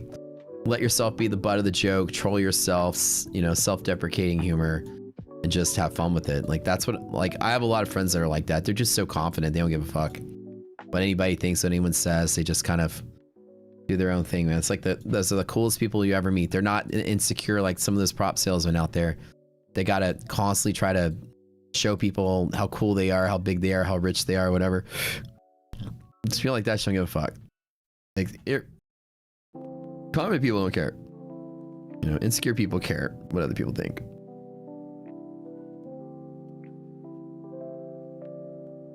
You make a joke about a confident person, they'll just laugh with you. They appreciate a good joke.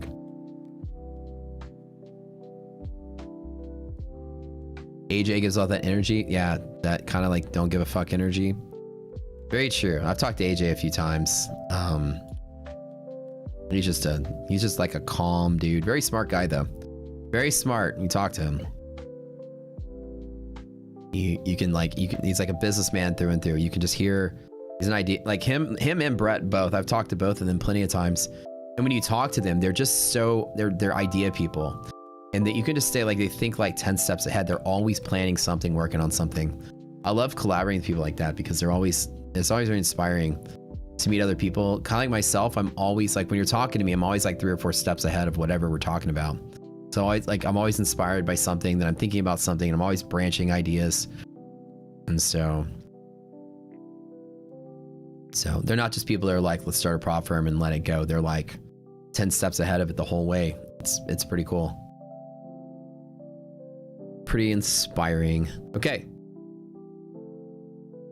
You know somebody who brags all the time, constantly pushes all their stuff. When somebody says something about another competitor, they constantly talk smack about them. Oh, geez. Yeah. I know, right? Hey, I remember my first $1 million too, right? I was insecure person missing most of my hair, and fucking no one liked me. And I got shoved in lockers, and I had to take my sister to prom, sort of person. And make sure when I made my first $1 million, I'd let everybody in the fucking world know about it. I think the best part is when I watch some people's stories or some people's posts bragging about how cool they are and no one's hanging out with them. That's the real score in life. You know what I mean? It's so cool to see somebody become uber successful and nobody knows about it except for the people you scream at on social media about it. But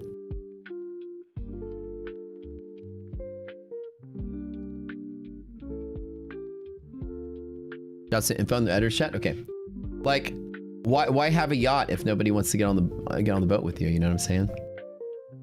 TBT deal changed to 30%. Okay, thank you for that, Arena. Oh, I see what you're saying. Hold on. What do we got? Oh, can I make the announcement? Kyle, can I make the announcement? Wow, you guys. This is why we made prop score. Okay, so I got an announcement for you guys. Type in Tradeify really quick because I got to go in about 15 minutes. So this is what I love about prop score. We work with firms. We consult with firms. We talk to them. We talk to them about their plans. They're like, we want to make better plans for traders. What do you guys think will be good?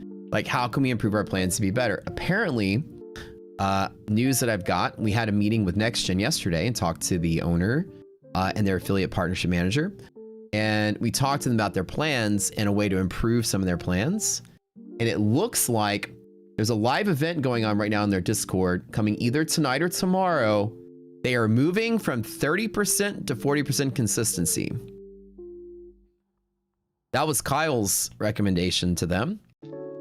And it looks like including the instant funded plans too. So that knocks a day off the pass. 1 day sooner on the pass. Look at that.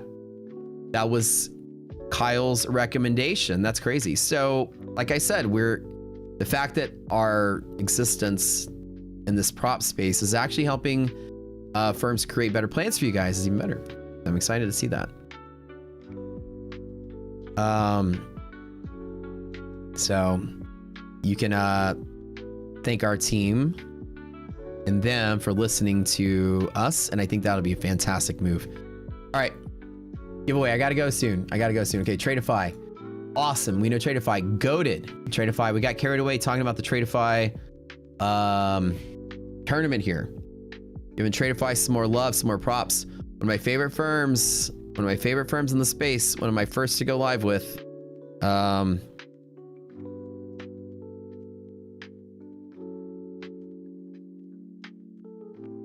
of the top ranks on prop score. Really can't be beat. You know, their stuff is really solid. I went live in the harder lightning funded. I'll give you a hint. I love Tradeify, but I wouldn't go the path of straight to funded like I did. Their other plans are infinitely better. Straight to funded is harder and more expensive. I would say the Select Daily is by far the go-to account with these guys. I think Select Daily is fantastic. It's let me just kind of add it to compare. Select Daily is cool.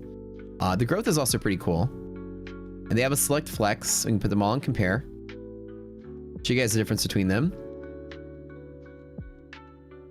The Select Daily is a 3-day pass, 1-day payout, right? So like a TPT is like a 5-day pass, 1-day payout, but you can flip 3 of those days.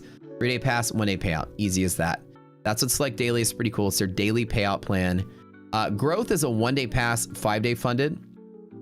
And then their Flex is a 3-day pass, 5-day funded. These are like similar to the other Flex plans that are out there. I would say that of the plans, I would say are the better ones. This one I don't like as much because of DLL. This one has no DLL. So in my opinion, this is the best one. And this one is also really good. This is a flex plan, like most of the flex plans out there. Really solid. Now, again, the growth is not that bad either. It's just I don't like DLL. That's a Matt Cowart thing. But the growth scores are off the charts. Also really good. So if you like DLL, then this is the better account. If you don't like DLL, then that's the better account. Of all of them, this is the best account. So we'll give away some of these Tradeify selects really quick. You guys will love them. It's currently 30% off, I believe. So you'll spin the winner here. Spin the wheel. And let's pray that I don't get bumped in the last place, because I don't want to have to be making MOC trades to win this tournament today. That's gonna be the sad part. When it's MOC and I'm down $1,000 and I got a YOLO at 10 minutes before close. Yeah. Oh, we're big fans of Tradeify here. That was the second firm I went live with. I took like 80K of payouts from them and then went live.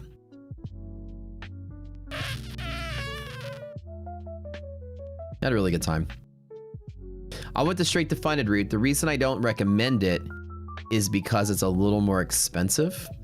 But it's not a Tradeify thing. I don't recommend straight to funded accounts to people. Even though I took that route to get there, it is a little more expensive. You're better off if you're a good trader trying to go. If you're going to go live, then you're a good trader.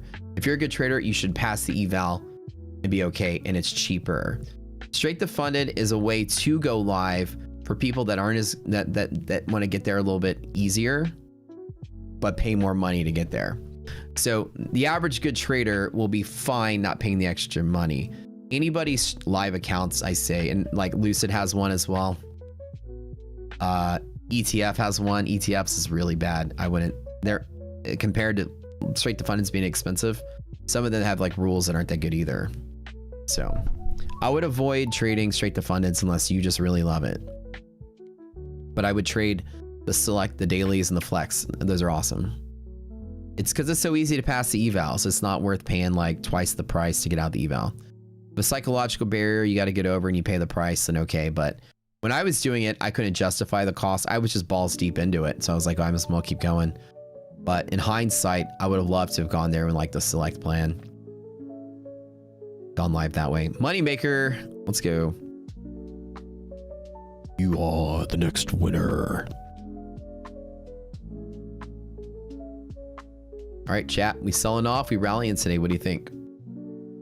I think the sell off is done. How many is that? 11, 11, 11. That's 3. Okay, we got 2 more of those. You guys are gonna love it. I think we're doing 5 today. Hold on. Now we got 5 of this.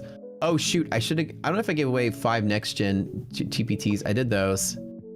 Okay. I gotta fill out the form, I think. 2 more.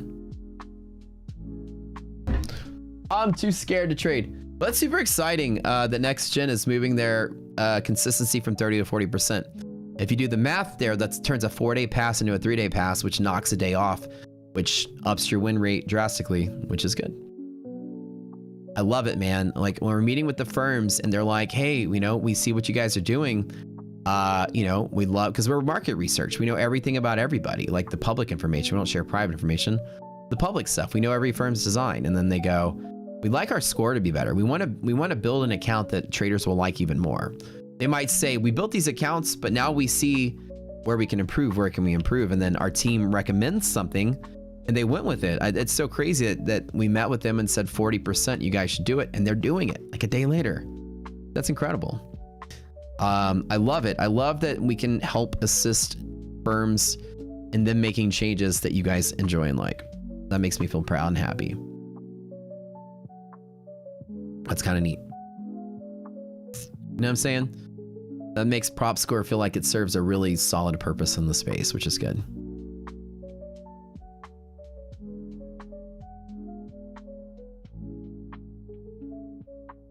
We met with Tradeify last week, actually. We actually made some recommendations to them also. And there's a lot of firms out there that it's hard to know what the competition's doing because you have to go do the research, right? Like, what are your 50 competitors doing? This guy's a bot. We'll skip him. Definitely a bot. So what we'll have to do is like, you know, the fact that we have everybody's accounts in front of you and you can do the comparison. Now all the bigger firms can use our tool as market research. That's 5. 5 of you guys. That's it. That's it.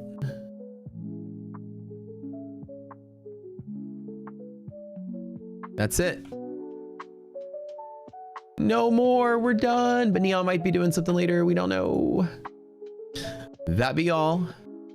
That be all. So sorry if you didn't win, but come back. Actually be here.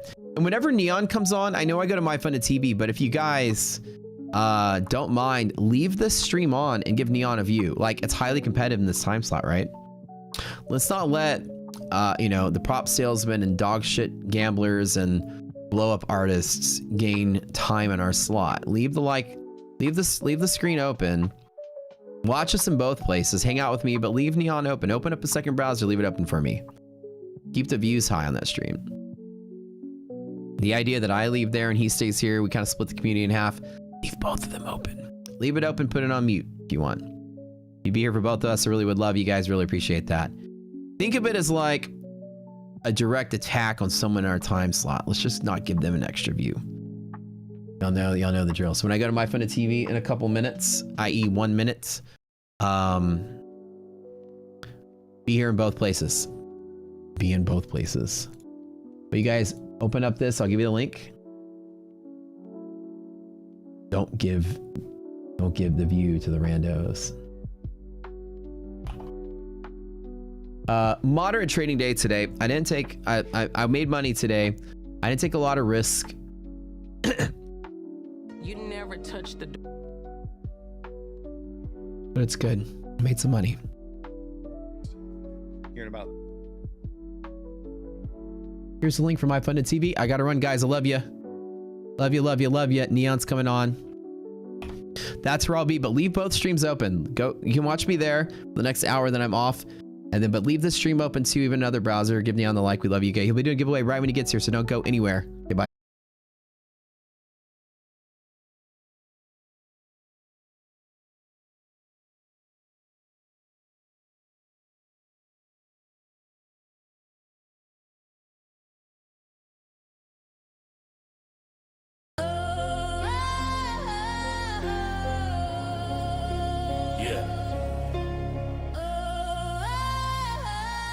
Afternoon stream, let's get it. Neon on the mic, yeah. Neon stepping in. What up, fam? What's good in the hood, baby? What up, what up, what up? What's good? Let me get chat up. Welcome to the room, baby. The room shows up. I'm in a little short right now. Cost average 30,002. Pretty high risk short, but has a lot of possible reward, and I'm just risking a little bit of juice from the day. Pop out chat. I'll keep a tight leash on this. It's ready to pivot, so.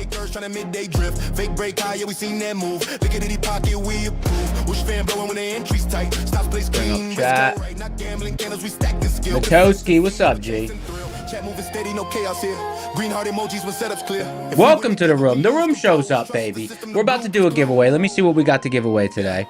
Yeah, the room shows up. Yeah.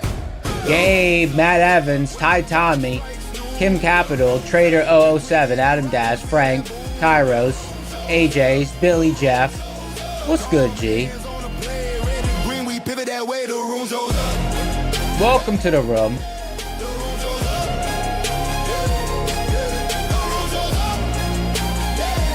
Mac D-Rug, Trading View, Jeff FX, Jose, D&D Trader. What's up, guys? I made the intro video. I think it's called VidMuse AI, and then Brad made the song.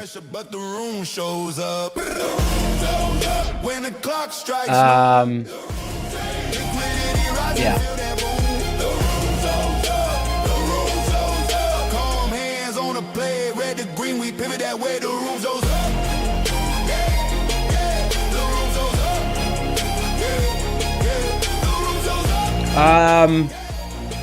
Let me see. Oh, let me see what we got to give away here. Here we go.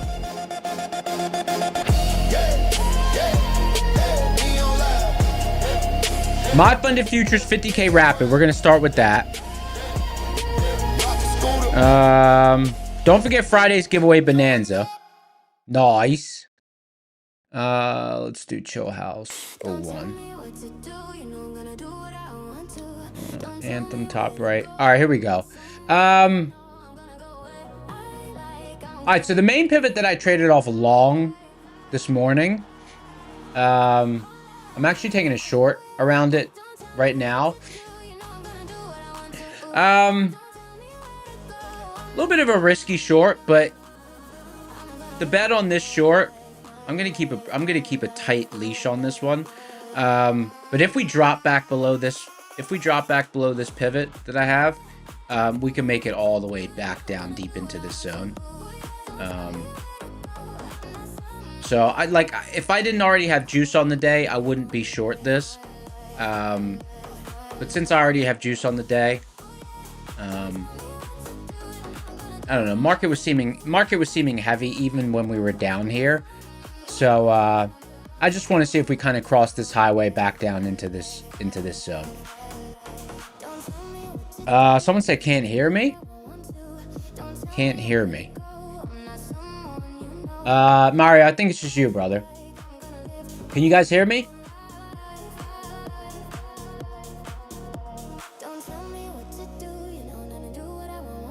You can hear me? All right. What's up, Maggie? Maggie's in the house. All right, cool. Let me see. Maybe the volume's still up. No, the volume's at its normal level. All right, cool. Yes, I'm just trying to see if we can make our way back down. I'm trying to see if we can make our way back down here. We'll see. Let's get some suggestions on the code word. Let's start with a giveaway here. What do we got? Suggestions on the code word.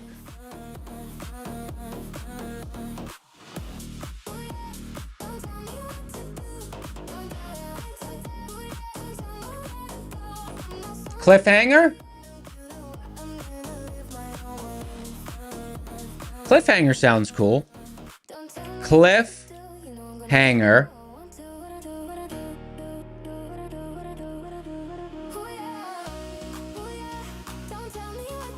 Cliffhangers, that's a code word. Cliffhanger's the code word. Let me see what we got here. I usually don't like initiating trades in the middle of a stable block. The reason for this one is there's a pivot in the middle of the stable block. If there's clustered high volume pivots from previous sessions, clustered volume point of controls from previous sessions, the algo will highlight them for me. So I know there's kind of a decision point here.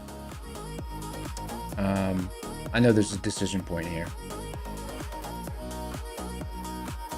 So, we'll see.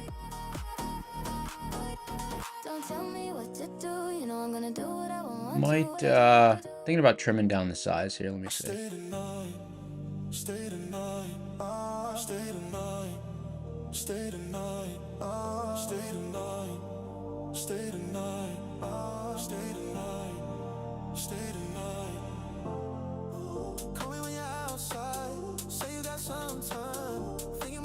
No, I'll still hold this size.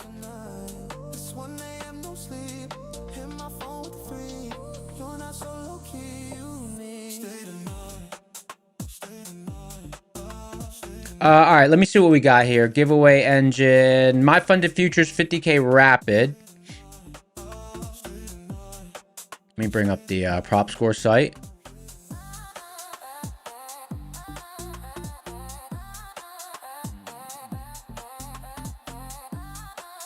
Full browser window. My Funded Futures 50K Rapid.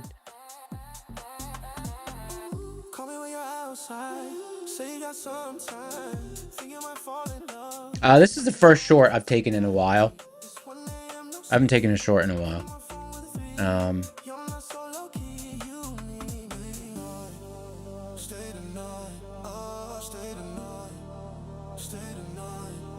We'll see. All right. My Funded Futures 50K Rapid. Prop score's a 9.9. Oh, this is a banger account. That's right. Prop score's a 9.9. Let's see. Profit target's 3K. Max loss 2K.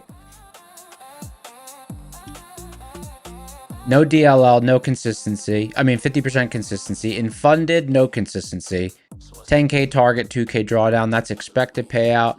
Min first payout. Let's see. Rapid, 2.6K, 2K. Nice. Solid account.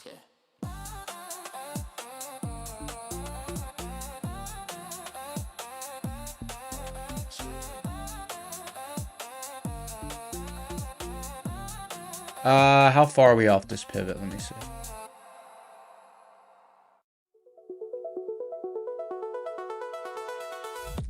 $23 points.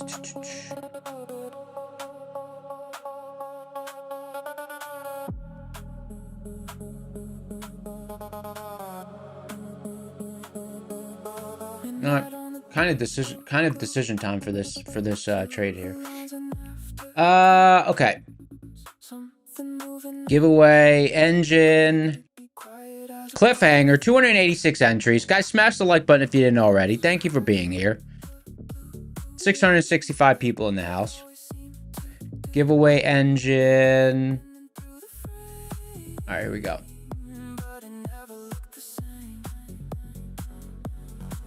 We'll give it 2 more minutes.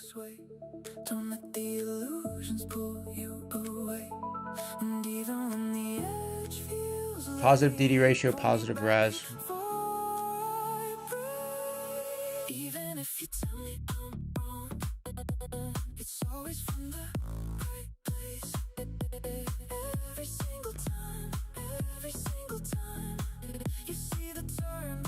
Might be offsides here.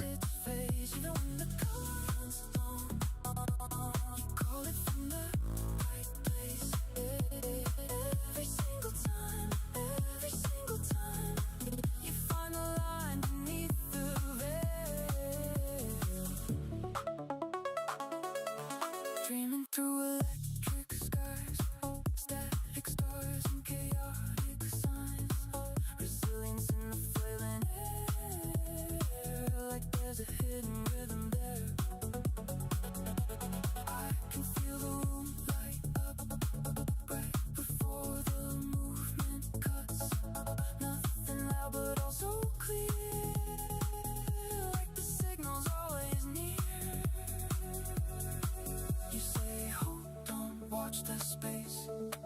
There's something shifting in the wave, and even when I lean too far, you read the blur like second nature. Even if you tell me I'm wrong, it's always from the right place. Every single time, every single time. All right, here we go. 7, 6, 5, 4, 3, 2, 1. Pick a winner. Ramen.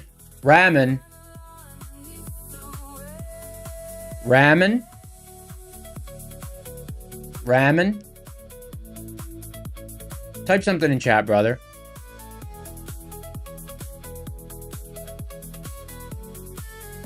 My funded futures 50K. Rapid. Let's see. Ramen. Did they type something in chat? Sorry, I'm keeping an eye on this trade as well. Trying to name the shape of change, but you were calming all the noise. Ramen. Anyone see them type anything? 10, 9, 8, 7, 6. Ramen. There they are. All right, cool. Congratulations, brother. You're a winner. Click the link in the description for the Discord. Go to the Claim Your Win channel. The mods will hook you up. Congratulations.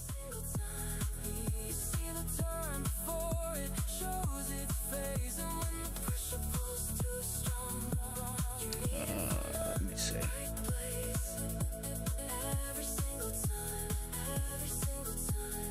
Let's get some orders ready here to trim this.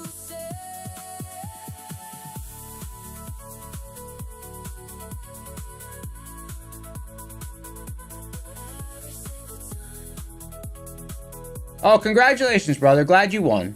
Congratulations.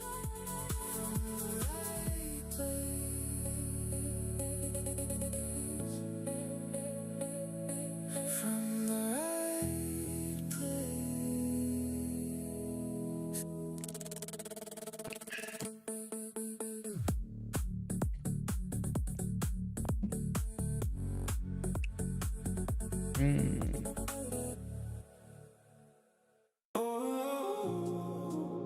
All right, so right now at this point on this trade, the account I'm trading on does not break even. It's the account that's up 498. That's what I'm trading this on. Long day, same noise. Need something to fill the void. Turn it up, let it breathe. Give me something I can feel. Don't stop now. Guys, guys, giveaway's over. Giveaway's over.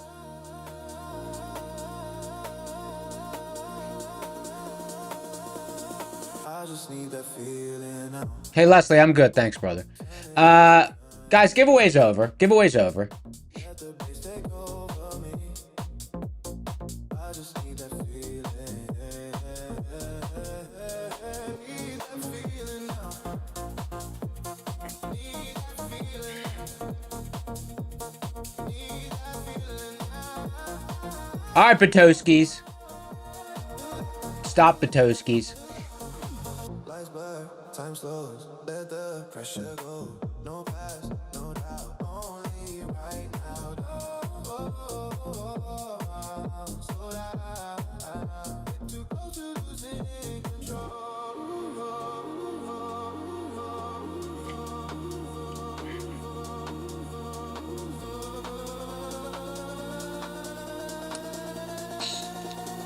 I just need that feeling now. Turn it up, don't turn it down. AJ said, why do we all use a different giveaway system? I don't know, I guess we just feel like it. Why not? No, the one Matt uses, only one person can use it. Matt Trader, I believe that, I believe the Ninja Trader,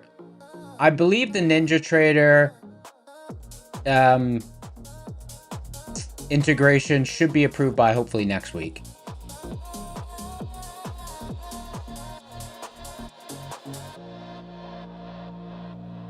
turn it down.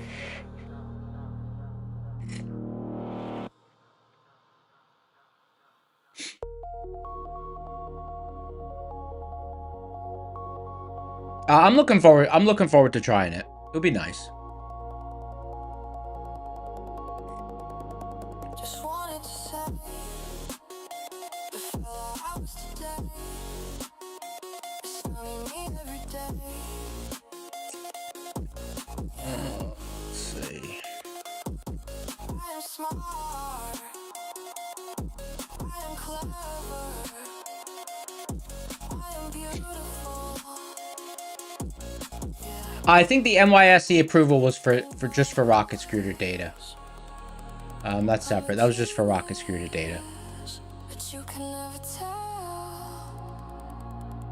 and I'm focused when I'm not in hell.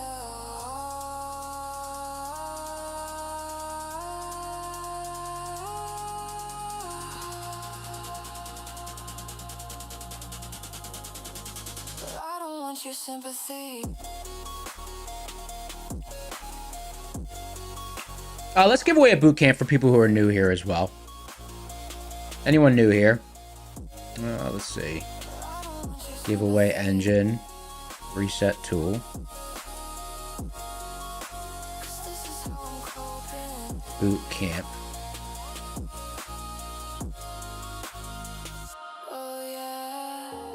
Alright, type boot camp in chat. If you're new here, we're going to do a boot camp giveaway for you guys.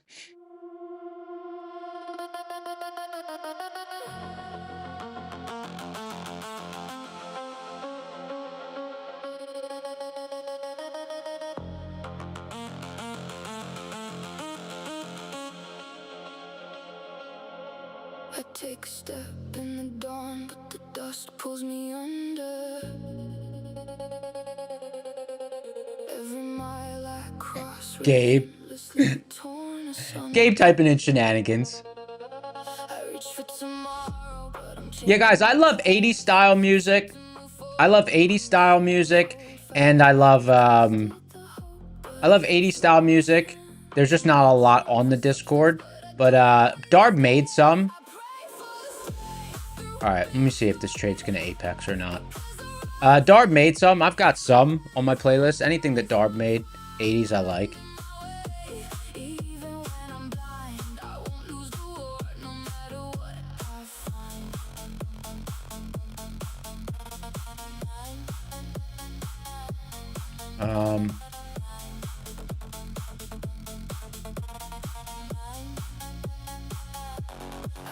If the bottom doesn't drop out here, I'll probably have to cut this one.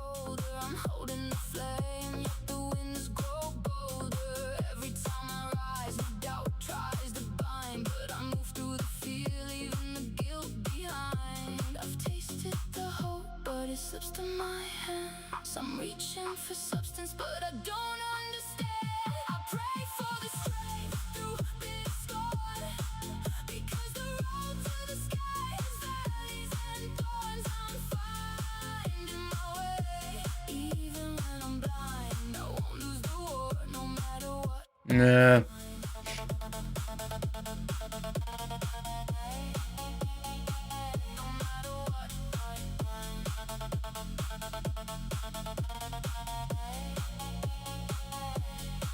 Every hit leaves a scar, reminding me of the struggle. Each dream I chase bursts like a bubble. Reaching every peak, I'm still climbing along. Though the road is still long, it's QQQ closed, 30,080.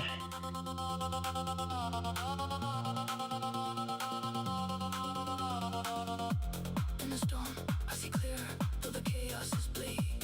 In the dark, I find courage, even when the future looks weak. The silence is loud, it echoes defeat. The noise in my head, Darb has great music. Darb's retreat. a musician, actually. He's actually a musician. Through my hands, I'm reaching for substance, but I He makes great music. It's nice that he shares his playlist with us so we can kind of, you know, pick out songs from there. because the road to the sky is valleys and thorns. I'm finding my way, even when I'm blind. Liquidity 2, you make great songs as well, brother. Target on this, ideally, honestly, I was looking for it to roll over a little bit more aggressively. I'm not liking the fact that it's fighting so much, but it is to be expected because we're in the middle of a stable block. Like, trades that are initiated in a stable block are never, like, clean, super sharp. So I tend to, you know, I give them more room. I give them more room. But I would like it to come back into this decision block. I would like it to come back into the decision block, but it needs to cross this pivot first. 29,970. But it's really struggling here. Like, the floor needs to drop out. The floor needs to drop out on this thing if it's gonna take off.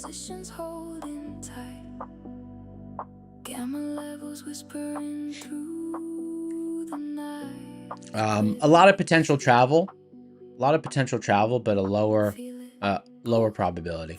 So, you know, every once in a while, setup like this pops up that I'll take a stab at if I have, you know, if I already have decent juice on the session. Because the potential travel is high.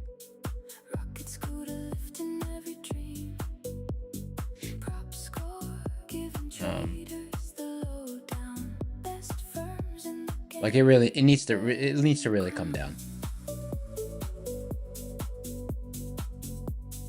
I'm tempted to take off some risk, but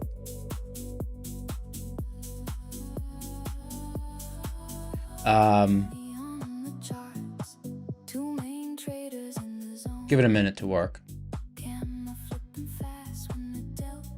Let's see.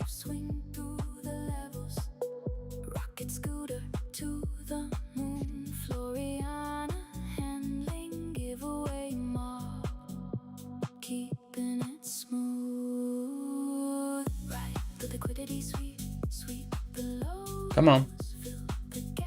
You know, it's really it's not having an easy go.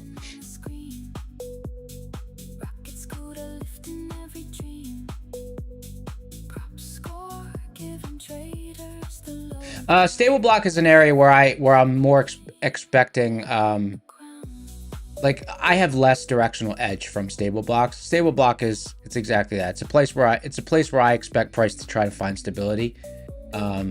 Whereas decision blocks are places that are I expect price to you know, the market to be making decisions about where it wants to go. So that's why I initiate trades from decision blocks, because I tend to get sharper moves, more immediate moves.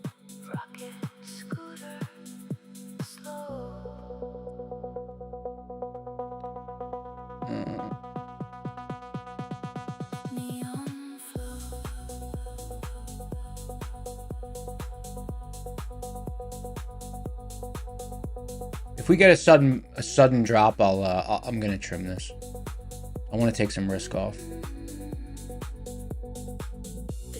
I'd say to beat, yeah, I have a little bit. Are blocks subjective? No, they're not subjective. They're algorithmically derived. Without forcing it, math is referenced indirectly. Sorry, I'm a little quiet. I'm just watching the tape as it comes down into this area.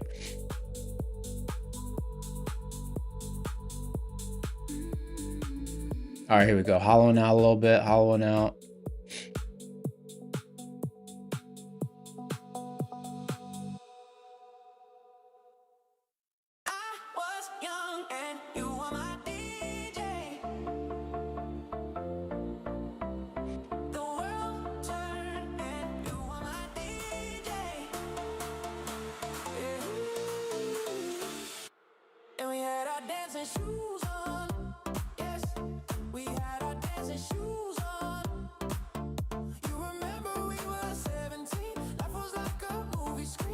Can anyone draw a box around them?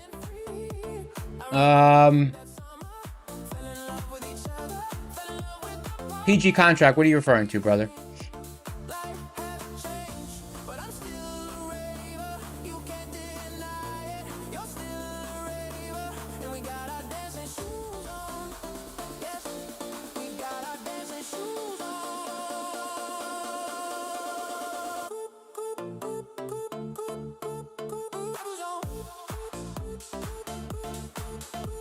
All right, there's a quick drop. Gonna trim 27 points. Trim there.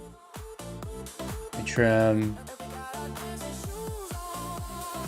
Up 38 points. Let me trim.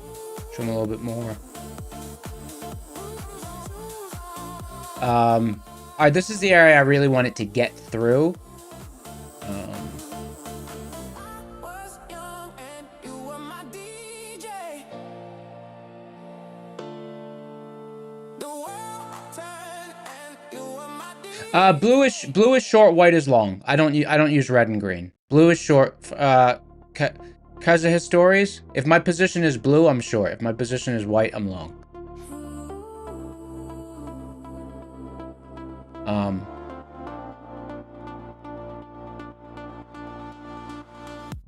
Burning hearts calling out your name. I still bleed where you carved your flame. I can feel your ghost in my bloodstream. We were diamonds burning through a bad dream. All right, this is kind of the battle zone now for this. This kind of battle zone for this. Still got half the size on. Let me see. Craving all your compliance. Every night I fall again. Drowning deep where I'm gonna keep it on, because this is what I was looking for. So now that I've trimmed about half, I'm protected here on this. after midnight, I still see your face in the review and the smoke and the bass. You're the high that I can't replace, and I don't wanna come Let's see. down. Don't wanna come down. After midnight, night, when the city's asleep, you're the secret that I couldn't keep. Every heartbeat cuts too deep, and I don't wanna come down. Don't wanna come down. All right, I'll let it work a little bit. It's still got half size on, so you know, it's not. I can't just let it breathe indefinitely because there's still a little bit of size on it. But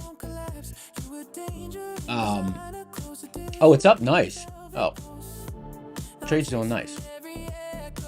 I usually don't look at the P&L, but sometimes I'll just glance at it. All right.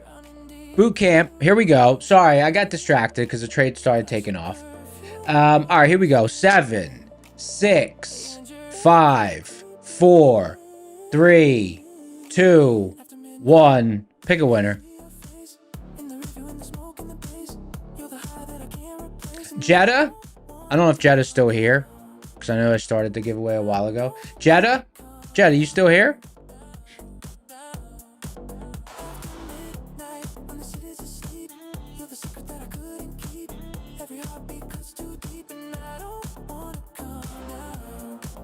Jetta, let me restart. Let me restart this. Mario, like I have the bulk of my screen taken up by Rocket Scooter. I might set it up so I can swap sometimes. I mean, I could zoom in this way, but then that affects my read because I'm reading this chart as well.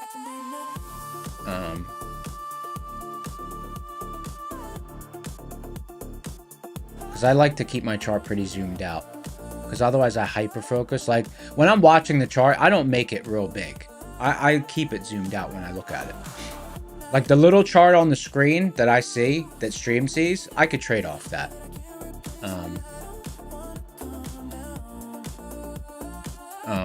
Because what happens with me, you know, everyone's different. I have a tendency to hyper focus.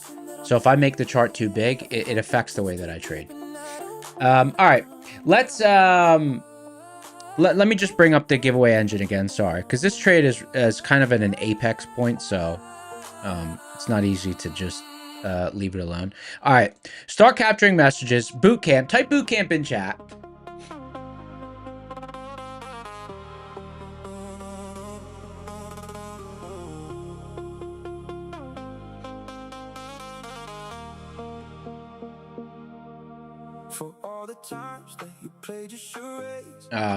I mean, there's no sizing guidelines. Like, I could set up the screen layout however I want.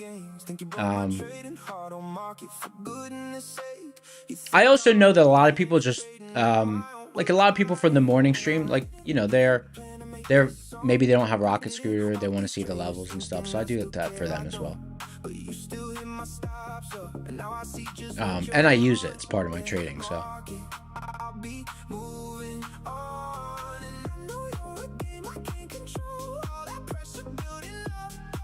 Oh, here we go. Oh, man. I did not want to see that. That was a liquidity grab.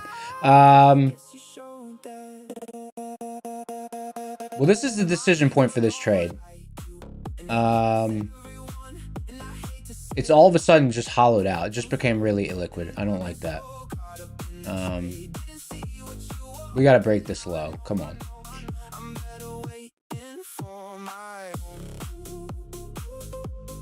Absolute shenanigans on that drop.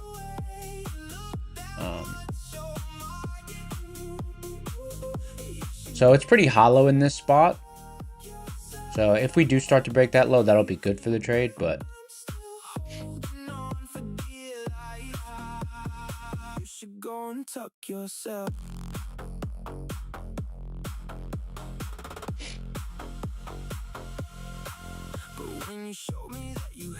All right, hollow spot below. Hollow spot below, new decision point below. If we can cross that hollow spot and find some liquidity lower, then we can get sucked back down. I'm looking to get sucked back down here. I'm up 43 points. I should probably trim one more. I'll let it work a little bit though. All right, here we go. 7, 6, 5, 4, 3, 2, 1. Pick a winner. Cali 40-30. Cali 40-30.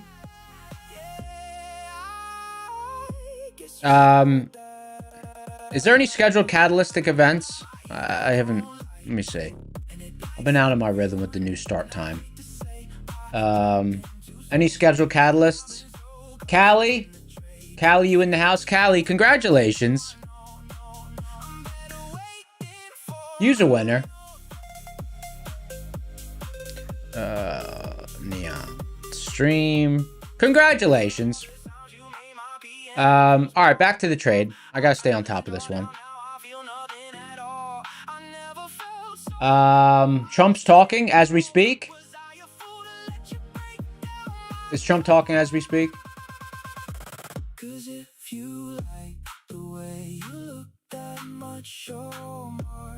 You should go and tuck yourself. And if you think that I'm still holding on for dear life, you should go and tuck yourself. All right, here we go. Crossing the highway. Let's go. If we break that low, it'll be very good for this trade.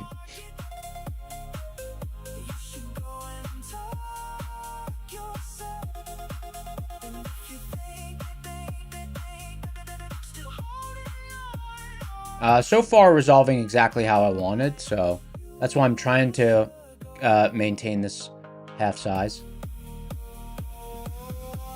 Because this is exactly what I wanted to see. If it was to resolve well.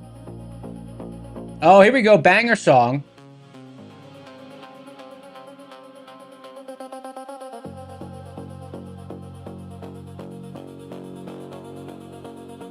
Staring at the glow again. Cold room, quiet hum. Bart Van Dellen 776. That's short. Yeah, short. Short average now is 30,026. This is not a good trade if you don't already have if someone didn't already have juice on the day. Hey, Liquidity 2, is that going to be today, brother? Is that going to be today for the new song?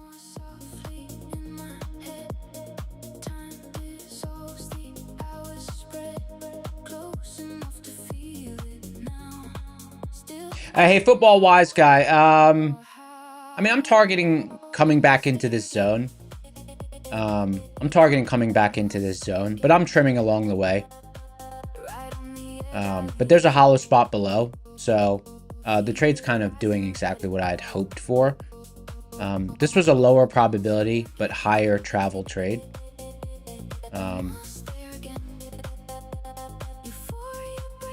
All right, hitting the hollow spot. Up 70 points. I'm going to trim 75 points. So trim one more there.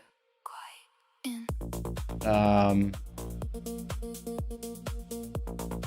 should really trim a couple here. I don't want to push my luck on this.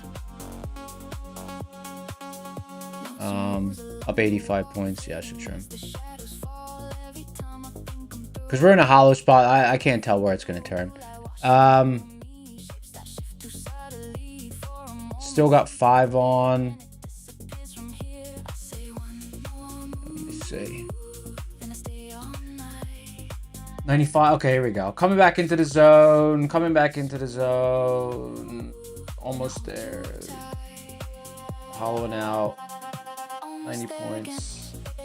We get another nice little drop here.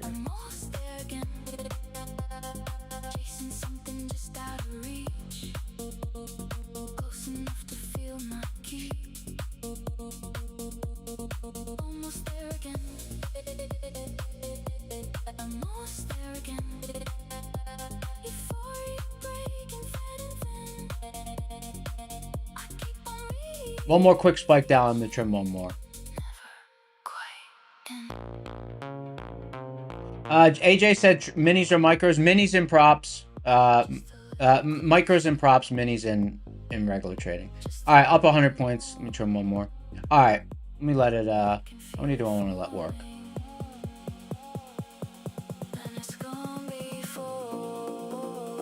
I am going to hold the remaining 4.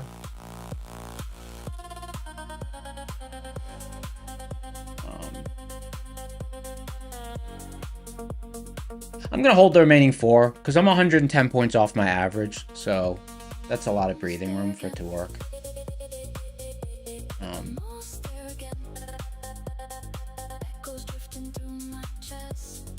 That's a lot of breathing room for it to work. If I didn't already have juice on the day, I would have not taken much size at all on that. Because this kind of trade, it's a much lower probability trade. Like it's probably 45% probability of resolving. But the travel, you can see the travel, see how much travel it has. So this kind of trade, you know, I don't take them as often, but you know, some trades they have a lower probability of success, but a higher probability of a nice amount of travel. So the math of taking the trade is still acceptable. So I'll still take it. All right, here we go. Come back into the decision block. I'm gonna trim one more because this was a possible reversal spot here. All right, so I'll leave 3 on.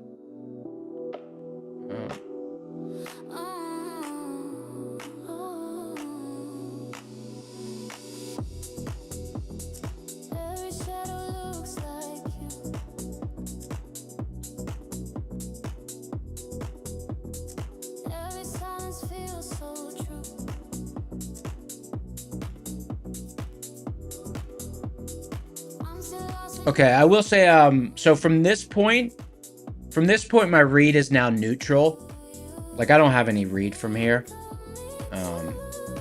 Like, my read was here around this pivot. I don't have a read from this spot, so that's why now, you know, now I'm like kind of like let it work. I have no read from this spot either way. This is now, it's now 50-50 from this spot. You know, maybe 51% that it continues to drop into the zone, but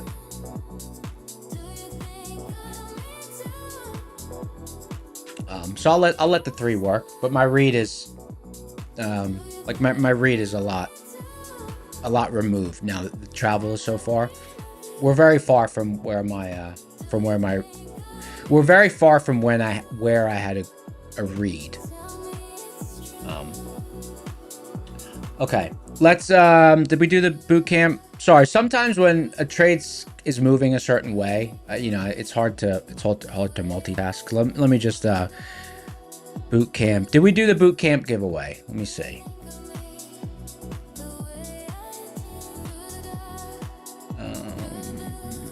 We did do a boot camp giveaway. All right, let's do one more boot camp giveaway. Nice little trade there. No complaints. I've still got runners going, but let me update the P&L. Holy moly. Jesus, that was juicy.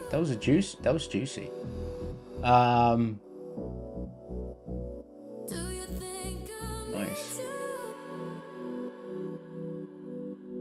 Wow. See, I don't look at the P&L, so I'm not always, sometimes I don't, you know, realize. All right, let me, that's the good thing about looking at points instead of P&L. You know, it doesn't affect your mechanics.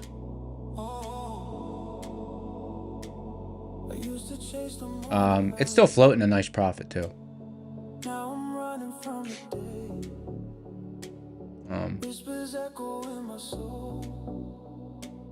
It's a really nice day for that account. That's cool.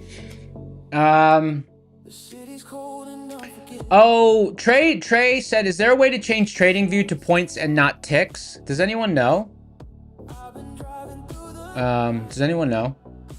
And hey, just so you guys know, so like a lot of times in the morning, or like I like to do it in the afternoon too, but I'm sure it would annoy people. But like the way a lot of times I trade is, watch. You see where it says how many points up or down? A lot of times I will do this. P&L display unit.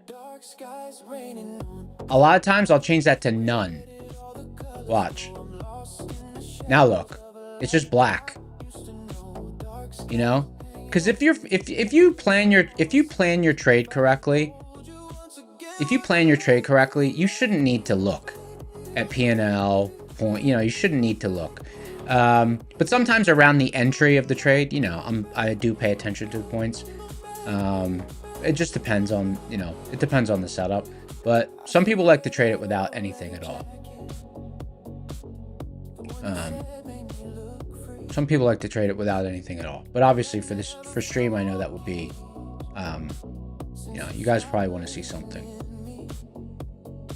Like if I change it to dollars, here, I'll change it to currency. You know, it's like 720. So like, I don't like to see the number bouncing around, especially in real trading.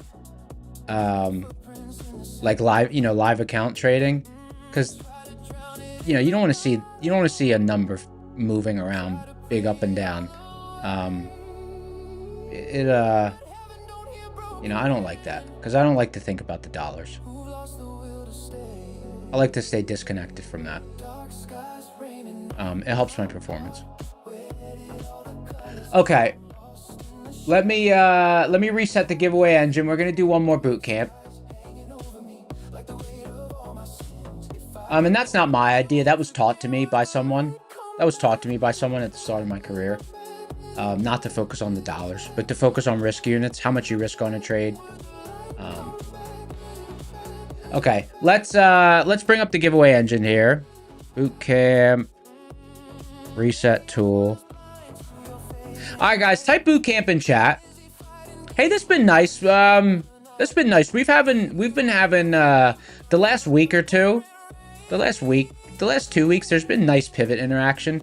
Because sometimes in the afternoon, there's no pivot interaction, and it kind of sucks. So it's been nice that we've been getting some pivot interactions the last couple weeks. All right, giveaway engine. Type bootcamp in chat.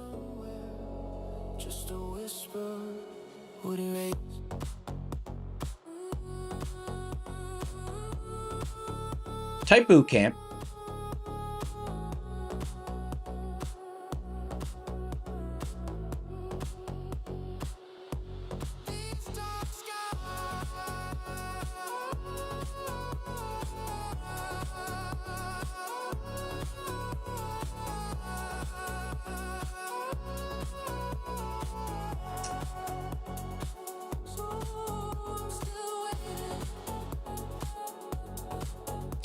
Someone said something about consistency. So everyone has a different approach. So me, I am very, very, I'm a very routine person. And the way that my brain works is, like I have a certain way that I trade, and that's just the way that I trade. So like when I started trading the props, when the stream started, I kind of made a decision to, I'm just going to trade like I normally trade.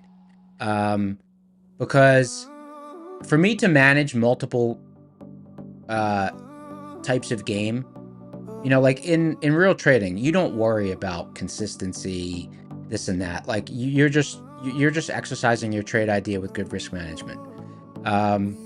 So I'm not good at managing like multiple things and all that. So the way that I do the props is I just treat them like small regular accounts. And I'm not like, oh, this one has this rule, this one has, I just trade them. And then I'll just log in, like I'll trade them for a few weeks and then I'll log in and I'll see, okay, can I take a payout sort of thing. I'm not like every day, is it consistency, is it not consistency? I know like mathematically it's better to do that kind of stuff. But for me, like that would affect my real trading. So I'm just like, you know, just trade them. And, you know, like that's what I did with the TPT accounts. That's what I did with these. You know, and that's kind of how I do it. You know, I did the evals and then I traded the regular accounts for like 3 weeks, 2-3 weeks. You know, and then I was like, okay, I was able to take out, I think it was $12.50 per account. You know, I can't focus on each individual like little rule and stuff. It's too much for me to handle. Because that'll affect my real game. All right, here we go. 7, 6, 5, 4, 3, 2, 1. Pick a winner. Augustoshi.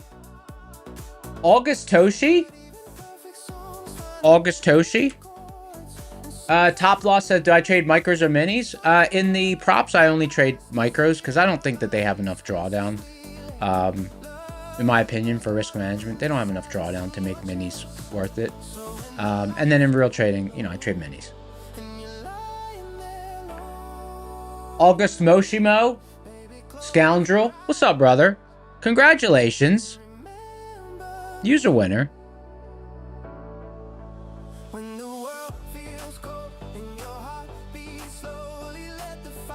Okay, you won yourself a boot camp.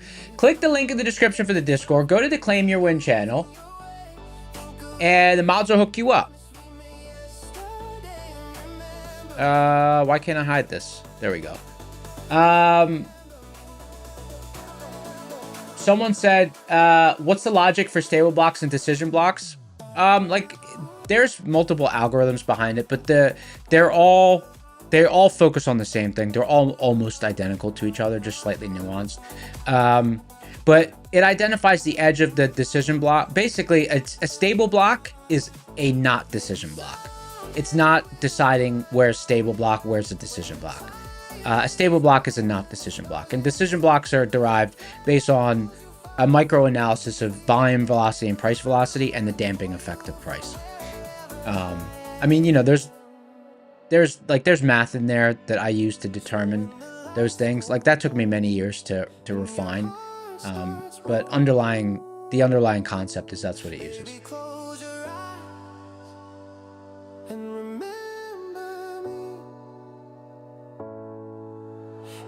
Glad I trimmed there at the top of the stable block, decision block.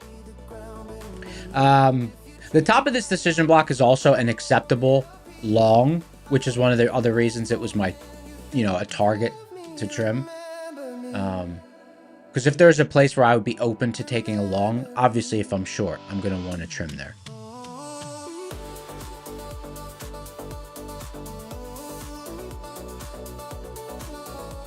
August said, you don't speak English, slowly please. Just there's a link in the description. In the description of the video, there's a link for a Discord. You click on that, and then there's instructions that you follow to join that server in the Discord. And then there's a channel called Claim Your Win, and that's how you claim your prize. Toasty said, is Seeds algo constantly updated, or have I refined it to completion? It was constantly updated for about, I don't know, it was a long time. I don't even want to think about how many years. I basically put my whole life on hold while I was working on that for many years. But I finished it in 2022. I have not made a change to it since 2022. Thank God.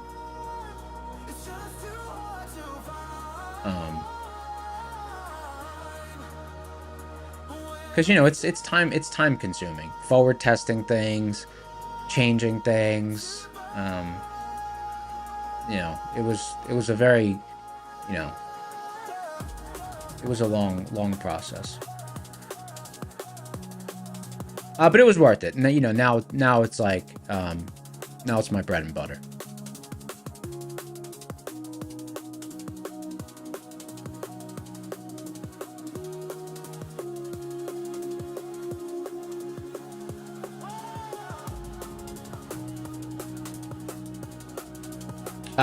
Viral Pulse, you went live with Lucid. You should stop you said you think you should stop trading?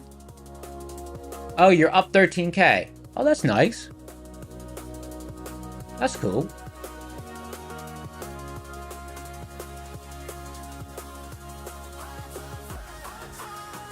Oh, Elevated Life said, what's up? What's up, G?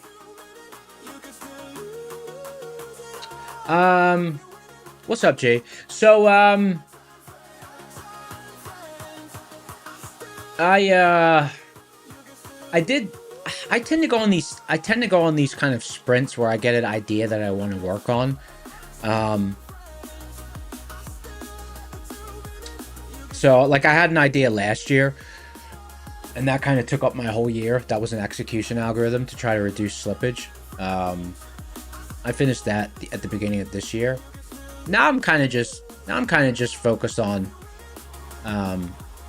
you know, just using the tools I have. I'm forward testing a couple of things. One thing I'm forward testing, which I've been finding quite intriguing, is the risk interval bands off of average price paid for the session, VWAP, instead of you anchoring it based on the opening print, which is what I used to do. I've been liking that, but it's not been many sessions. Like, we're in an environment where like there's so much buying pressure, so I want to see how it reacts in a more range bound market, you know, which is more common, like the kind of market that we had in November, December, January, February. But it's definitely a tool that so far I've seen for a trending market. I do like it. So I use that mainly as an altimeter, just to judge where we are in the session. You know, I don't take trades off of it, but you could see like this morning, the main pivot, that pivot that I just shorted around, that pivot, I took a long trade off of, and it just happened to also have that half risk interval band off of VWAP right under it. So like I'm definitely paying attention to things like that. You know, forward testing, that's a long process, so I'll need to see a lot of sessions with it, but I definitely find it useful for judging the altitude of the session. And I set it up faint enough that it doesn't really, you know, it doesn't really bother me to have it up there most of the time.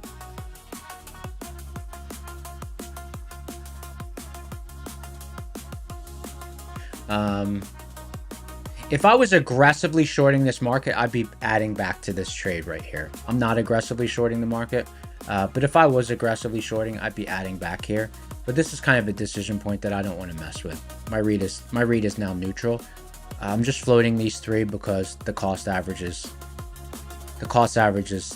high on the short, so there's plenty of room for it to work.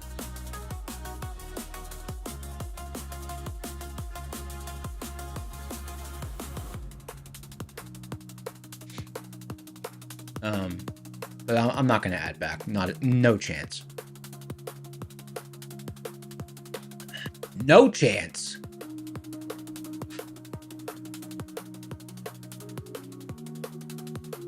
Let me see.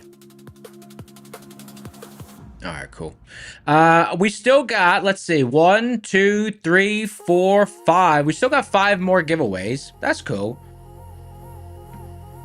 My Funded Futures, Next Gen, Tradeify. Let me write down these numbers.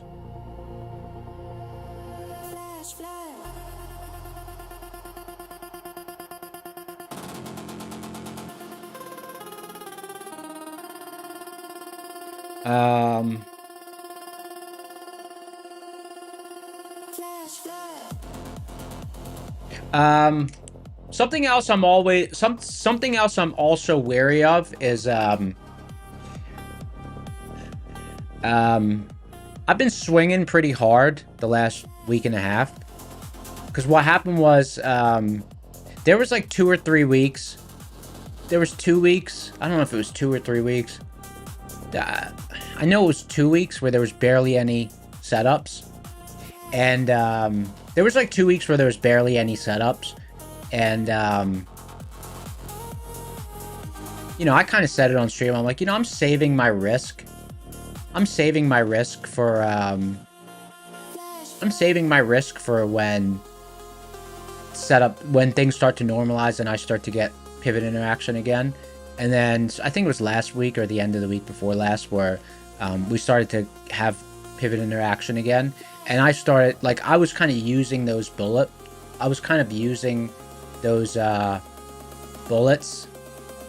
those reserve bullets as like extra risk. So I've been a little bit heavy on the risk the last couple of weeks, the last week and a half. It has paid, but it is in the back of my mind that, you know, I don't know if it you know, I might, I don't know, might ease off a little bit. You know, I don't know. I'm trying to balance it because I'm like, my accuracy has been really solid, but like usually these streaks, you know, you end with, you know, one trade where you just get totally smoked because you're extra risk on. So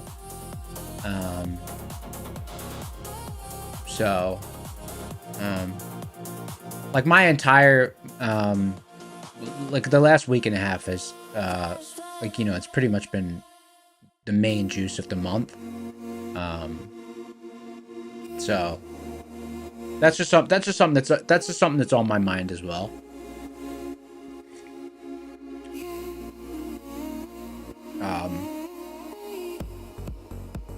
You know, because I understand variance. And I always talk about, you know, variance. So, you know, I just want to keep an eye on that. Just want to keep an eye on that. We've been having pretty liquid opens. That's been enticing me as well. Like today's open was pretty liquid. Unfortunately, there wasn't really any setup at the open. The setup didn't come until like 15 or 20 minutes after the open. But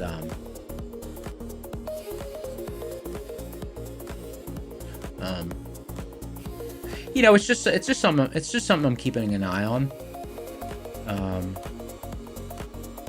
Like, cause when I trade with a little bit too much conviction, that can be a little dangerous.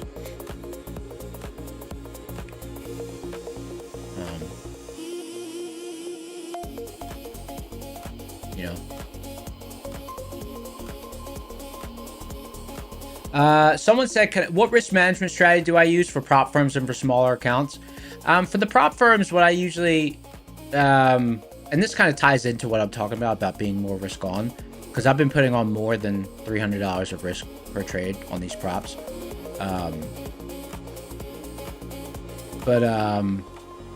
The way that I usually treat the props is take the available drawdown on the initial account balance.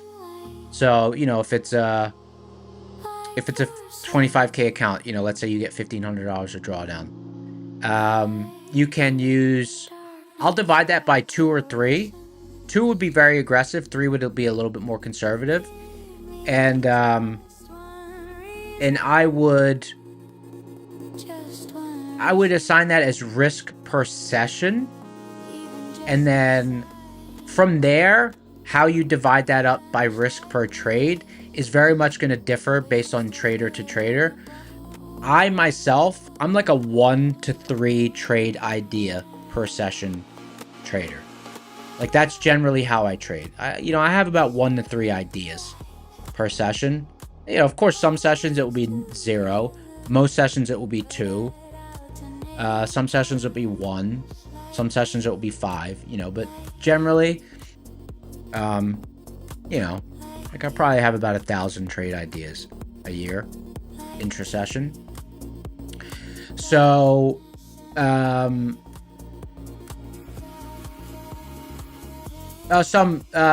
them are 25K. One of them's a 50K. So based on how many trades you take a session, obviously that's going to dictate how much you divide that daily risk by. So that's how I do the props. And then in regular trading, I don't do this anymore because my account size, you know, my available capital grew. But like when you have a certain account size that you're trading with at the start, you know, most people, they would risk anywhere from 2 to 5% of their available capital on any individual session.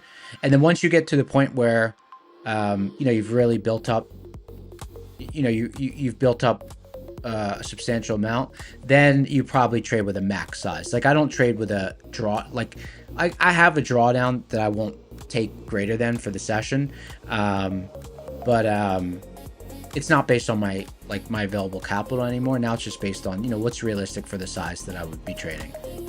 Like I have a max size, not really like a max. I'm not doing percentage of account. But yeah, I think it's different for real trading versus prop trading. Because like you never take your available account amount in real trading and say, oh, I'll divide that by 3 and allow myself that amount for daily drawdown. But like, you know, with a prop account, if you got X amount of drawdown in the account, you know, it's pretty common for people to take that, divide it by 2 or 3 and allow themselves that much risk per session. Don't know what to say, boy, and I'm lost without you. Trader University said, do I think we dump? So my read is now neutral. My read was from where I took the trade. Like where I had a read on the market and why I took that short was right. Like when I have a solid read, when I have a good read that I'm like 65 or more greater confident in, I take a trade. So like my read was in this area, so that's why I shorted. You know, and that trade resolved. My confidence on that was not 65%. It was lower than that, but the distance of travel available was higher, so that allowed me to, you know, mathematically I was okay taking that trade. But from here, no. From here, I have no read. My read from here, my read from this spot is neutral. Like if I had a convicted read from this spot, I would add to this trade, or I would let's say my read was long from here, I would flatten this short. If my read was short from here, I would add to this short, but my read is neutral now. My read is neutral. When my read is strong, I put on a trade.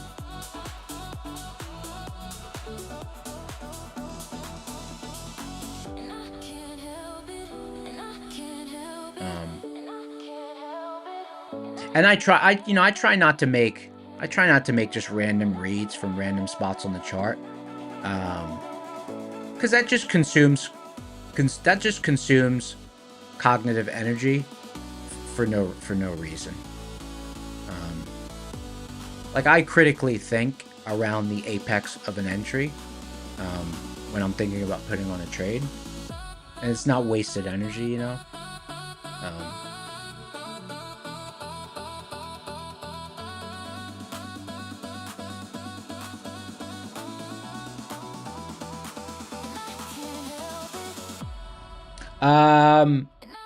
Liquidity 2 said, great question though. Great question about do I think we dump?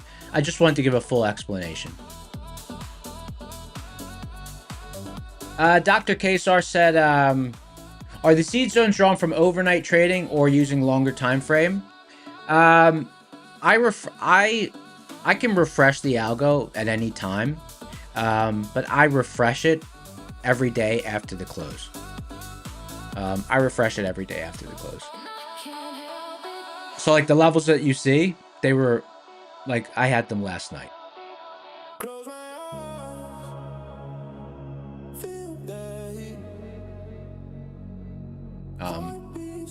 But I trade the regular session.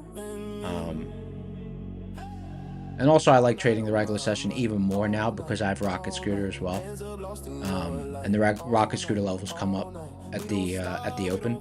A couple minutes after the open, but, you know, close enough to the open that, you know, it's the open, pretty much. They usually come out like a minute after. Minute, 2 minutes. It's fast.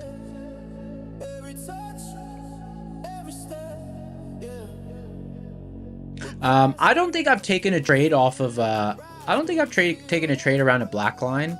I think today was the first day in, probably a couple months. They haven't really been in play. Football Wise Size, okay, where can you watch me live in the AM? In the AM, I just trade on my own. Like, I support the Rocket Scooter stream in the morning. You know, because Matt streams in the morning, so I just support that. Matoski. Yeah, for those of you who don't, because some people sometimes click in the channel and they don't know the schedule. Matt, the founder of this channel, he streams every morning, 8:30 Eastern. I stream right after him at 12:30. And then we have Sir Darb, aka Brad. He streams every evening at 7 p.m.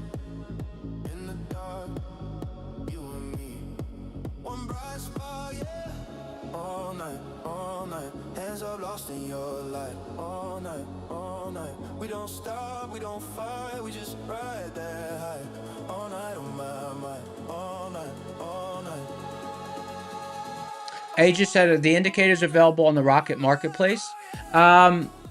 Yeah, you talking about Rocket Scooter or the Velocity and stuff? Because Velocity and all that, that's just stuff I use that I created.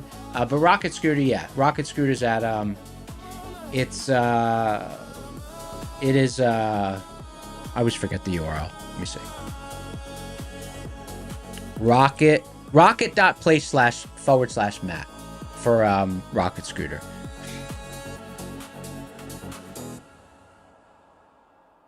Velocity and Seeds, you know, because I'm new to the streaming, they're not really set up for public distribution. I know a lot of people have asked, so, you know, maybe one day I'll set it up if there was enough interest. But they're not like, you know, they're not set up like that, like with a login and all that. Like, I run them on my own servers.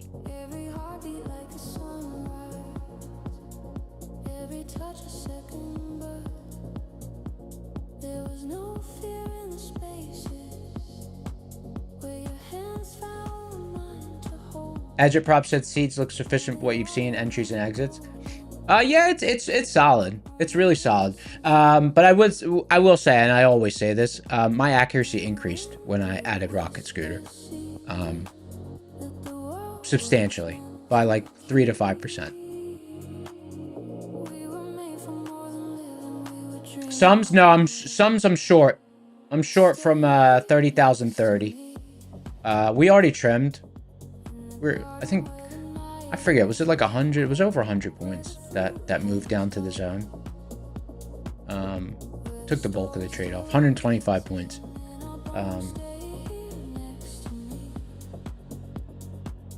It's very unusual that I take trades that have travel like that, or I would hold for travel like that. It was just because this was a low probability, high travel trade. So, you know, that's not the norm.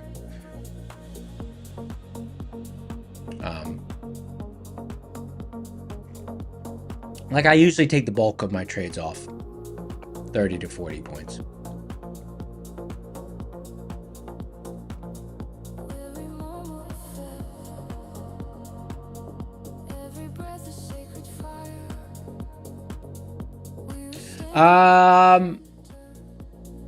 Someone asked about the giveaways. We got a bunch of giveaways. Let's see.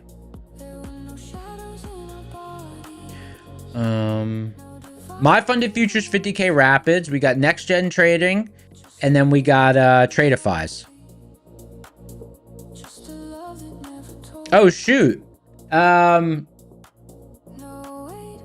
So, Next Gen 1 year anniversary. 70% off instant funded accounts. So it makes it cheaper than buying an eval. Oh, that's cool. I've never, direct to funded accounts. That's cool. Direct to funded accounts. I wonder, do they have a lot tighter rules or what? But Next Gen, it's NEX Gen. NEX Gen, because it's not next with a T. Next Gen 1 year anniversary. I believe this code is exclusive to us. Code is SCORE1Y. Let me just type that in chat because that's not the easiest. That's not the easiest.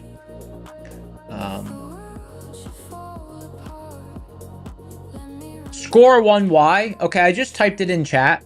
So on Next Gen, the website's I don't know what the website is. Let me bring up the website. NEX Gen. Let me see. NEX Gen prop trading. Oh, they're also adding Ninja Trader. Oh, that's cool. Because I remember looking into them, and I wouldn't be able to trade with them because they didn't have Ninja Trader. But that would be cool. As long as they don't have any crazy rules that I gotta keep track of. Okay, I just put the little website. I just put the website in chat.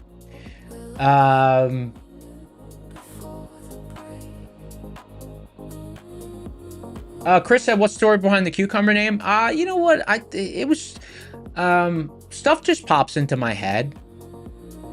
And you know, most of the stuff just pops in, pops out, and you know, sometimes something will pop into my head, and I'll just kind of catch it and grab it. So it was kind of just like that. There's a lot of junk flying around up there. Every now and again, I'll take a fly swatter and I'll swat at something. I just wanna say you're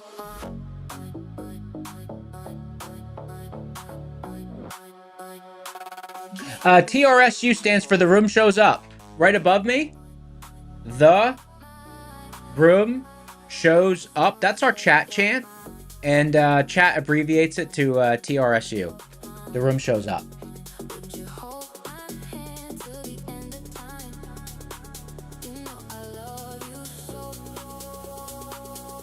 People are typing SCORE1Y, but that's not the code word.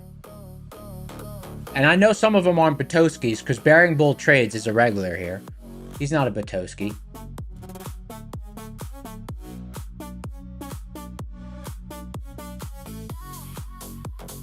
Oh, Sleepwalker just asked a question that I really love. Sleepwalker said, "What known catalysts create selling pressure on NQ or ES that I personally take into consideration if it shows up?" Great question. So, like earlier on when I said, "Oh, is there a scheduled catalyst?" So scheduled catalyst meaning, is there something occurring on the schedule that will be a catalyst for the market. So I'm short right now. But the juice of the trade has already been taken off, and these runners are up 80 points, so I'm just letting them work. But, you know, I wouldn't be initiating the trade here, but I'm just floating these runners.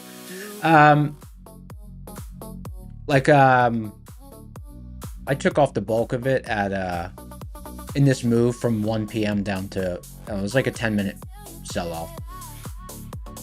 Okay, so I pay attention to known catalysts on the schedule, but I don't look at the output or have any bias on what that catalyst will do.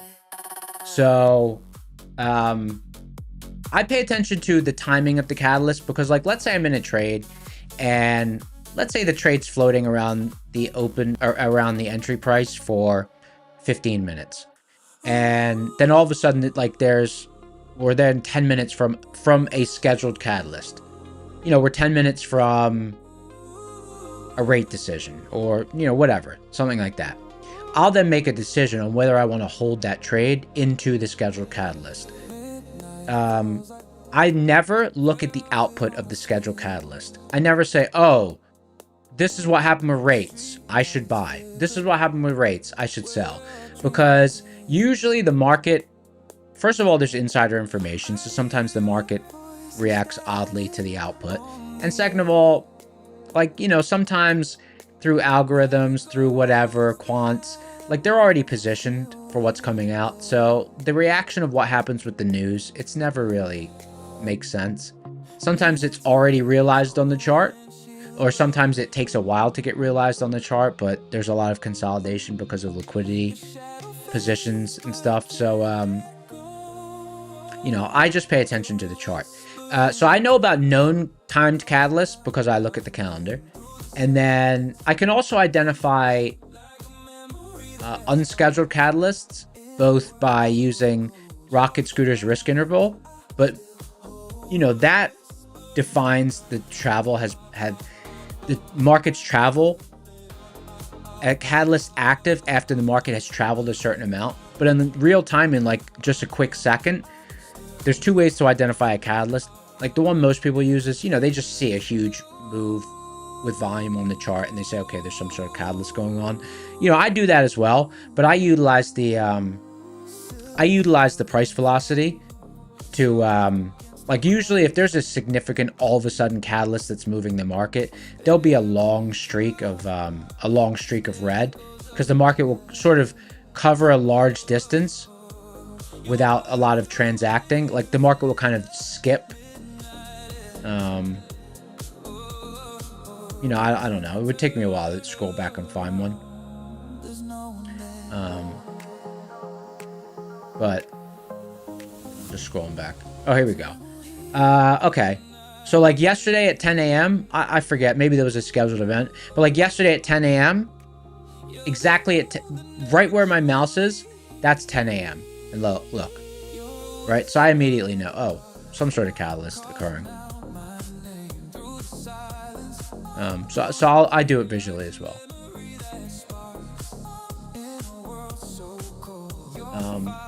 But I don't say, oh, this is the news. This is my interpretation of it. You know, I used to try to do that, and I failed at saying, like, I'm not good at interpreting the news. I don't know what, you know, up, down. I have no idea. The chart is, I find the chart much easier to read than the news. I can interpret the chart with some edge. I can't interpret the news with any edge.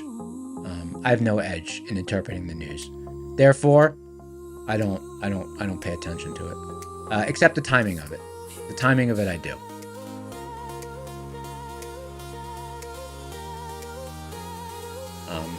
That's just something I came up with on my own.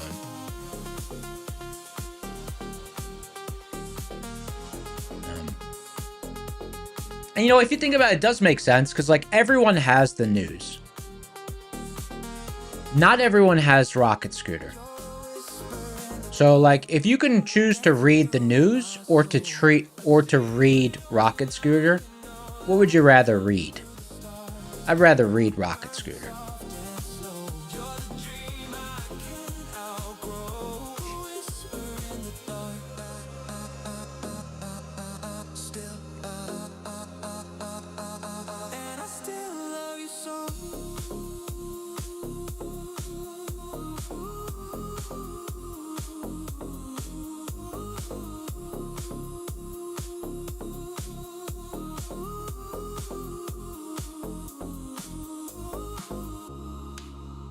All right, we're just floating here around this pivot. Elevated Lights have much respect for the time and the tidbits. Yeah, absolutely.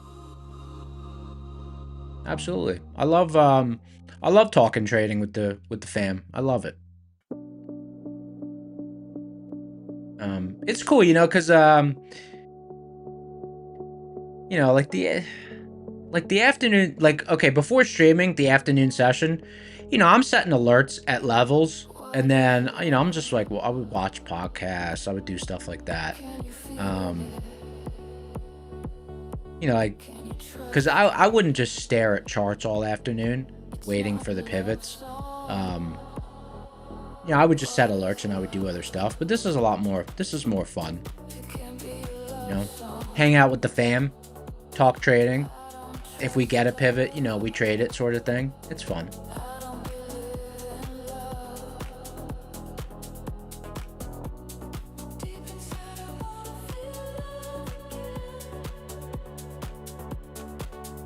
Motherload, I appreciate that. I appreciate that. You know what would have been, you know what would have been cool? Would have saved many years of my life is if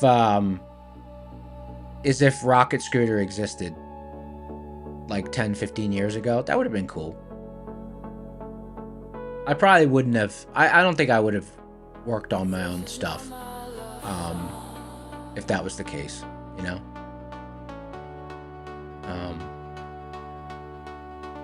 I don't think I would have done that.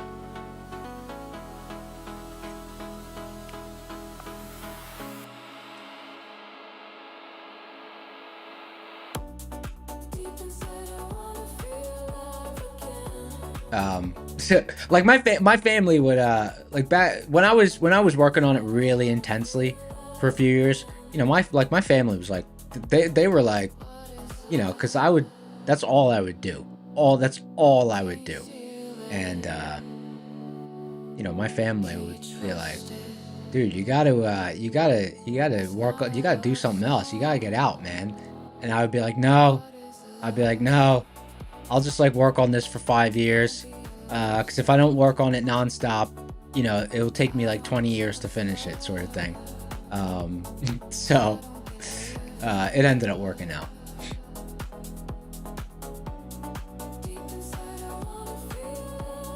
Football, you can email me, brother. It's neon@neoncucumber.com.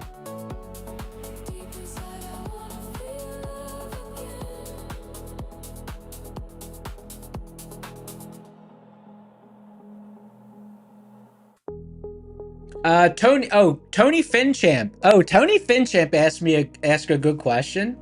Tony Finchamp said, "What's my favorite pivot to trade?" Okay, that's a good question. It changed in the last year. It changed in the last year.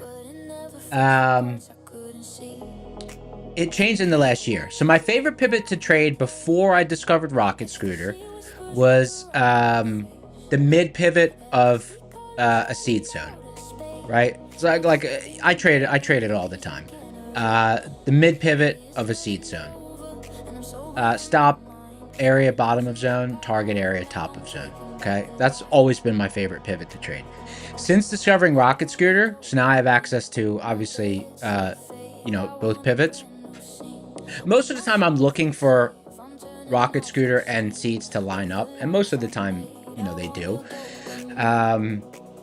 But since discovering Rocket Scooter, my favorite pivot is, I mean, I think pretty much everyone can guess, and I'm gonna play a song to go with it. Mike H. Hopefully Mike H is right there. Let me turn up the volume a little bit. In celebration of this question and my favorite pivot is, here we go. Where's the song? Where the hell's this song? Uh-oh. Oh, occasions. Here we go.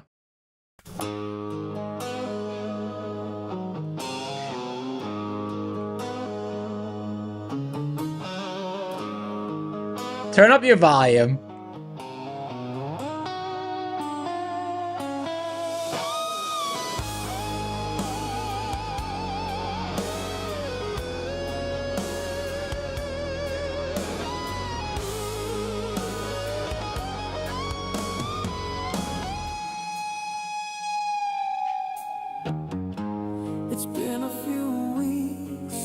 since we saw him.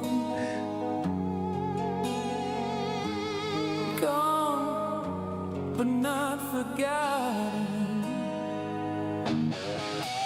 A knight in shining armor. I didn't get a chance to say goodbye. Hey, Mike H, I added this to a specific playlist for special occasions.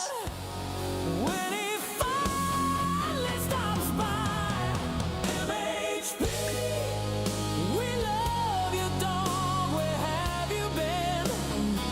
I'm trying to tap your topside, dog, or maybe the undercarriage. Oh yes, it's been so long since I laid eyes on you. MHP. My dog, I wanna tap on you.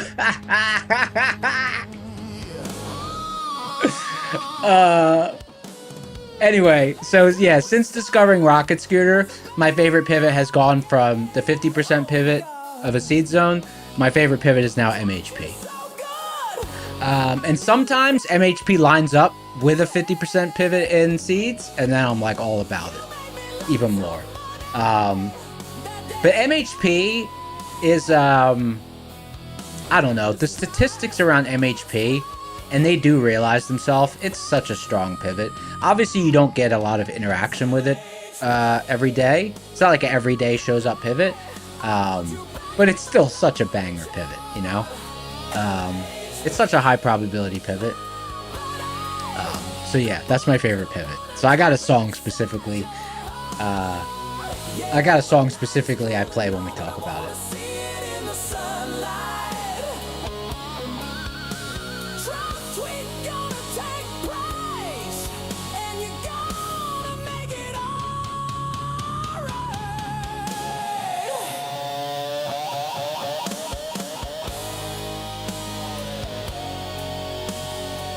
Like this song, like I usually don't like goofy songs, but this song is like, this song is not goofy.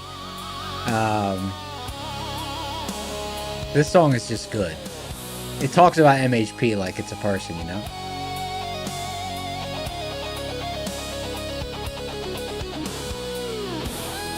Hey, just for fun, I see your question, brother. I'm gonna answer it. Just for fun, I'm about to answer your question, brother. MHP, we love you, dog. Where have you been? I'm trying to tap your topside, dog, or maybe the undercarriage.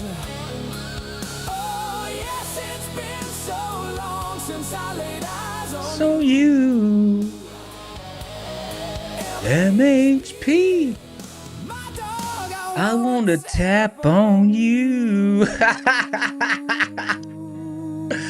Oh, I love it. I love it. Good stuff. Good stuff.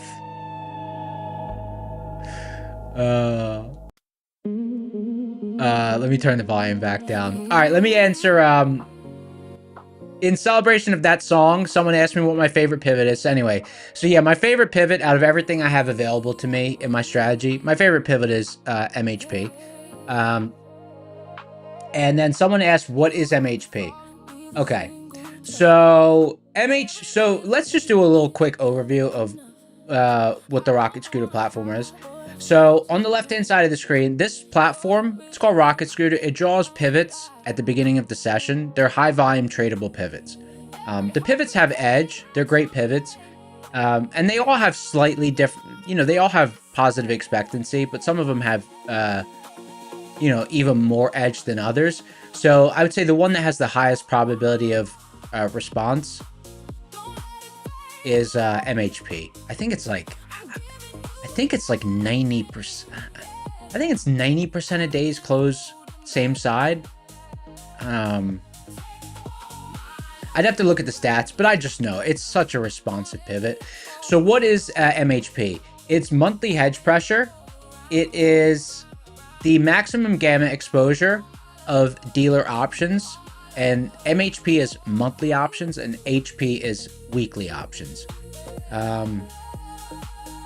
And the reason that they're separated is, I think through backtesting and research, Matosky, aka Matt, aka Matosky, the inventor of this platform, came to the conclusion that there are some different groups that focus on monthly versus weekly options. Like a lot of institutional, traders might use weekly options for more, short-term bets, and a different group of institutions may favor monthly options. So that's why they're separated. And then Rocket Scooter has an algorithm to filter out market maker dealer options, and using that comes up with these levels. So they're gamma exposure levels, but it's much different than just pure gamma exposure levels because it filters out dealer options. In addition to that, we have bull zone bottoms and bear zone tops. They're also based on underlying options positions. And then we have DD bands. These are based on a price distance from the close, and that price distance is a CME exploit called risk interval.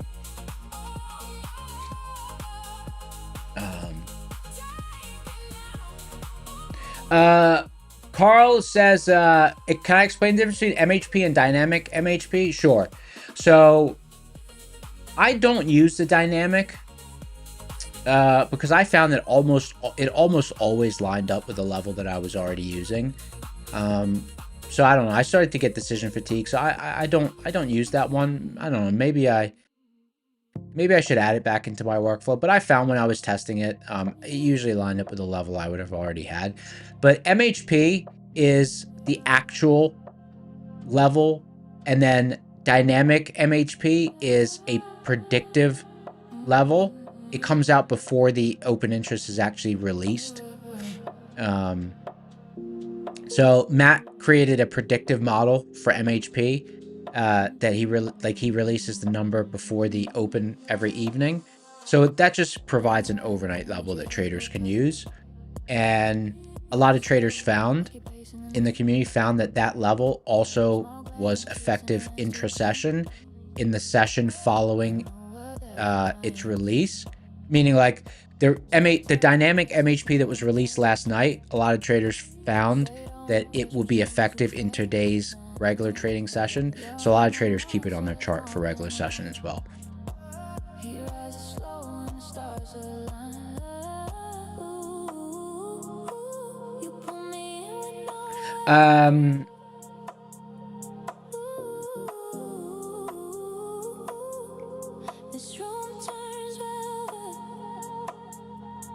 Can I explain the DD bands again? Sure. So DD bands are one risk interval up. First, I'll explain what they are, and second of all, we could talk about what the risk interval is. One risk interval up and down from yesterday's close. And what is a risk interval? A risk interval is a price distance that is derived through the reverse engineering of the CME span. So it's based on margin requirements. You don't really need to. We don't need to go into the nitty gritty of, and that even Matt doesn't. It's reverse engineering that based on margin requirements so that you can come up with a price distance. And that price distance is then drawn from previous day's close, up and down, and it's a high volume. It's a high volume pivot.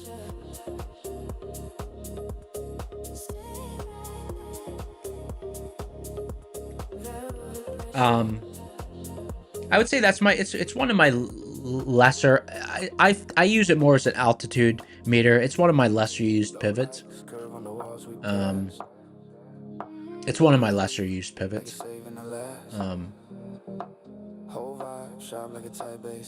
Although I would say I use the risk interval more than I use DD band. I like to draw one risk interval up and down from the opening print just to gauge where we're at in the session. And then something a little bit different than that I've been doing the last week or two, which was an idea from one of our community members, is actually drawing that instead of from the opening print, drawing it from dynamically from the average price paid for the session, the volume weighted average price. So that's something I'm forward testing. And that'll take me, Like, I'll forward test it for like 50 sessions, and then if I like it, I'll keep it on my chart for, you know, maybe a couple of hundred sessions, and then I'll make like a final decision. But so far I've been having a fine time forward testing it, but it's only been like 15 sessions, so.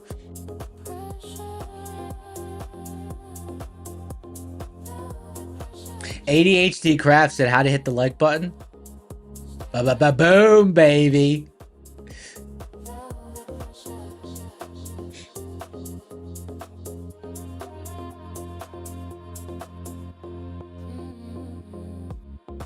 Jason Cruz says, where's TP? TP's already been hit. These are just runners. TP's already been hit. These are just runners. The trade traveled over 100 points. Trade traveled over 100 points. These are just runners.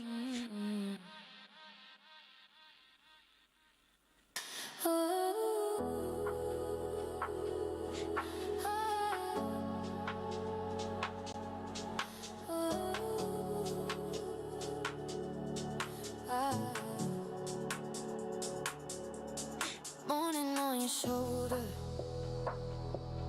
quiet in the room, coffee going colder, 'cause I'm lost in you. Every little gesture See if I missed anything. keeps me holding on, smiling at your voicemail, playing like a song. Stay right here, don't move too far. I light up when you glow, where you are. Let's see. Let's do another giveaway in 12 minutes. Let's do another giveaway in 12 minutes. Stay right here, under my skin. I fall again, every time that you speak. Great questions, guys. I love the questions. Full of My funded futures 50K rapid. Let's see. 113. are, Oh wait, 2 141 24 okay, 113.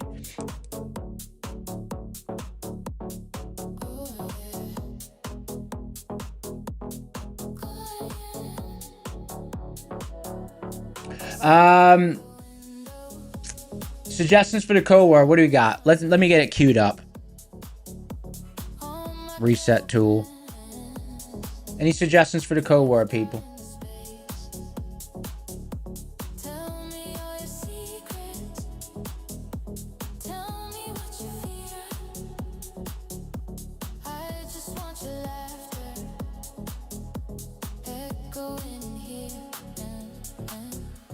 Stay right here, don't move too far. I light up when you glow, where you are. Every breath, every beat of your heart pulls me in, pulls me in. Stay right here, under my skin. Okay, Echo, great suggestion. Code word is how to enter the giveaway neon. Code word is how to enter the giveaway neon.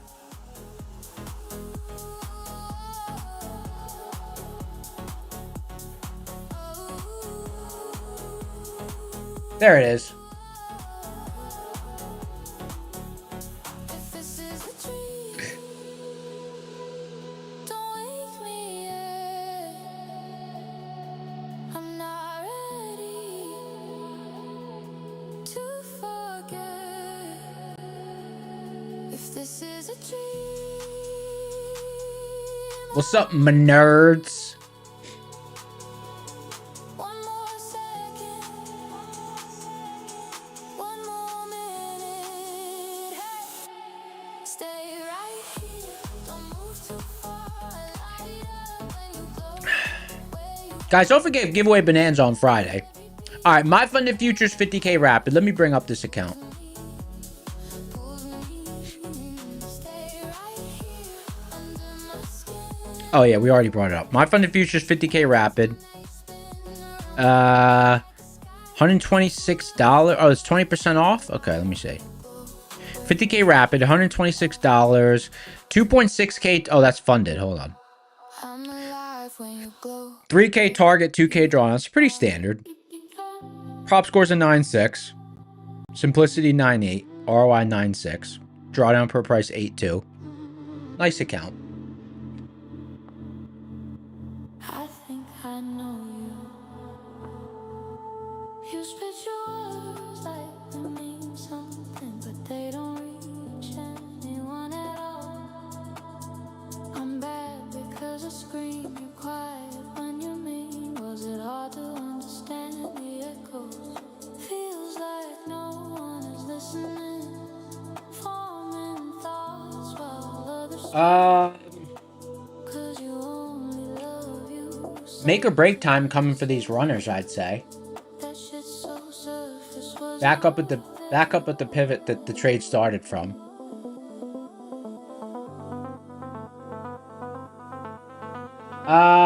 Orlando said with caps or no caps. Every other letter. Cap, no cap. Cap, no cap. Cap, no cap. No, I don't think it matters.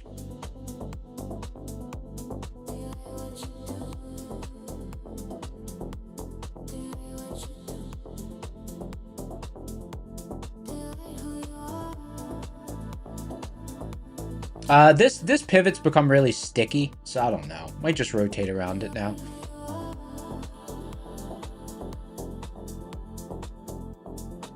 Motherload saying shorts, yeah, still short, but they're just runners. I'm just letting them work. 90% of the position, 80% of the position already off.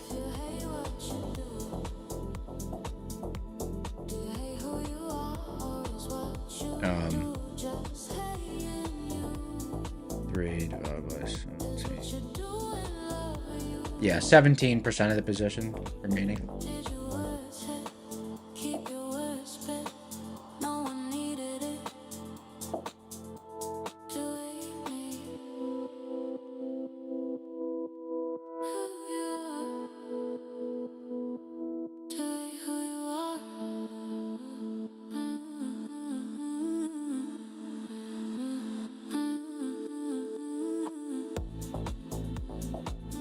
Guys, no spaces. Don't put any spaces.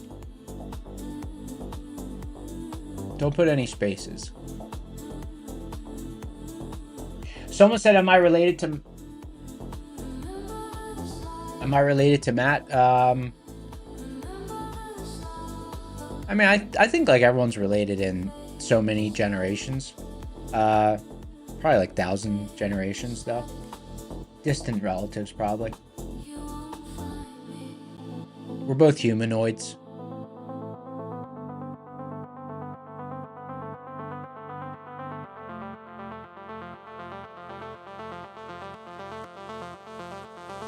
Terry said, "Can I explain ARB and how it's used?" So I can explain it, but I'm not a it's not part of my workflow right now. But essentially, okay, so gap resilience measures whether, gap resilience measures a stock in relation to its half gap. If a stock is trading in its gap, right? If the stock is above half gap, it will mathematically assume what the value of the index would be if that stock closed its gap upward, market cap weighted, right? So Matt was looking for something that could be useful in a similar way, but to trade it outside of the gap. So what that does is it identifies the deviation between the futures and the underlying stocks to see if there's any arbitrage opportunities. So for example, if a stock is trading or not between the index and the futures.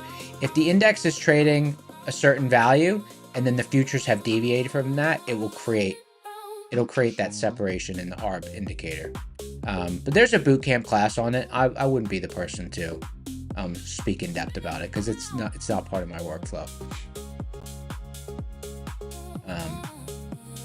It's not part of my workflow.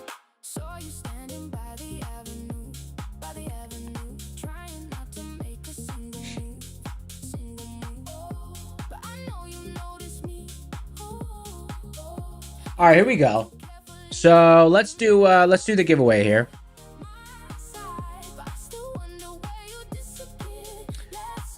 Giveaway engine. 7, 6, 5, 4, 3, 2, 1. Pick a winner. Mary, BF6. Mary? I'm assuming Mary plays Battlefield 6. Mary, you play Battlefield 6? My Funny Features. What is it? 50K? 50K Rapid. 50K Rapid. Mary, BF6. Mary? Hey, Mary, congratulations. Mary responded, not yet. Not yet, but you're here? Oh, you haven't played Battlefield 6. I see. I had already forgot what I said. Congratulations. Use a winner. Click the link in the description for the Discord. Go to the Claim Your Win channel, and the mods will hook you up. Paula Moto said, you see yourself as a Mary. Do you win? No. No.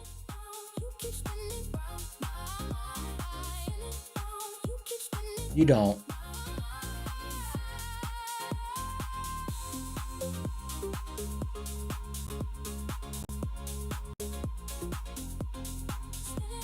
Said you watched Brad's show.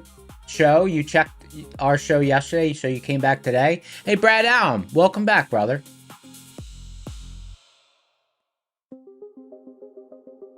Welcome back.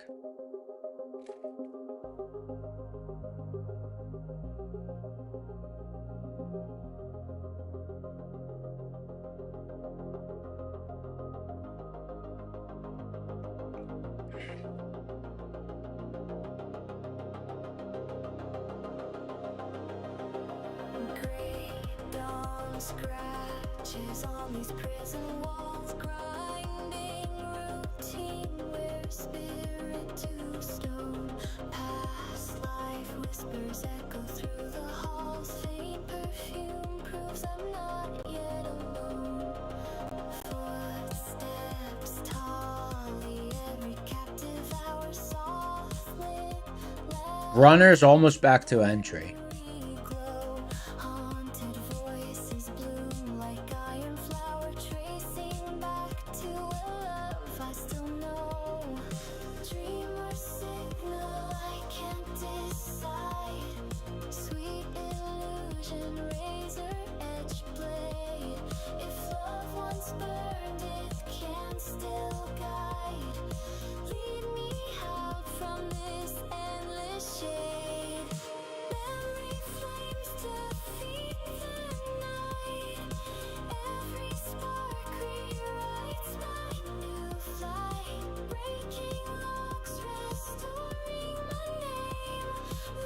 Speaking of Arb, let me I'm gonna bring up Arb. I've been doing some testing on Arb. Basically what I'll do is I'll just look at how it would have affected my reads. So I'll like add it to my chart after the fact. Just see if it would have affected my reads or not.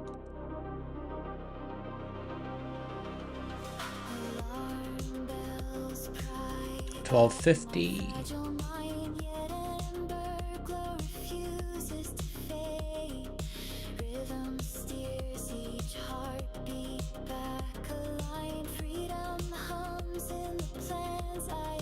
Neutral.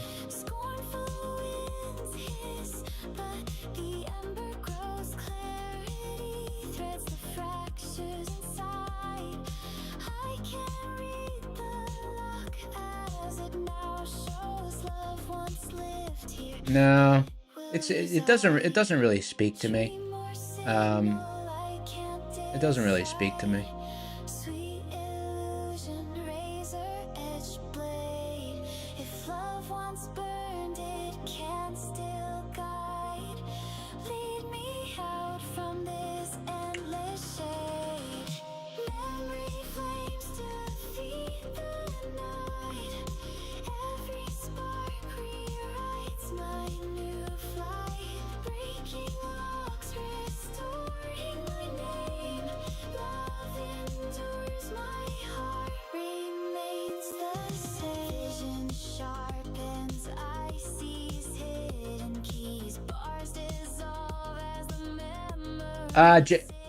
Personal said, can I talk about resilience? Yeah, resilience, sure. Resilience is great. So, resilience, okay, first let's scroll up.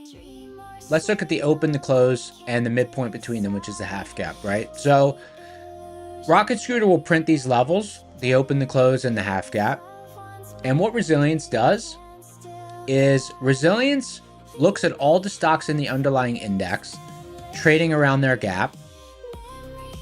And on a market cap weighted basis, it calculates what the value of that index would be,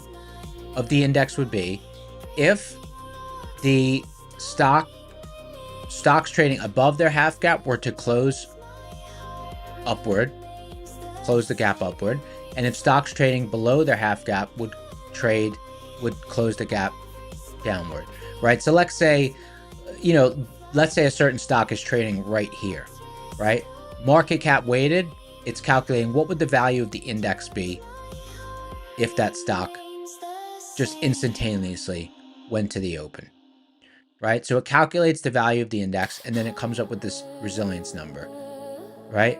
And it helps you determine whether the half gap, open and close, will be support or resistance.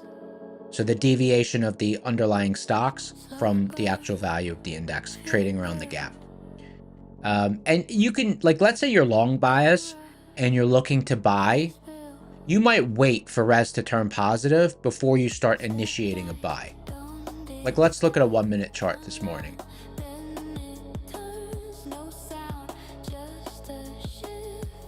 Right, we open, res is negative, res is negative, res is negative, and then like 7 minutes into the open, that's when res starts to go positive.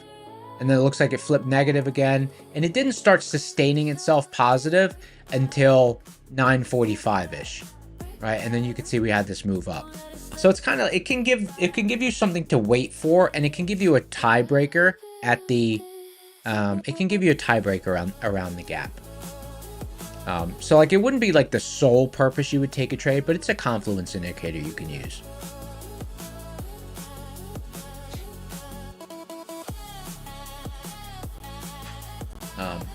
So it's a gap fill predictor. Helps you determine whether whether the stocks are going to close their gap up or down. The index, rather.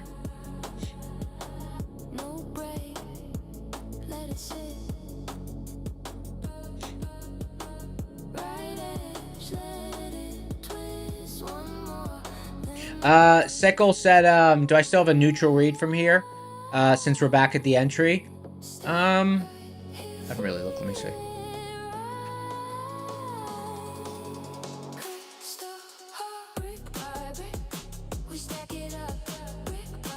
Yeah, the fact that we're revisiting this, yeah, I don't love that. Yeah, it's still neutral. That was a lot of travel back.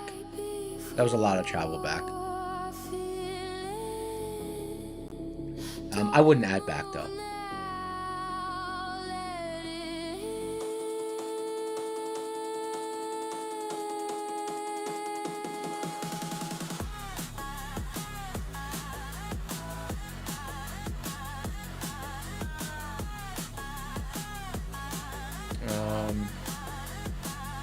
Let me see if I should cut these here now.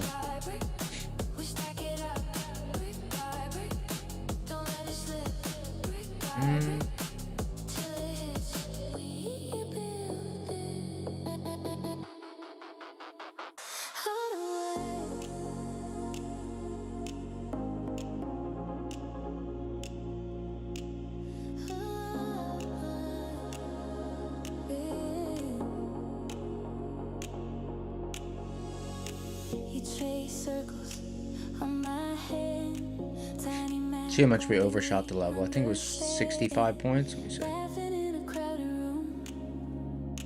Yeah, 65.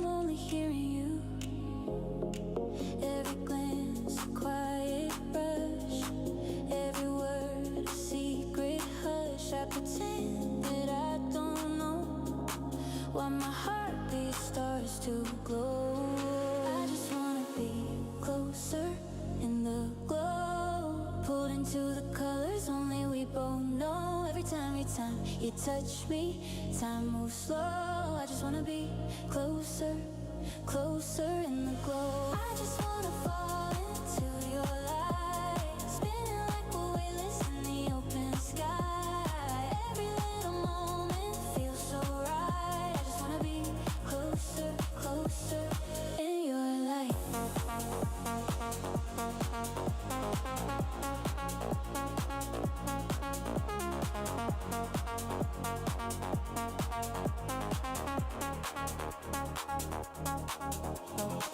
You lean in, your shoulders mine, little pause. Unless it rolls over pretty quick here, I'm gonna cut these runners. In my chest, and so when you hold me, yeah, your name written on my breath, soft and scared of what comes next. If I say it, will you stay? Turn this almost into always. I just wanna be closer in the glow, pulled into the colors only we both know. Every time you touch me, time moves slow. I just wanna be closer, closer in the glow. I just wanna fall into your light, spinning like we're weightless in the open sky. Every little moment feels so right. I just wanna be closer, closer in your light. S&P at the gap, neutral res. Pretty coin flippy from here, to be honest. Do you feel it too? That little spark when I look at you. If we die together, hand in hand, could we learn a new way to land? I just wanna be closer in the glow, pulled into the colors only we both know. Every time you touch me, time moves slow. I just wanna be closer, closer in the glow. I just wanna fall into your light, spinning like we're weightless in the open sky. Every little moment feels so right. I just wanna be closer, closer in your light.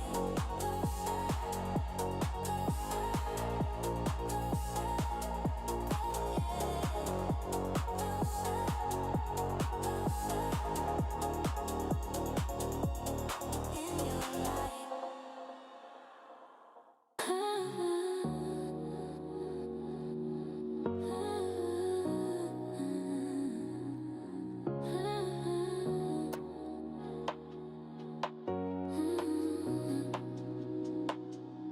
I gave you life, not because you rest, but because I saw your dark before you did. I held your weight while I was sinking. I called it care, you called it timing. A lot of buying pressure. All right, close out the runners. Still I shine. Let me update the P&L. Still I shine. Still I shine. Still I shine. MHP and hedge pressure on on NQ pretty much out of bounds. People don't speak, but their envy is loud. No words, but sharp silence. I still ask too little. I still give All right. too much, but I won't shrink for All right, closed out. I gave you life, you called it nothing. Still I shine, even when no one, All right, but solid trade. Got a even when it hurts. lot of juice out of that one. Happy with that one. Still I shine.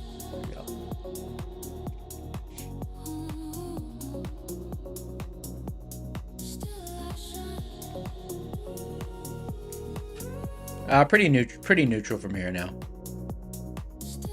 Could go either way.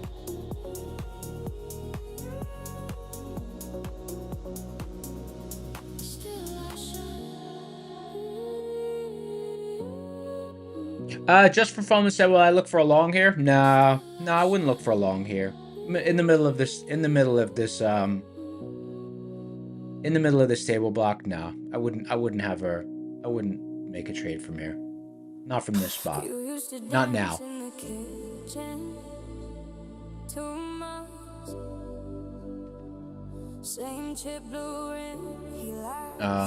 Like I'd say pretty much coin flip from here.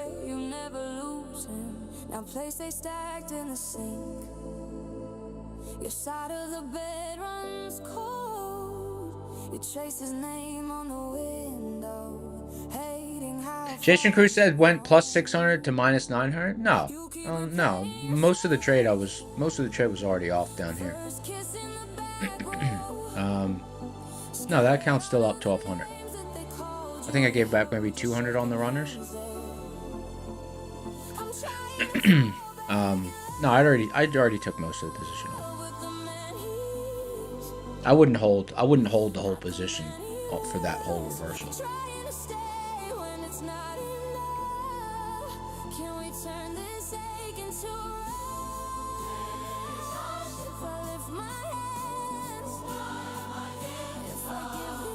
Let's see.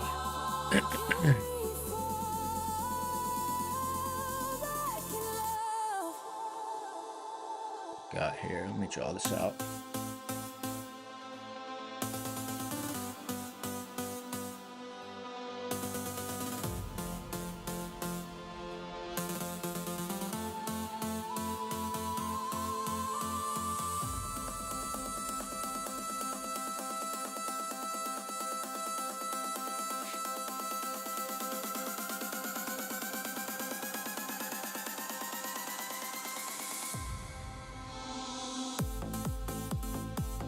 Just getting levels drawn out up there in case we make it up to that zone.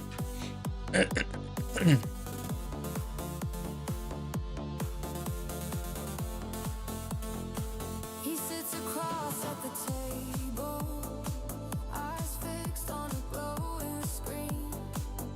You look for that wild laughter, it's buried under routine. You miss the way he would hold you in lines that never move. How every crowded Sunday still felt like a 235. If we get some sort of catalyst, and we start holding above this area, I'll be open to a long up here. I think we'd probably need a catalyst to make that trade work. But I'd be open to it.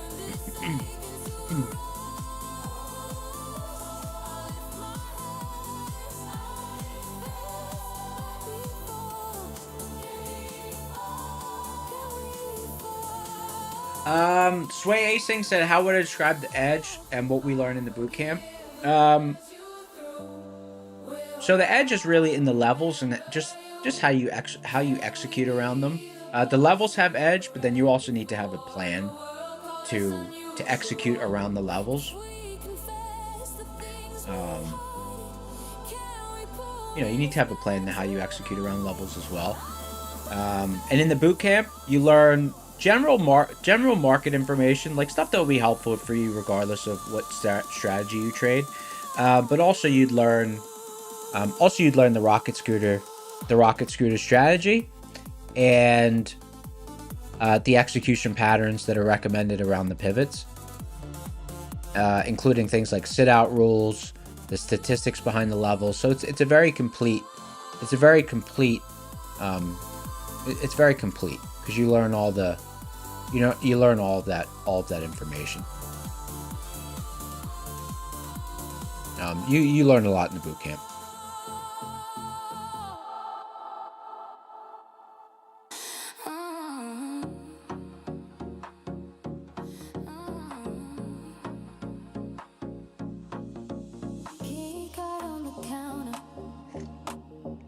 suitcase by the door. You said it's just for one night, but I've heard that line before. Cloud glows in the shadows, taxi waiting down below. You're halfway out the hallway, but your eyes don't wanna go. Late check-in to my heart again. We keep running out, then we fall back in.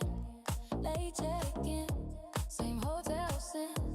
You say it's the last, then you touch my skin. Late check-in. Pretty hard to read here in this in this stable block now.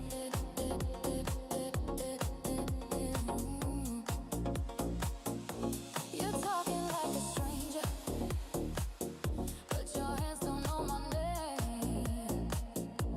You circle every 20 minutes to power hour.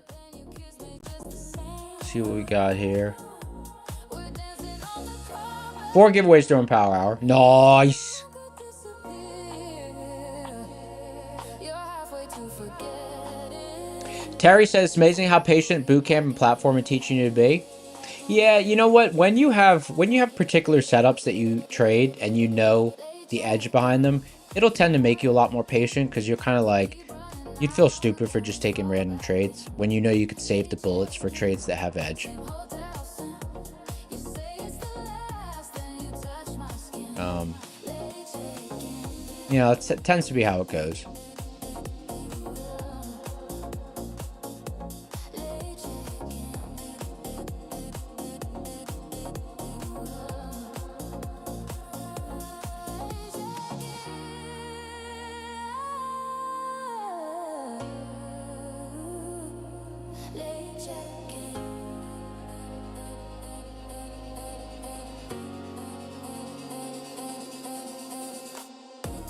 Really low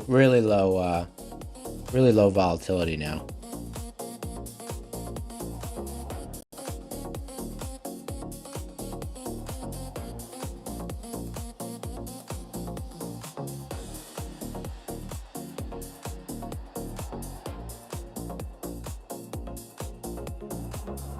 Let me see what we got going on monthly maps. Let's see.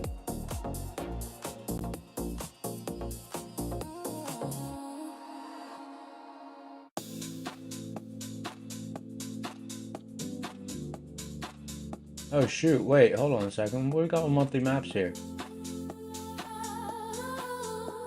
Pulling up to a bear zone? Where's the bear zone at? 30,064? Oh shoot, really?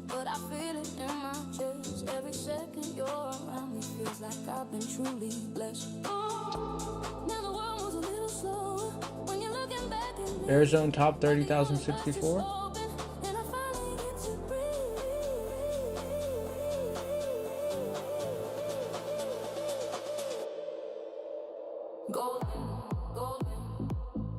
Smiles on me, you turn the dark into harmony. Golden, set me free. Every moment feels like destiny. Golden, hold me tight, turn my wrongs into feet. Right, go, you're the only, don't let go. You're the only I know. Bear zone top. Bull zone bottom. I'm just marking out these monthly maps.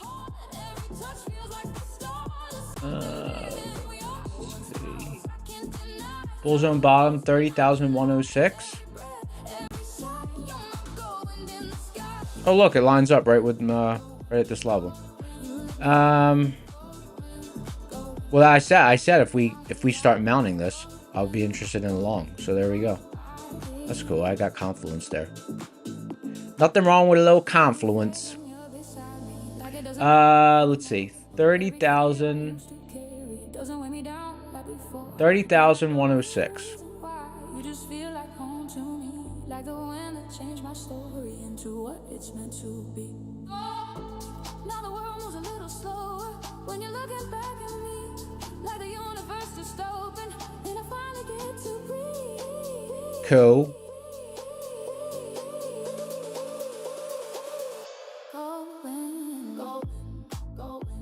Going, smiles on me. You turn the dark into heart. Someone say, how do you see that as a bear zone? So in the rocket scooter platform, by default, the shading is the lighter are bear zones.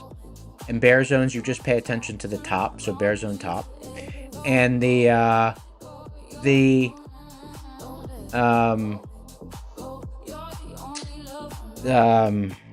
bull zones are the darker, so that's bull zone bottom.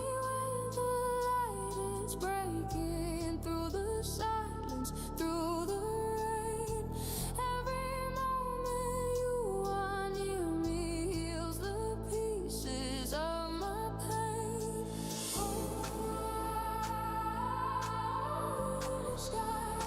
pain. So that means liquidity pocket, monthly maps liquidity pocket right here, right above us.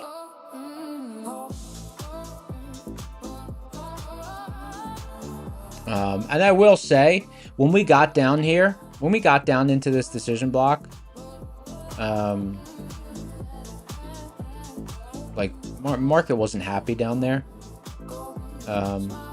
So maybe we end up getting locked in here. We'll see.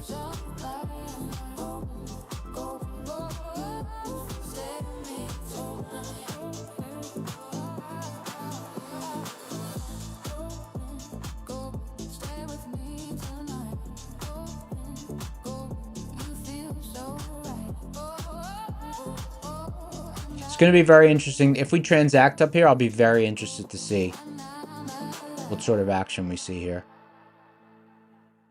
You came in slow, then flipped the script on me. I'd love to see us get up here and hold, Same smile, different. and then move up to here. I don't know. That's like that's gonna need some sort of catalyst. I don't know. I don't know if that's just gonna happen with straight mechanics. 1 minute frozen, next minute go. Maggie, I'm looking at NASDAQ. I was just looking at NASDAQ monthly maps. Just to identify, we have a monthly maps liquidity pocket above. Arrange the change. You hit me with the change up. I got a lot of juice. I got a lot of juice to play with. Especially on that account that I took that short in. So kind of at a decision point here. Kind of at a decision point here.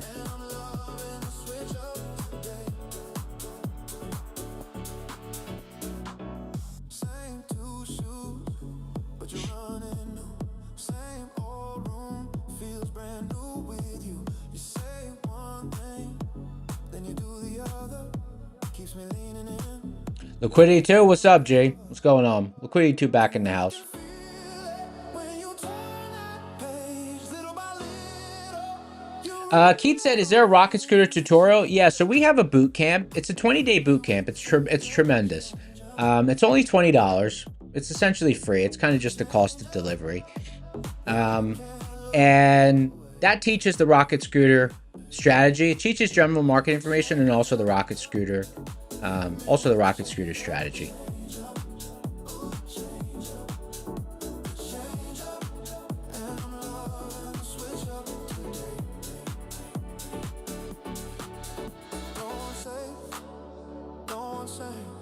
if you're gonna move. Fabian said, we're still outside of that block of open close. Why didn't I want to see? Like, why did I flatten it there? Like to me the trade was over. You know, like I took my money and ran. I let the runners go. But they returned to a spot where my read became neutral. Or maybe even slightly long bias, so I flattened.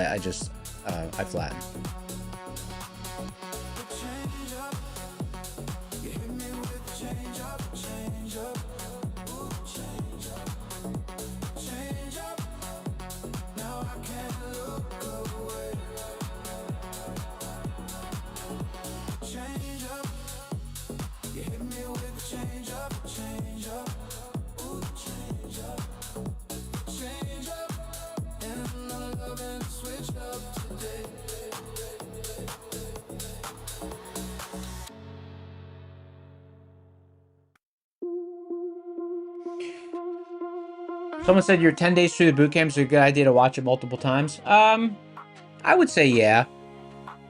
Yeah, it depends on the type of learner that you are, but I would say yeah. Mean the same thing to me. You Help lock it in. But I still leave a key under the mat, like a fool, like a chord that resolves to the wrong room every single time. Your name on my tongue. Taste Paul says he refers back to it constantly. Yeah, it's got so much good information in it. Yeah, I definitely think watch it multiple times.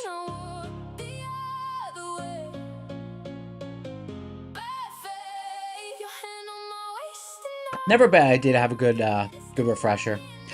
Joan said how to get to monthly maps. Oh, so Rocket Scooter actually did an update a few months ago. So it used to be all a little bit more difficult. Now all you do is in your active window, go up to the time, hit the time period and go to 1 day, and that'll bring it up. That's all you gotta do. All there is to it.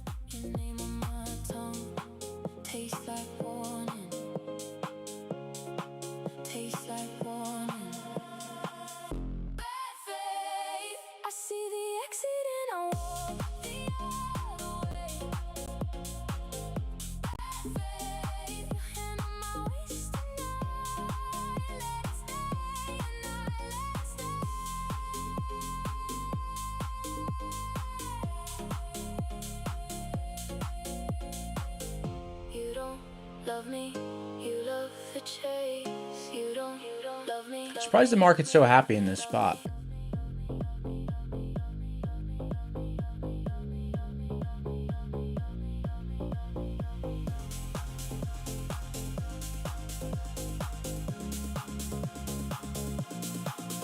I don't know if I'm buying it. I don't know if I'm buying it.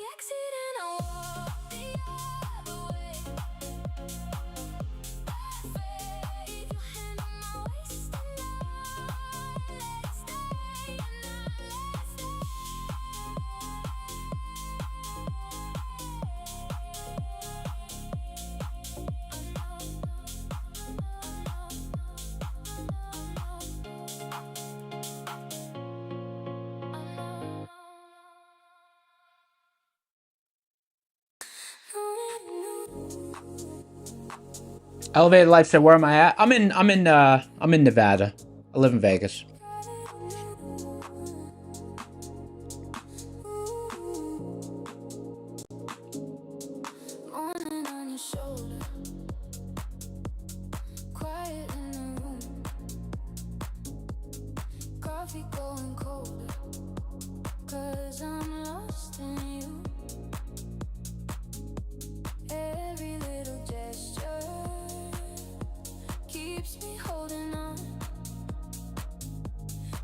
Idaho? Nice.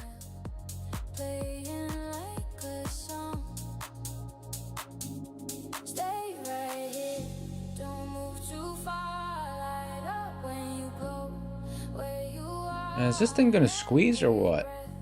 Looking a little squeezy here.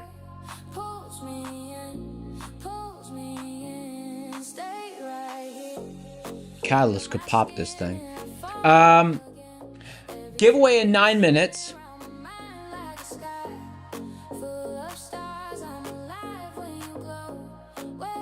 What was I doing in Philly when I lived there? Same thing. Same thing, no difference.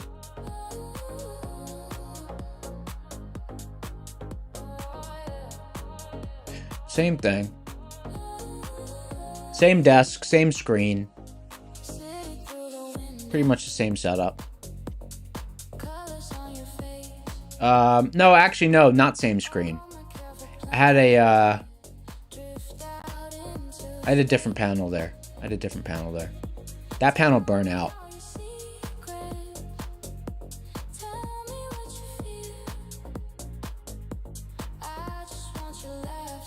Do I like Vegas better than Philly? I would say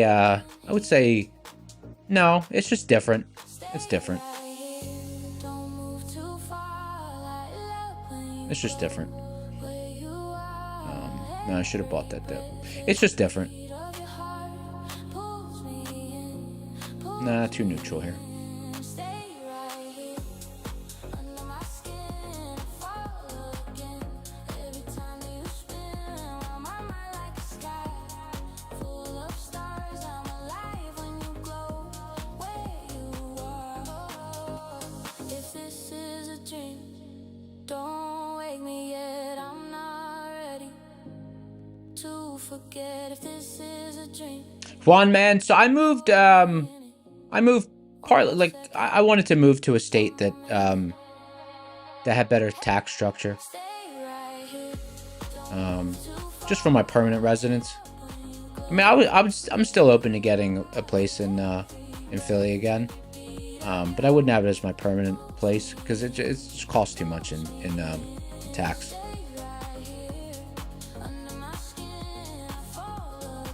Vegas has no state income tax. So for traders, makes a big difference.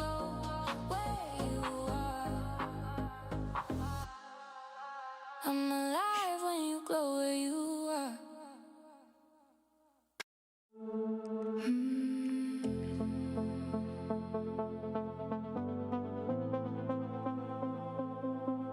You know.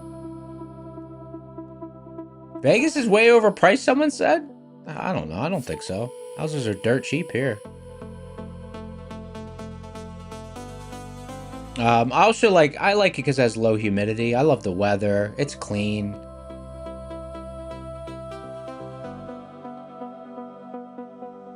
Driving through the city lights, your shadow in my mind tonight. Every street feels like your name, but nothing ever stays the same. Windows down, I feel the air, still pretending you're right there. Oh, we got a new song. New song available. Guys, we're going to do a drawing in 5 minutes. New song available. There's no confluence. We only have monthly maps levels. But I'm surprised that the market's just sitting here. I would thought it would have wanted to get into this pocket above. Like we're consolidating right under this pocket. I would think we're gonna pop into this pocket.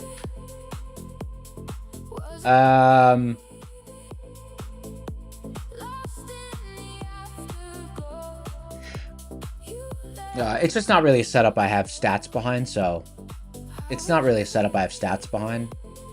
But I'm definitely going to watch this and screenshot this action. See if we cross this highway. Hop up here. All right, let's listen to this song and then we'll get the giveaway engine started.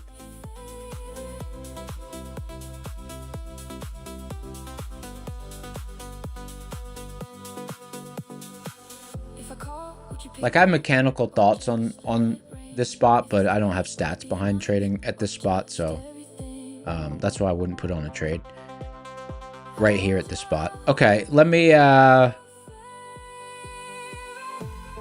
I'm interested to see. It's an interesting setup. Daily giveaway, song submission, here we go. Take Me Back to Green, the song is called. I like that name. Here we go. Downloads, Take Me Back to Green.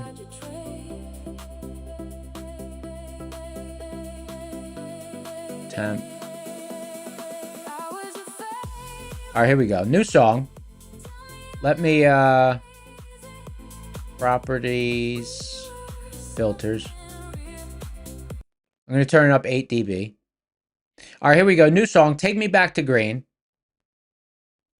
I missed your call around midnight. I was staring at my phone. Said I only need a minute. Then I let an hour go. You were out with your friends. I was lighting up the room with the same 2 open windows and a half-dead attitude. I keep saying I am different and I do the same thing twice. Make a mess out of a good day. Call it reading all the signs. You said, baby, are you coming? I say I am almost done. But the truth is I was nowhere. I was trying not to run. And I know I get too close, then I lose my head. I say no, then I go, and I hate that. Take me back to green, back before I needed more. Back when I could breathe without watching every door. I don't want the high if it leaves me on the floor. Take me back to green, I don't want this anymore. Back to green, back to green. I don't need it, I don't need it. Back to green, back to green. Here comes the drop. Anymore. Nice.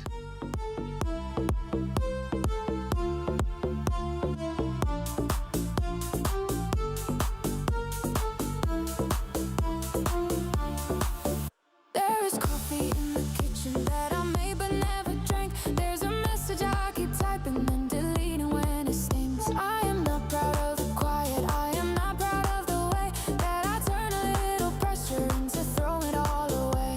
You said you love the madness. I said no, I love the climb. But I think I knew the answer when I could not meet your eyes. And I know There's a battle going on at this spot. then I lose my head. I say no, then I go, and I hate that. Take me back to green, back before I needed more. Back when I could breathe without watching every door. I don't want the high if it leaves me on the floor. Take me back to green, I don't want this anymore.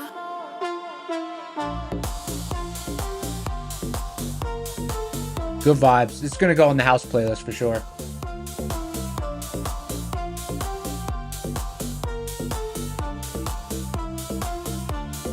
Maybe I am tired, maybe I am scared.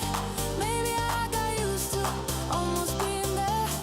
Maybe I am better when I let things be. Maybe I was never losing you, I was losing me. Take me back to green, back before I needed more. Back when I could breathe without watching every door. I do not want the high if it leaves me on the floor. Take me back to green, I don't need this anymore. Kyle, the next one's definitely gonna suck for sure. It's got to. It's variance, right? It's variance. Don't tell me what to do, you know I'm gonna do what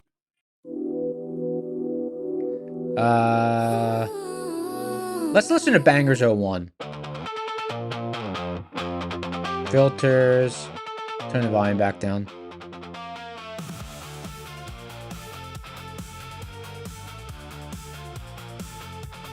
Man, it's really tempting the long here.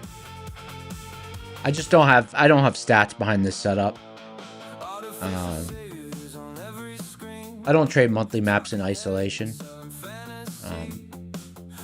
But I'm watching this. I'm interested just to see how this resolves.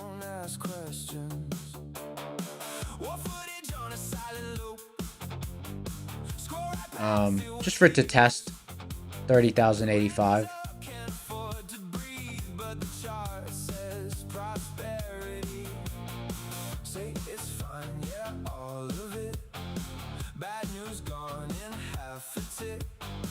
Don't look down, don't look away. Green means everything's okay. Nasdaq to 100K. Say it loud, just celebrate. World's on fire. All right, guys, it's Power Hour. If it's green, we're safe today. Nasdaq to 100. Guys, let's get some suggestions on the code word. Let me bring up gold. Someone asking about gold.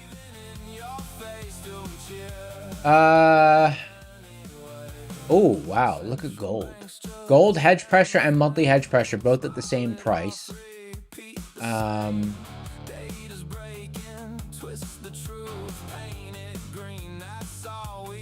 Possibly a good short. Let's see.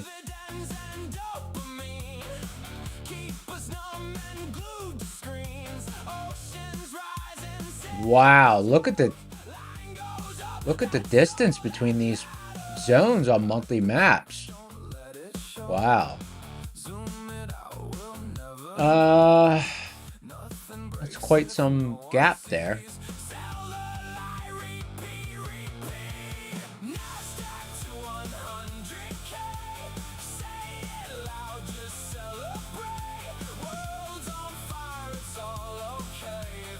I mean, I don't know. If it pops tomorrow, could be good for a short swing.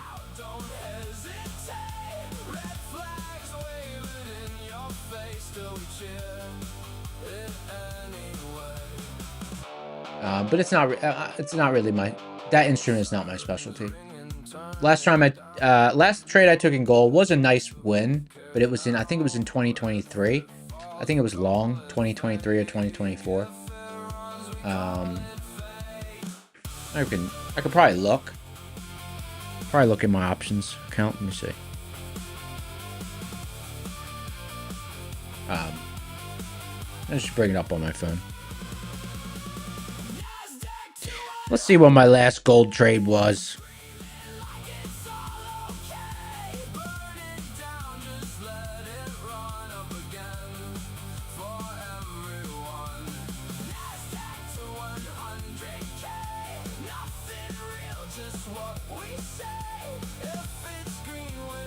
Oops. Sorry, I'm just trying to log in.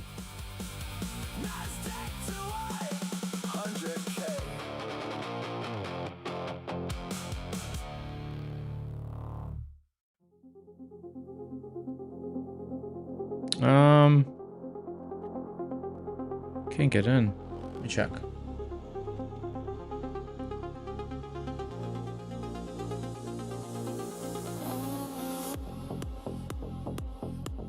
I'm just curious myself now, so that's why I'm looking. Oh, there it is. Should have the password right. I'll log in on my computer instead.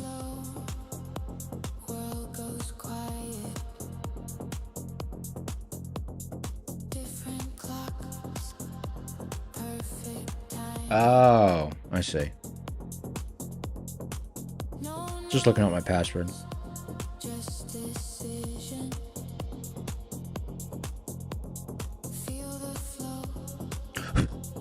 There we go.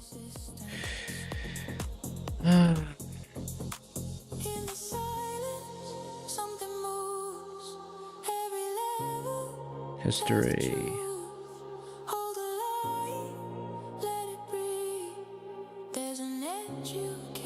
Custom.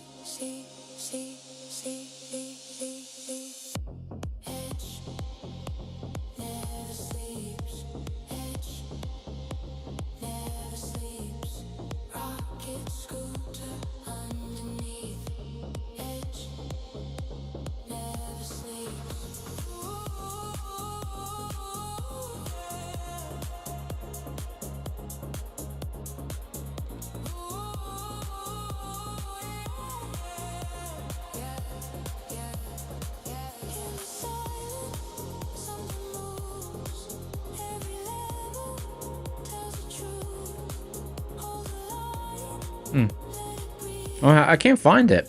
Apple? I traded Apple in swing trade March 2024. I don't know. I'd have to look. It's been a while though. It's been a while since I traded swing traded gold. It was GLD options.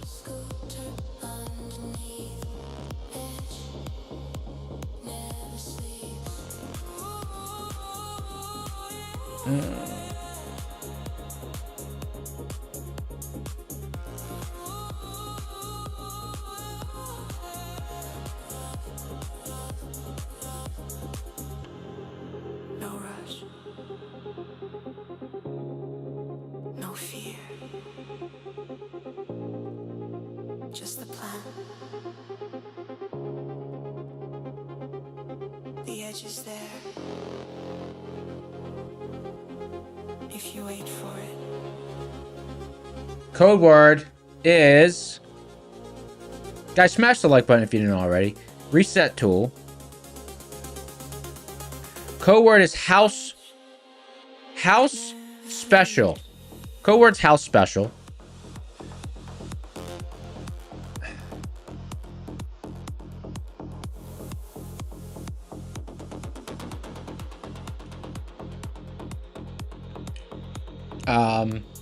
Nice session today. All right, let's see what we got. Next gen. Oh, don't forget about the big sale on these guys. Next gen NEXGEN 1 year anniversary. The code word, not the code word. The code word. The discount code. Sorry for this 70% off direct to funded. 70% off direct to funded accounts with Next Gen. It's NEXGEN. The code is SCORE1Y. Score SCORE, the number 1, and then the letter Y. And that's only until tomorrow. So it's just like a 1 or 2 days. Well, I guess 2 day. It's a 2-day sale. Next Gen Pro Trader funding 25K eval. That's cool. So make sure you check that out. Next Gen Pro Trader funding, long name. How many K? 25K.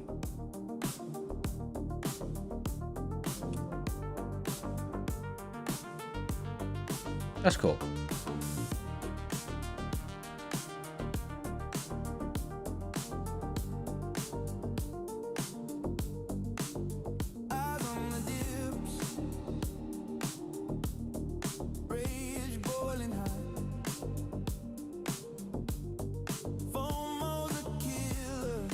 Oh, you said I could just put next gen? Yeah, but then how would you know if it's a 25 or a 50? Would you know? I try to do it as close to how you type it as possible. But I'd be down to put it shorter name. Here's the specials right now. Tradeify, select 50K and select 100K accounts. 8.2 overall score. 10 score for price per time in market. 40% off with code SCORE for the first 5 uses. Nice. Next gen, obviously, we just went over. My Funded Futures. 50% off Pro for new users. 40% off Flex. Use code SCORE. Lucid's 50% off? That's good. Lucid 50% off all accounts, and then Alpha. Alpha. I always think of a gorilla. Alpha 25% off. Use code SCORE. We're gonna do the next gen accounts first. We're gonna do 2 next gen accounts and then 2 Tradeify accounts in celebration of their deals they got going right now. Market doesn't want to pull in. Scare move down and then rally up. What do we think? If you win, no, activations fees covered if you win.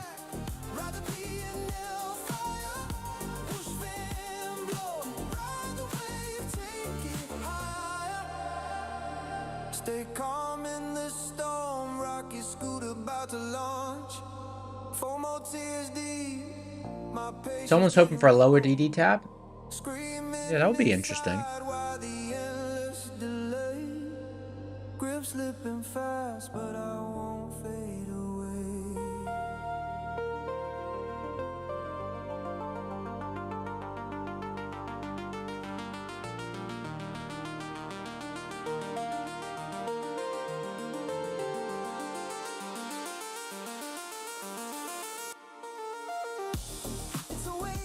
I don't know. I just wonder if we pop through this and then we end up closing somewhere in here. That reads just based off monthly maps, though. Like I said, I don't have stats behind that, so that's just a guess. But mechanically, it would make sense.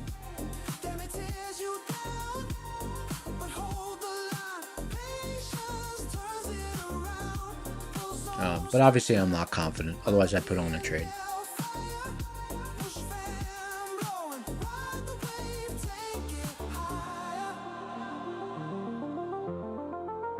Just waiting.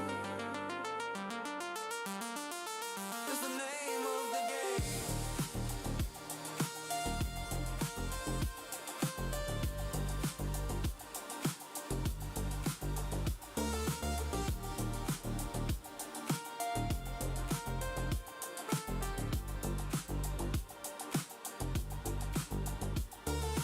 As I said, any trades? Yeah, we took nice short earlier. Real nice short. Flat right now.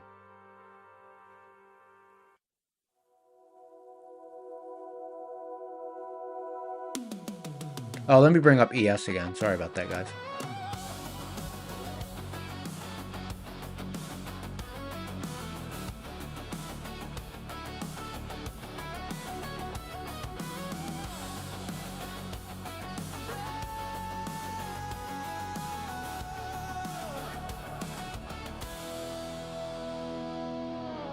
Blew it up, yeah, I lost it all twice. Chasing every move, All right, here we go. paying every Bring up the engine. late night, staring at a chart. 7, 6, 5, 4, 3, 2, 1. Pick a winner. Yeah. Yagaruts. Yagaruts. What up, my dog? Yagaruts. Type something in chat, brother. Haters laughing and full of doubt. Yagaruts. I hear 'em still, but I tune them out. Don't count me out. I've been Where you at, my dog? from a blown account to a steady load. Don't count me out. I was built for 10, 9, 8, 7, my dog, 6, 5, 4, 3, 2, 1. No good, my dog. 10-second buffer. Here we go. Giveaway engine.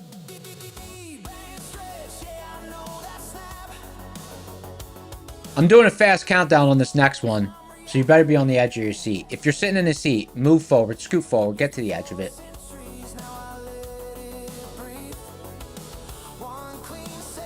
10, 9, love Quant, 8, 7, here. Congratulations, brother. You's a winner. Don't count me out. You love Quant? From a blown account. You love Quant. Congratulations. You scam artist. I'm just kidding. Congratulations, brother. You's a winner. Click the link in the description for the Discord. Go to the Claim Your Win channel. The mods will hook you up. You love Quant more than you love your mommy? Well, that's cool. You do you, boo. Congratulations on the win.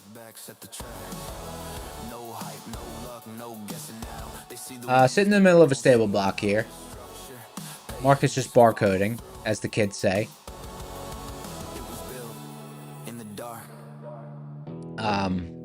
I'd never heard of that term, barcoding, to describe the market until the stream.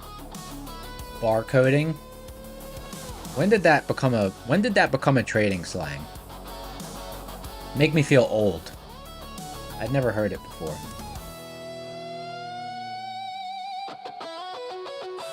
Rigged. Guys, we got 3 more giveaways during Power Hour. Let's get it. Broccoli had started it? Got it.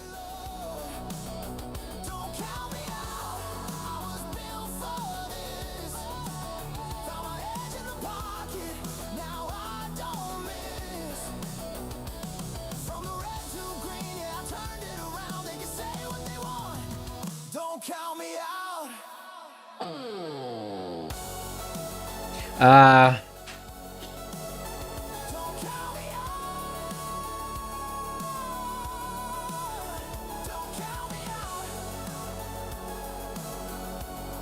Oh, someone said Stream Elements is lying. Oh yeah, we gotta update Stream Elements. Is Stream Elements automated, or do we type in what Stream Elements says? I don't know. I don't know how Stream Elements works. What's up, Stream Elements, you Batoski? Hey, we all know Stream Elements is a Batoski, for sure. I'm pretty sure Stream Elements admits to being a Batoski. Is Stream Elements like Alexa? Can you like ask it stuff? Hey, Stream Elements, what's the weather like tomorrow in Las Vegas? Imagine if it responded.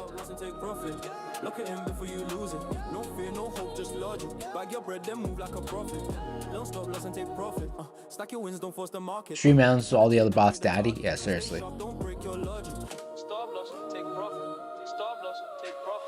Just don't care about your ego. One mistake, that's finito. I cut lost quick like a shuriken. Then I reload clean, I ain't losing.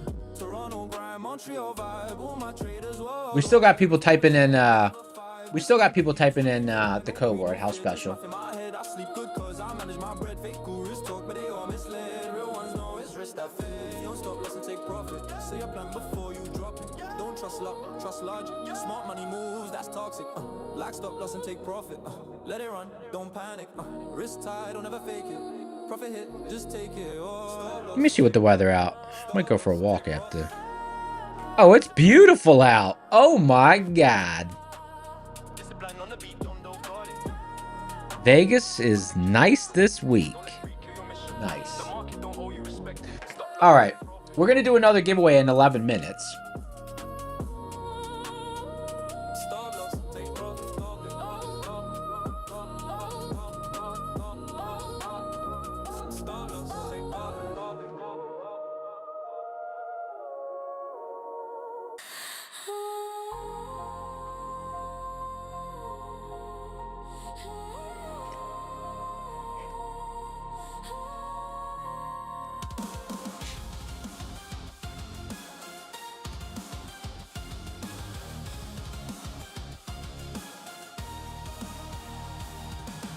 The charts were changed, my hope was gone. Each failed breakout dragged me on. Fear was fuel, and doubt was law. Till the spark inside cut through. What's this range? Let me see. I fought the bulls, don't face the fall. Watch the bears, don't take it all. But every loss became 30-point range. Scoundrel market. rocket scoops erasing. Through the chaos, I'm still surviving. From the half gap fight to the bull's own sky, I'm built to run, not built to die. Well, okay, so the next one is going to be another. Let's see. The next one's going to be another of the same. Next Gen Pro Trader Funding. Then we got two Tradeify 50K selects. Don't forget Tradeify. On sale. 40% off first 5 uses. Code score.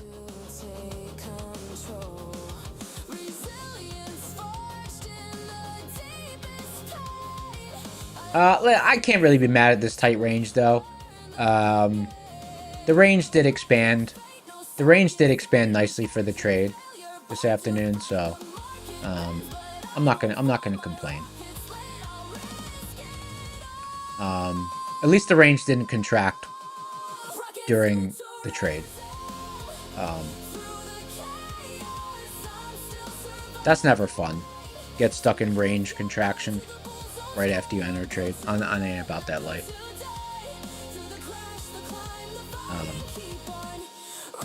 But that's pretty normal when trading from a stable block. I observed that quite a lot. No stop loss, no safety plan. This rocket burns where it began. Blast the fear. Code word arugula. We didn't even ask for the code word yet, but you know what? That's a fantastic code word. What a great code word, arugula. Reset tool.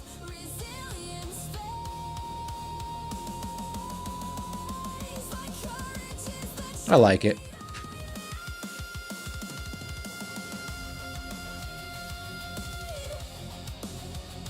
Code word's arugula.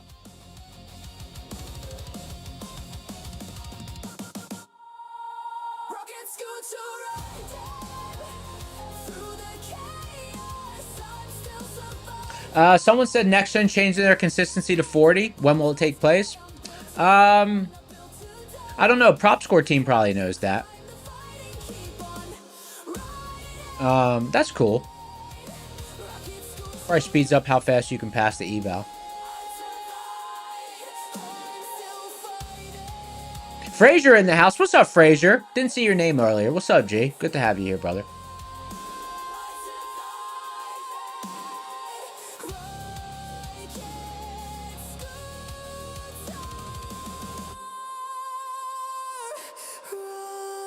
Oh. Liquidity 2 just responded. Looks like tonight. They're updating it tonight.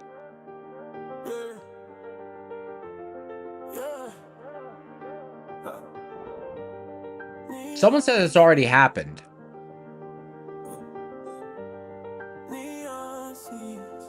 Oh, look, this is a Neon Seed song. That's cool.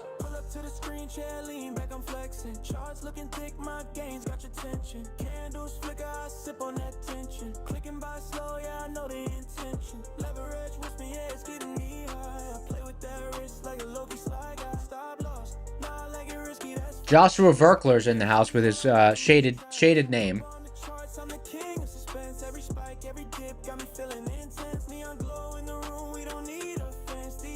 Hit deep, yeah, they got no defense. Neon sleeves to the window, to the floor.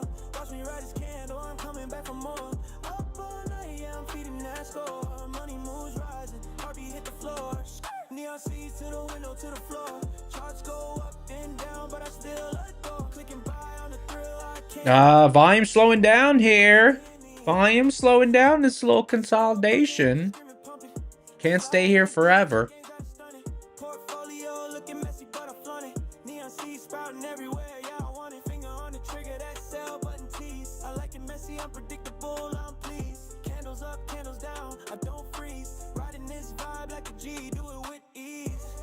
Shows up, walls vibing, neon bright, seas spreading fast, it's a digital night. I whisper, don't drop to a chart in my side. It winks back at me, yeah, we Pretty tempting to long here, but I just don't have stats behind that setup.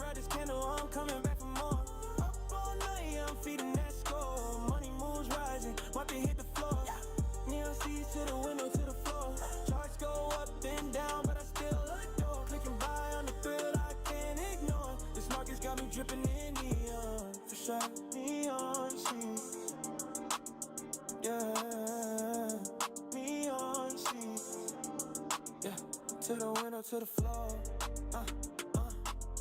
Clicking, buying, rising, dropping. All right, 4 minutes to go.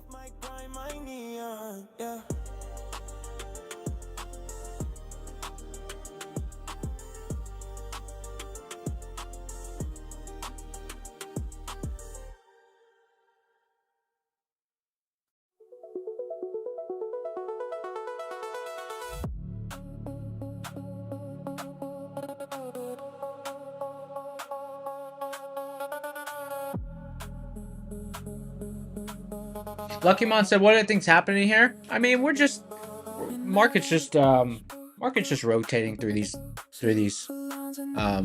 Market's just rotating. I don't have any read from here. I mean, monthly map. I find monthly maps interesting from here, but I can't trade just off monthly maps levels.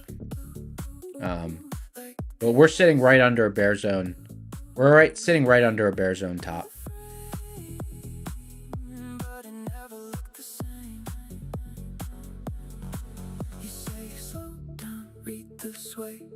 Don't let the illusions pull you away. And even when the edge feels late, you pull me back before I break. Even if you tell me I'm wrong, it's always from the right place. Every single time, you see the turn before it shows its face. Even when the color runs long, you call it from the right place. Every single time, you find the line beneath the veil. Yeah, no edge from here for me. All right, here we go. 2 minutes till 2 minutes.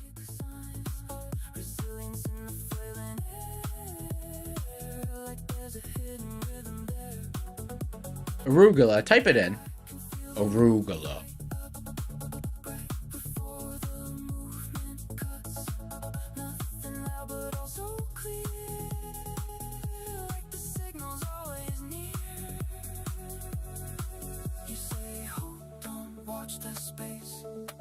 There's something shifting in the wave, and even when I lean too far, you read the blur like second nature. Even if you tell me I'm wrong, it's always from the Right, please. every single time. All right, here we go. Get ready for a fast countdown. Maybe. Maybe not. 7, 6, 5, 4, 3, 2, 1. Pick a winner.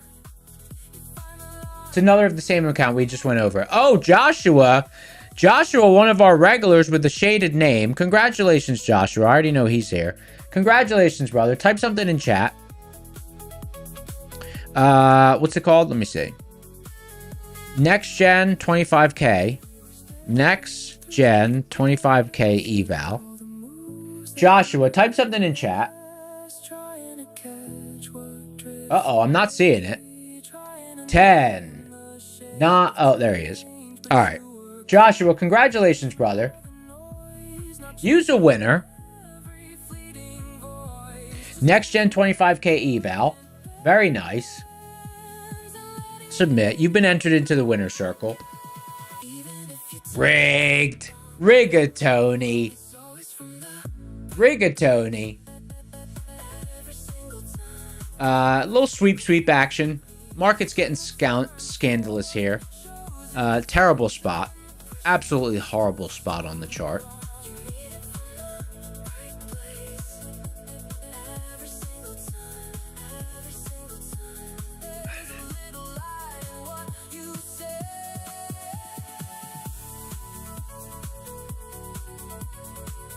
Anyone new out there?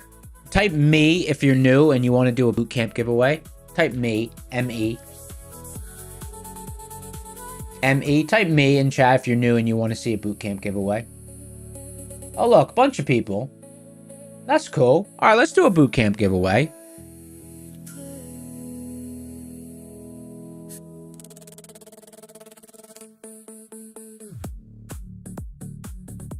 All right, type bootcamp in chat.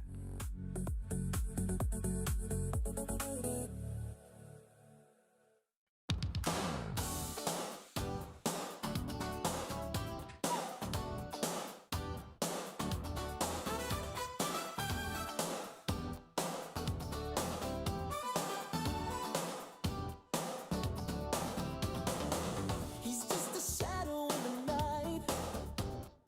Screen glow burning in his eyes. Guys, we're here daily. Charts open. Music on. The room shows up. Dreams are heavy, but he won't compromise. Told him, kid, you'll never last. What an afternoon. This game will break you. Moves too but he's holding strong. He won't let go. There's a fire in his soul. The walls are closing in, but the fire's alive. He's been broken down, but he's gonna survive. One more chance, and the moment is near.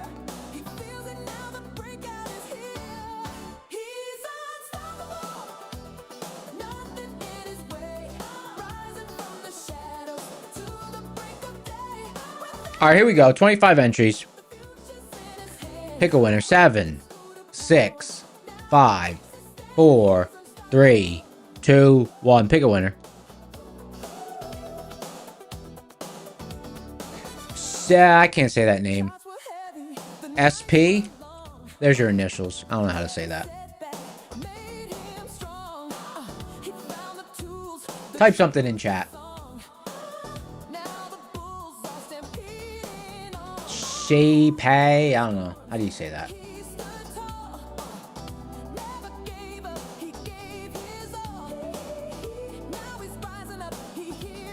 Say pay. Oh, it means your father? Your father.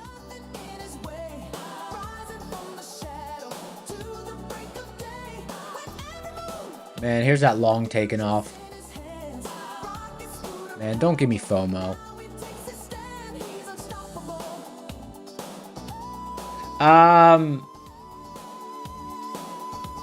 Did anyone see this person type it? I didn't see it.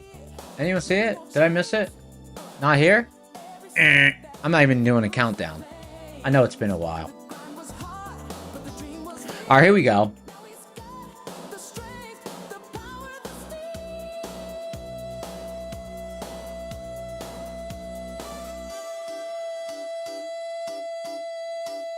Seven, 6, 5, 4, 3, 2, 1. Sorry, Dad.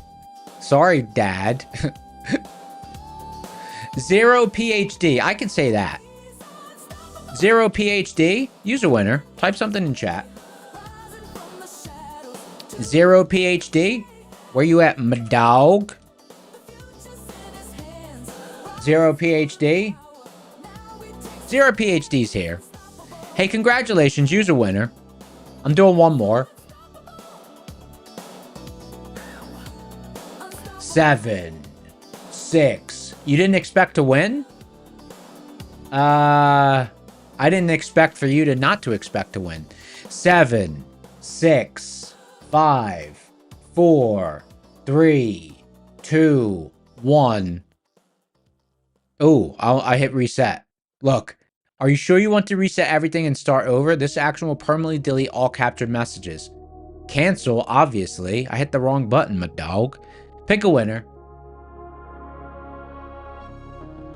Jonathan Long. I wonder if that's his name or if he just likes going long that market. Jonathan Long, use a winner. Type something in chat. Jonathan Long. Jonathan Long, 10, 9, 8. Jonathan Long's in chat. Congratulations, brother. He says it's his actual name.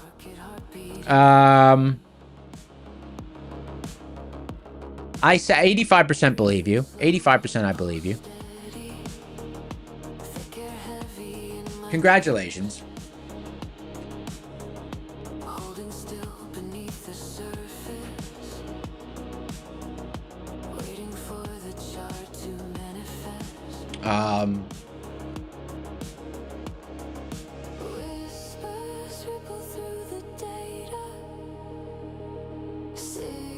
Real interesting chart here. See if we pop up into this liquidity pocket overhead. Monthly maps liquidity pocket overhead.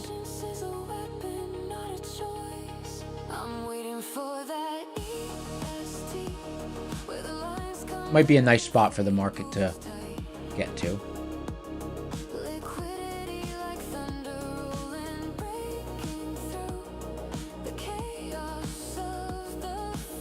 100% your real name. You're pumped. Hey, congratulations. Jonathan's excited about winning the boot camp. Hey, Jonathan, just so you know, like you'll be able to watch it tonight probably, but also you can rewatch the replays, so you can get caught up. Congratulations. Someone said, "What's the name of this track?" Name of this track is "Waiting in the Static" by Rogue of the Lamb. Rogue of the Lamb, one of our mods. All right, here we go. Bearing Bulls Trade said, "Do I just trade or have a job?" No, I'm a full-time trader. Okay, Jonathan Long, congratulations, brother. This is my job. Let's see what we got here. Next giveaway in 7 minutes. Shoot. Someone said, "What's the name again?" You missed me saying it. Are you joshing me? Are you joshing me? The name is Waiting in the Static. Synthwave edit by Rogue of the Lamb. Now, if you didn't catch that, you're gonna have to rewind the stream, my dog.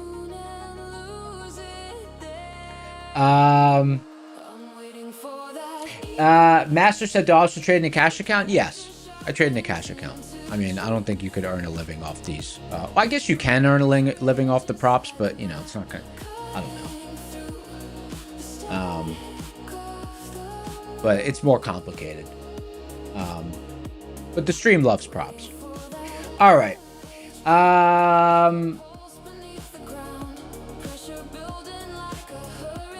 Quotient Alley said, bet you're A, you can. Yeah, I don't know. I don't have enough experience with them to know. All right. I mean, I don't know. What do you... Yeah, I guess people get big. I guess people get big payouts if you swing big with them.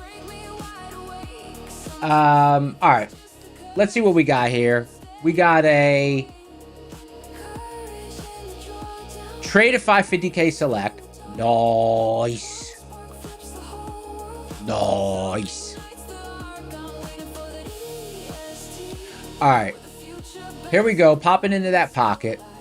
Didn't have stats behind the trade, so couldn't take it.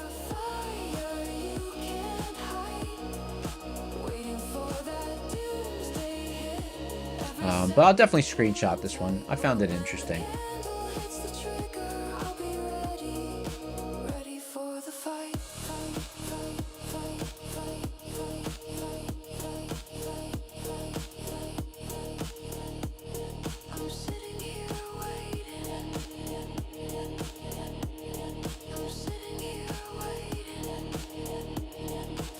All right. Trade of 5, 50k select. We're going to do it in 5 minutes.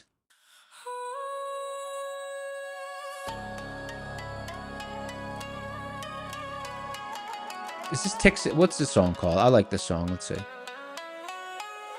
Tokyo Tix.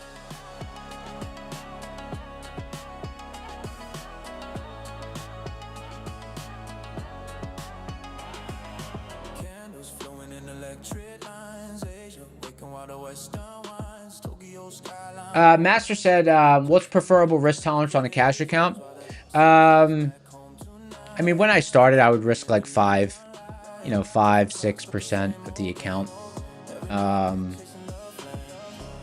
per session. But now I trade with a max size.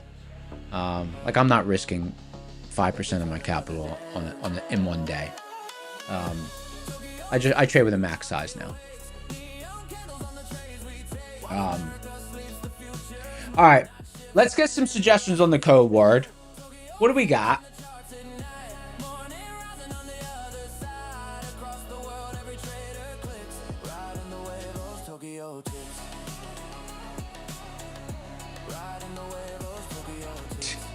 Mike H, being a scoundrel out there. Shanghai screens start to glow. Sydney traders ready to go. Currencies moving across the sea. Every chart writing history. Nothing jumping out. Oh, there it is. I see it. Always ends up being food, huh? Always ends up being food. Not always, but, a lot of the time. I like cauliflower better than broccoli, but whatever. This is what jumped out. Code word's broccoli.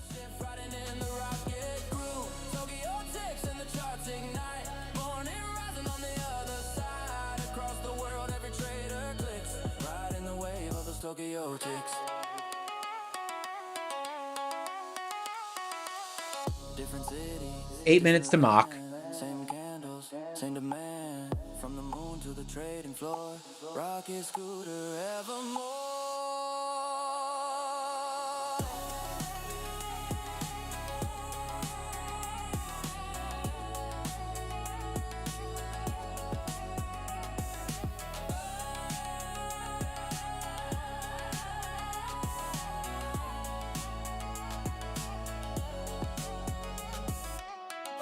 Tokyo ticks when the market wakes. Neon candles on the trays we take while America sleeps. The futures move night shift riding in. Guys, smash the like button if you didn't already. We appreciate it. Where we at? 840 likes. That's cool. Smash that like button. Damn, you guys stay a long time, huh? I like that. The fam hangs out. Giveaway time.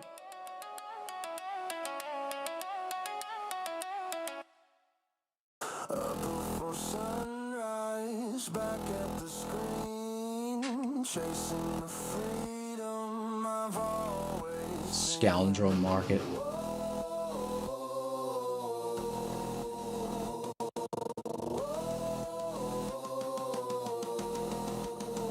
You stay all day if you have nothing else to do. You usually play games, waiting for stuff to move. Yeah, before I started, I was talking about it earlier. Before I started doing this afternoon stream, in the afternoon, I would just set alerts, and then I would just, you know, I have a walking pad. I'd walk on my walking pad. I'd watch, you know, I'd watch a show, or I'd watch a podcast or something. You know, it's been nice the last few years, because, like, you know, when I was developing seeds and stuff, my afternoons were, I was constantly doing stuff on that. So, you know, but the last few years, my afternoons have been pretty chill.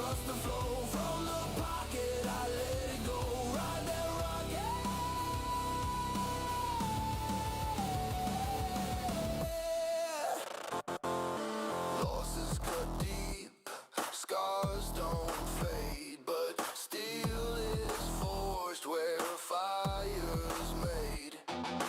Lonely battles I face the pain, freedom's worth the cost. Price of pain. Pressure rising, I won't fold. This is my moment, my story told. Ride that rocket.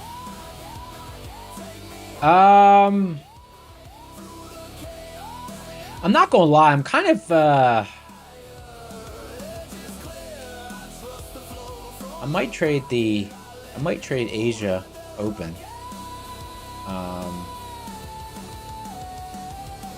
Chart's kind of, could be a good chart to trade tonight. Make sure you tune in to Darb stream. Could be a nice chart to trade tonight.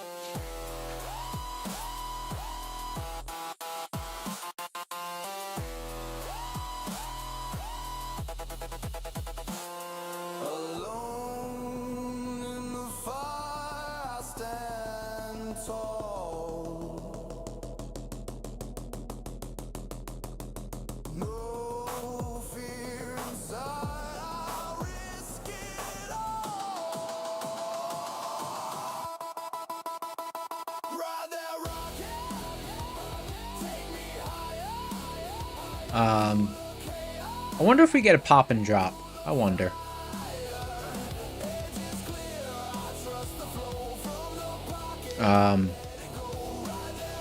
The market didn't answer a lot of questions for itself today. Didn't answer a whole lot of questions for itself today. I thought it probably wanted to test lower. See if there's buyers down here.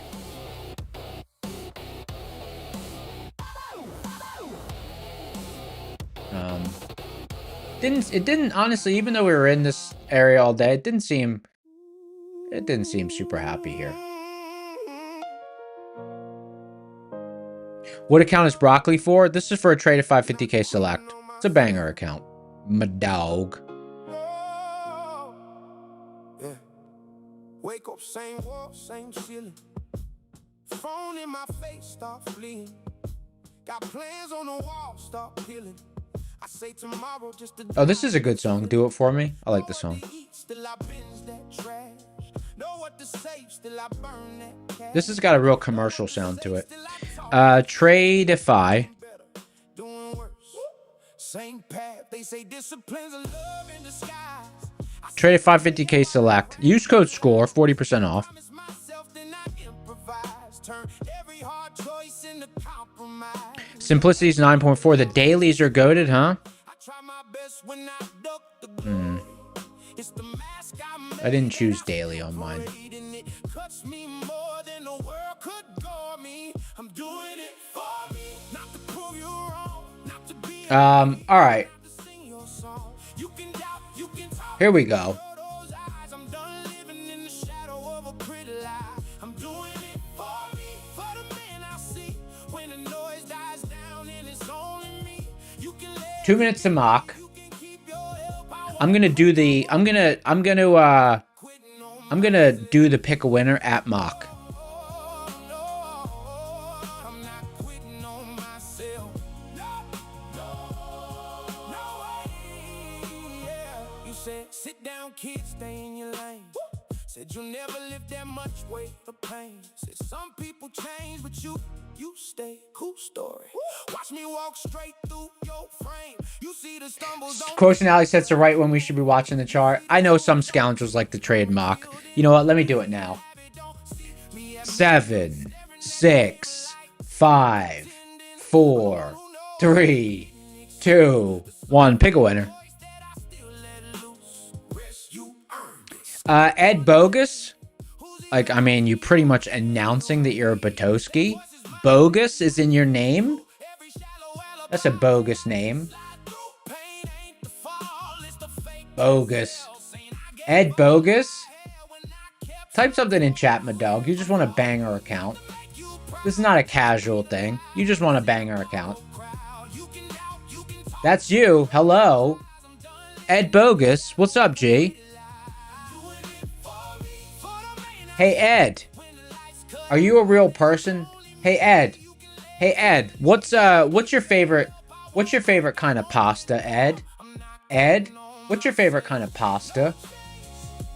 Ed, tell me what your favorite kind of pasta is.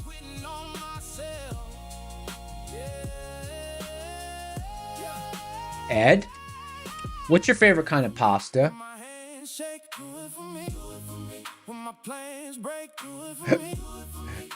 This guy's nervous. This guy's nervous. He's Googling pasta types right now.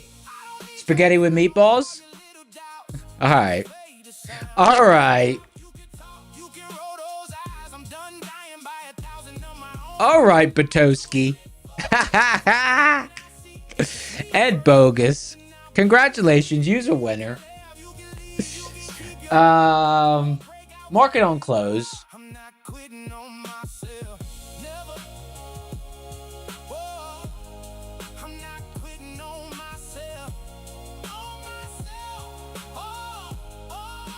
Rigatoni. Oh my god. TNB came up with the perfect response. I can't believe that guy didn't respond with rigatoni. You should have responded with rigatoni. Oh wait, hold on, guys. I didn't even choose to play the song. It just came on. Open the terminal, red on my screen. I don't blink twice when the candles lean. Coffee gone cold by the keyboard glow. I watch that spread like a hook on a post. Bid get slapped and not offer runs. I cut. We got one more giveaway, one more banger account. Traded 550k select. Read that tape like a boy from the pits. Oh, breathe. Then I pull the trigger. Fast. People love mock. I don't know. Take run right. I buy that fear. Then I sell that quiet. Take run right. LSG, what's up, brother? What's going on? Even Trades in the house. Alternator in the house. Just for fun in the house.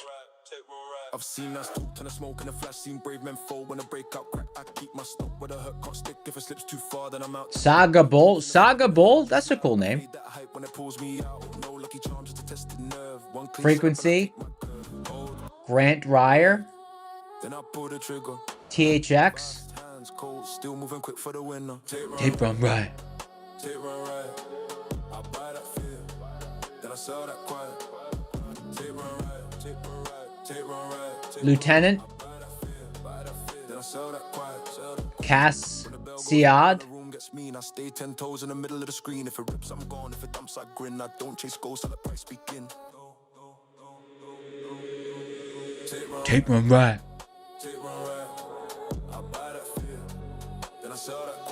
8 minutes till to close? Damn. Flew by.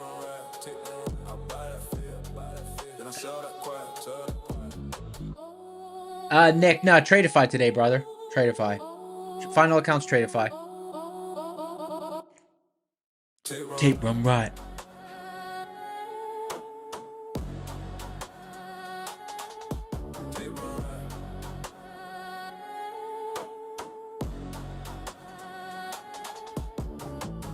What a trash spot on the chart. Absolute junk spot.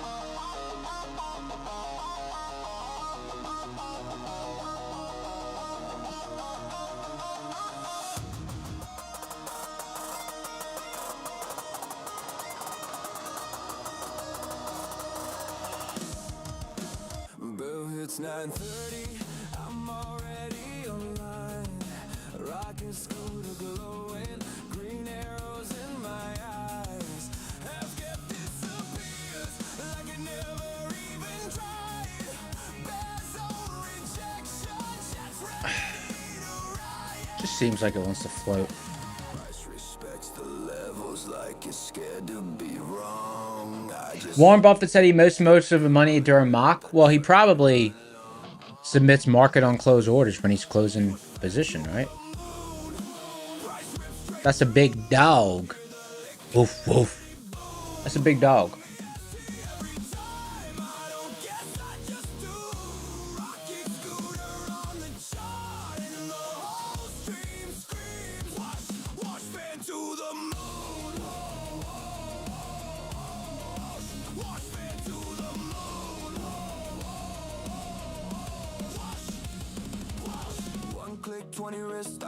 All right, let's get some suggestions for our final code word. What do we got?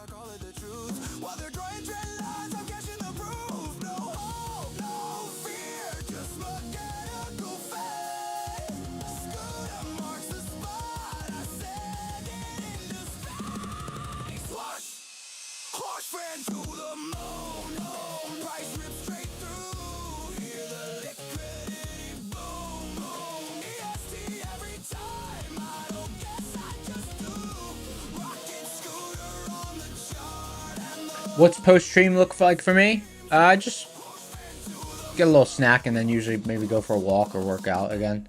They said slow down, you'll blow it. I said watch this whoosh fan explode it. 3, 2, 1, pay out. All right, I see the code word. I see it. Whoosh fan dude. Code word.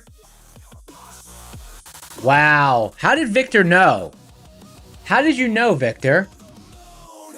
How did you guys know? Wait, Victor, did you just guess?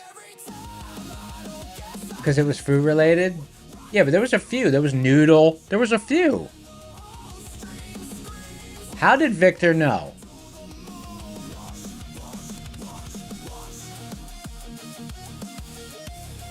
That was good, Victor.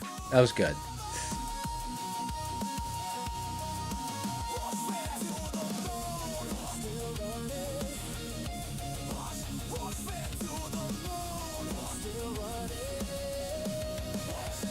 Hey, they should do a poly market on predicting what the code word's going to be.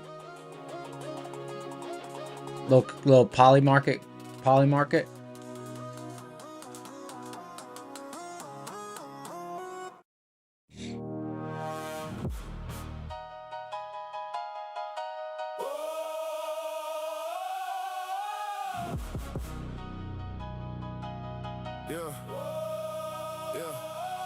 Blew another account on the Tuesday night.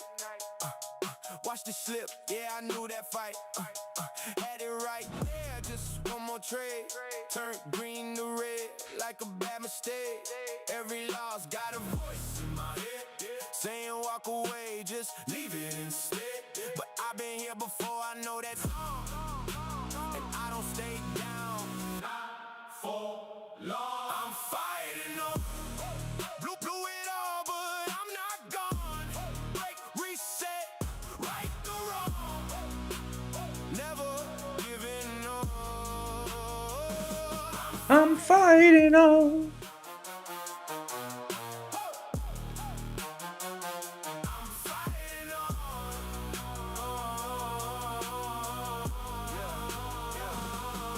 No one claps when you start again. No spotlight on the discipline.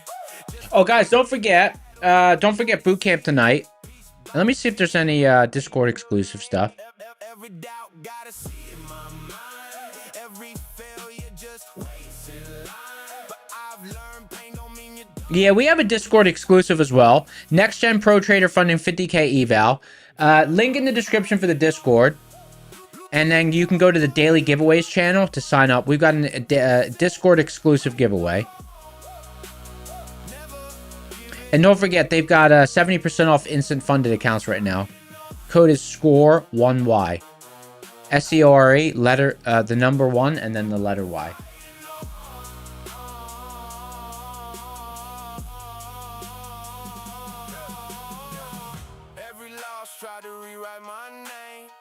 We got to get a dev over to them so that they can set up their system so it always accepts just one code.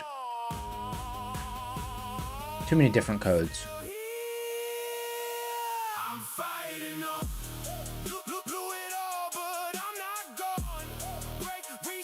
All right, here we go. Giveaway engine. The final trade at 550k select. Let me get the giveaway. Let me get this scheduled out. Hold on.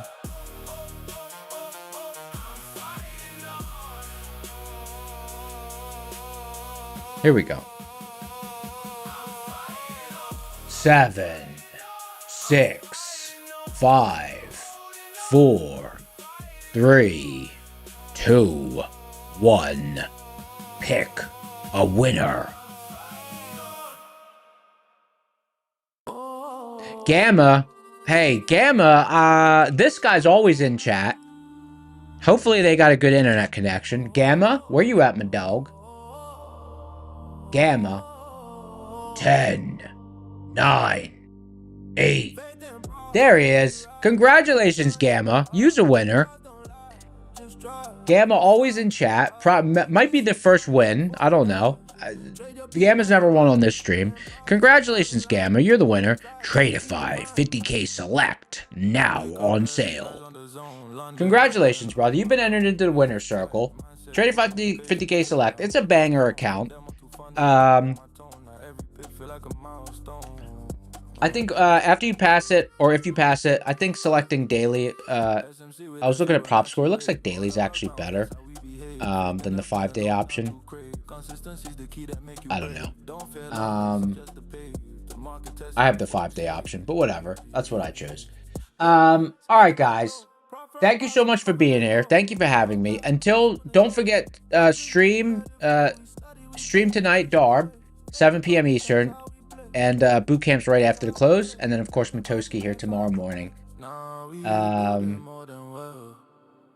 Until tomorrow, I'm out. Peace. Scoundrels.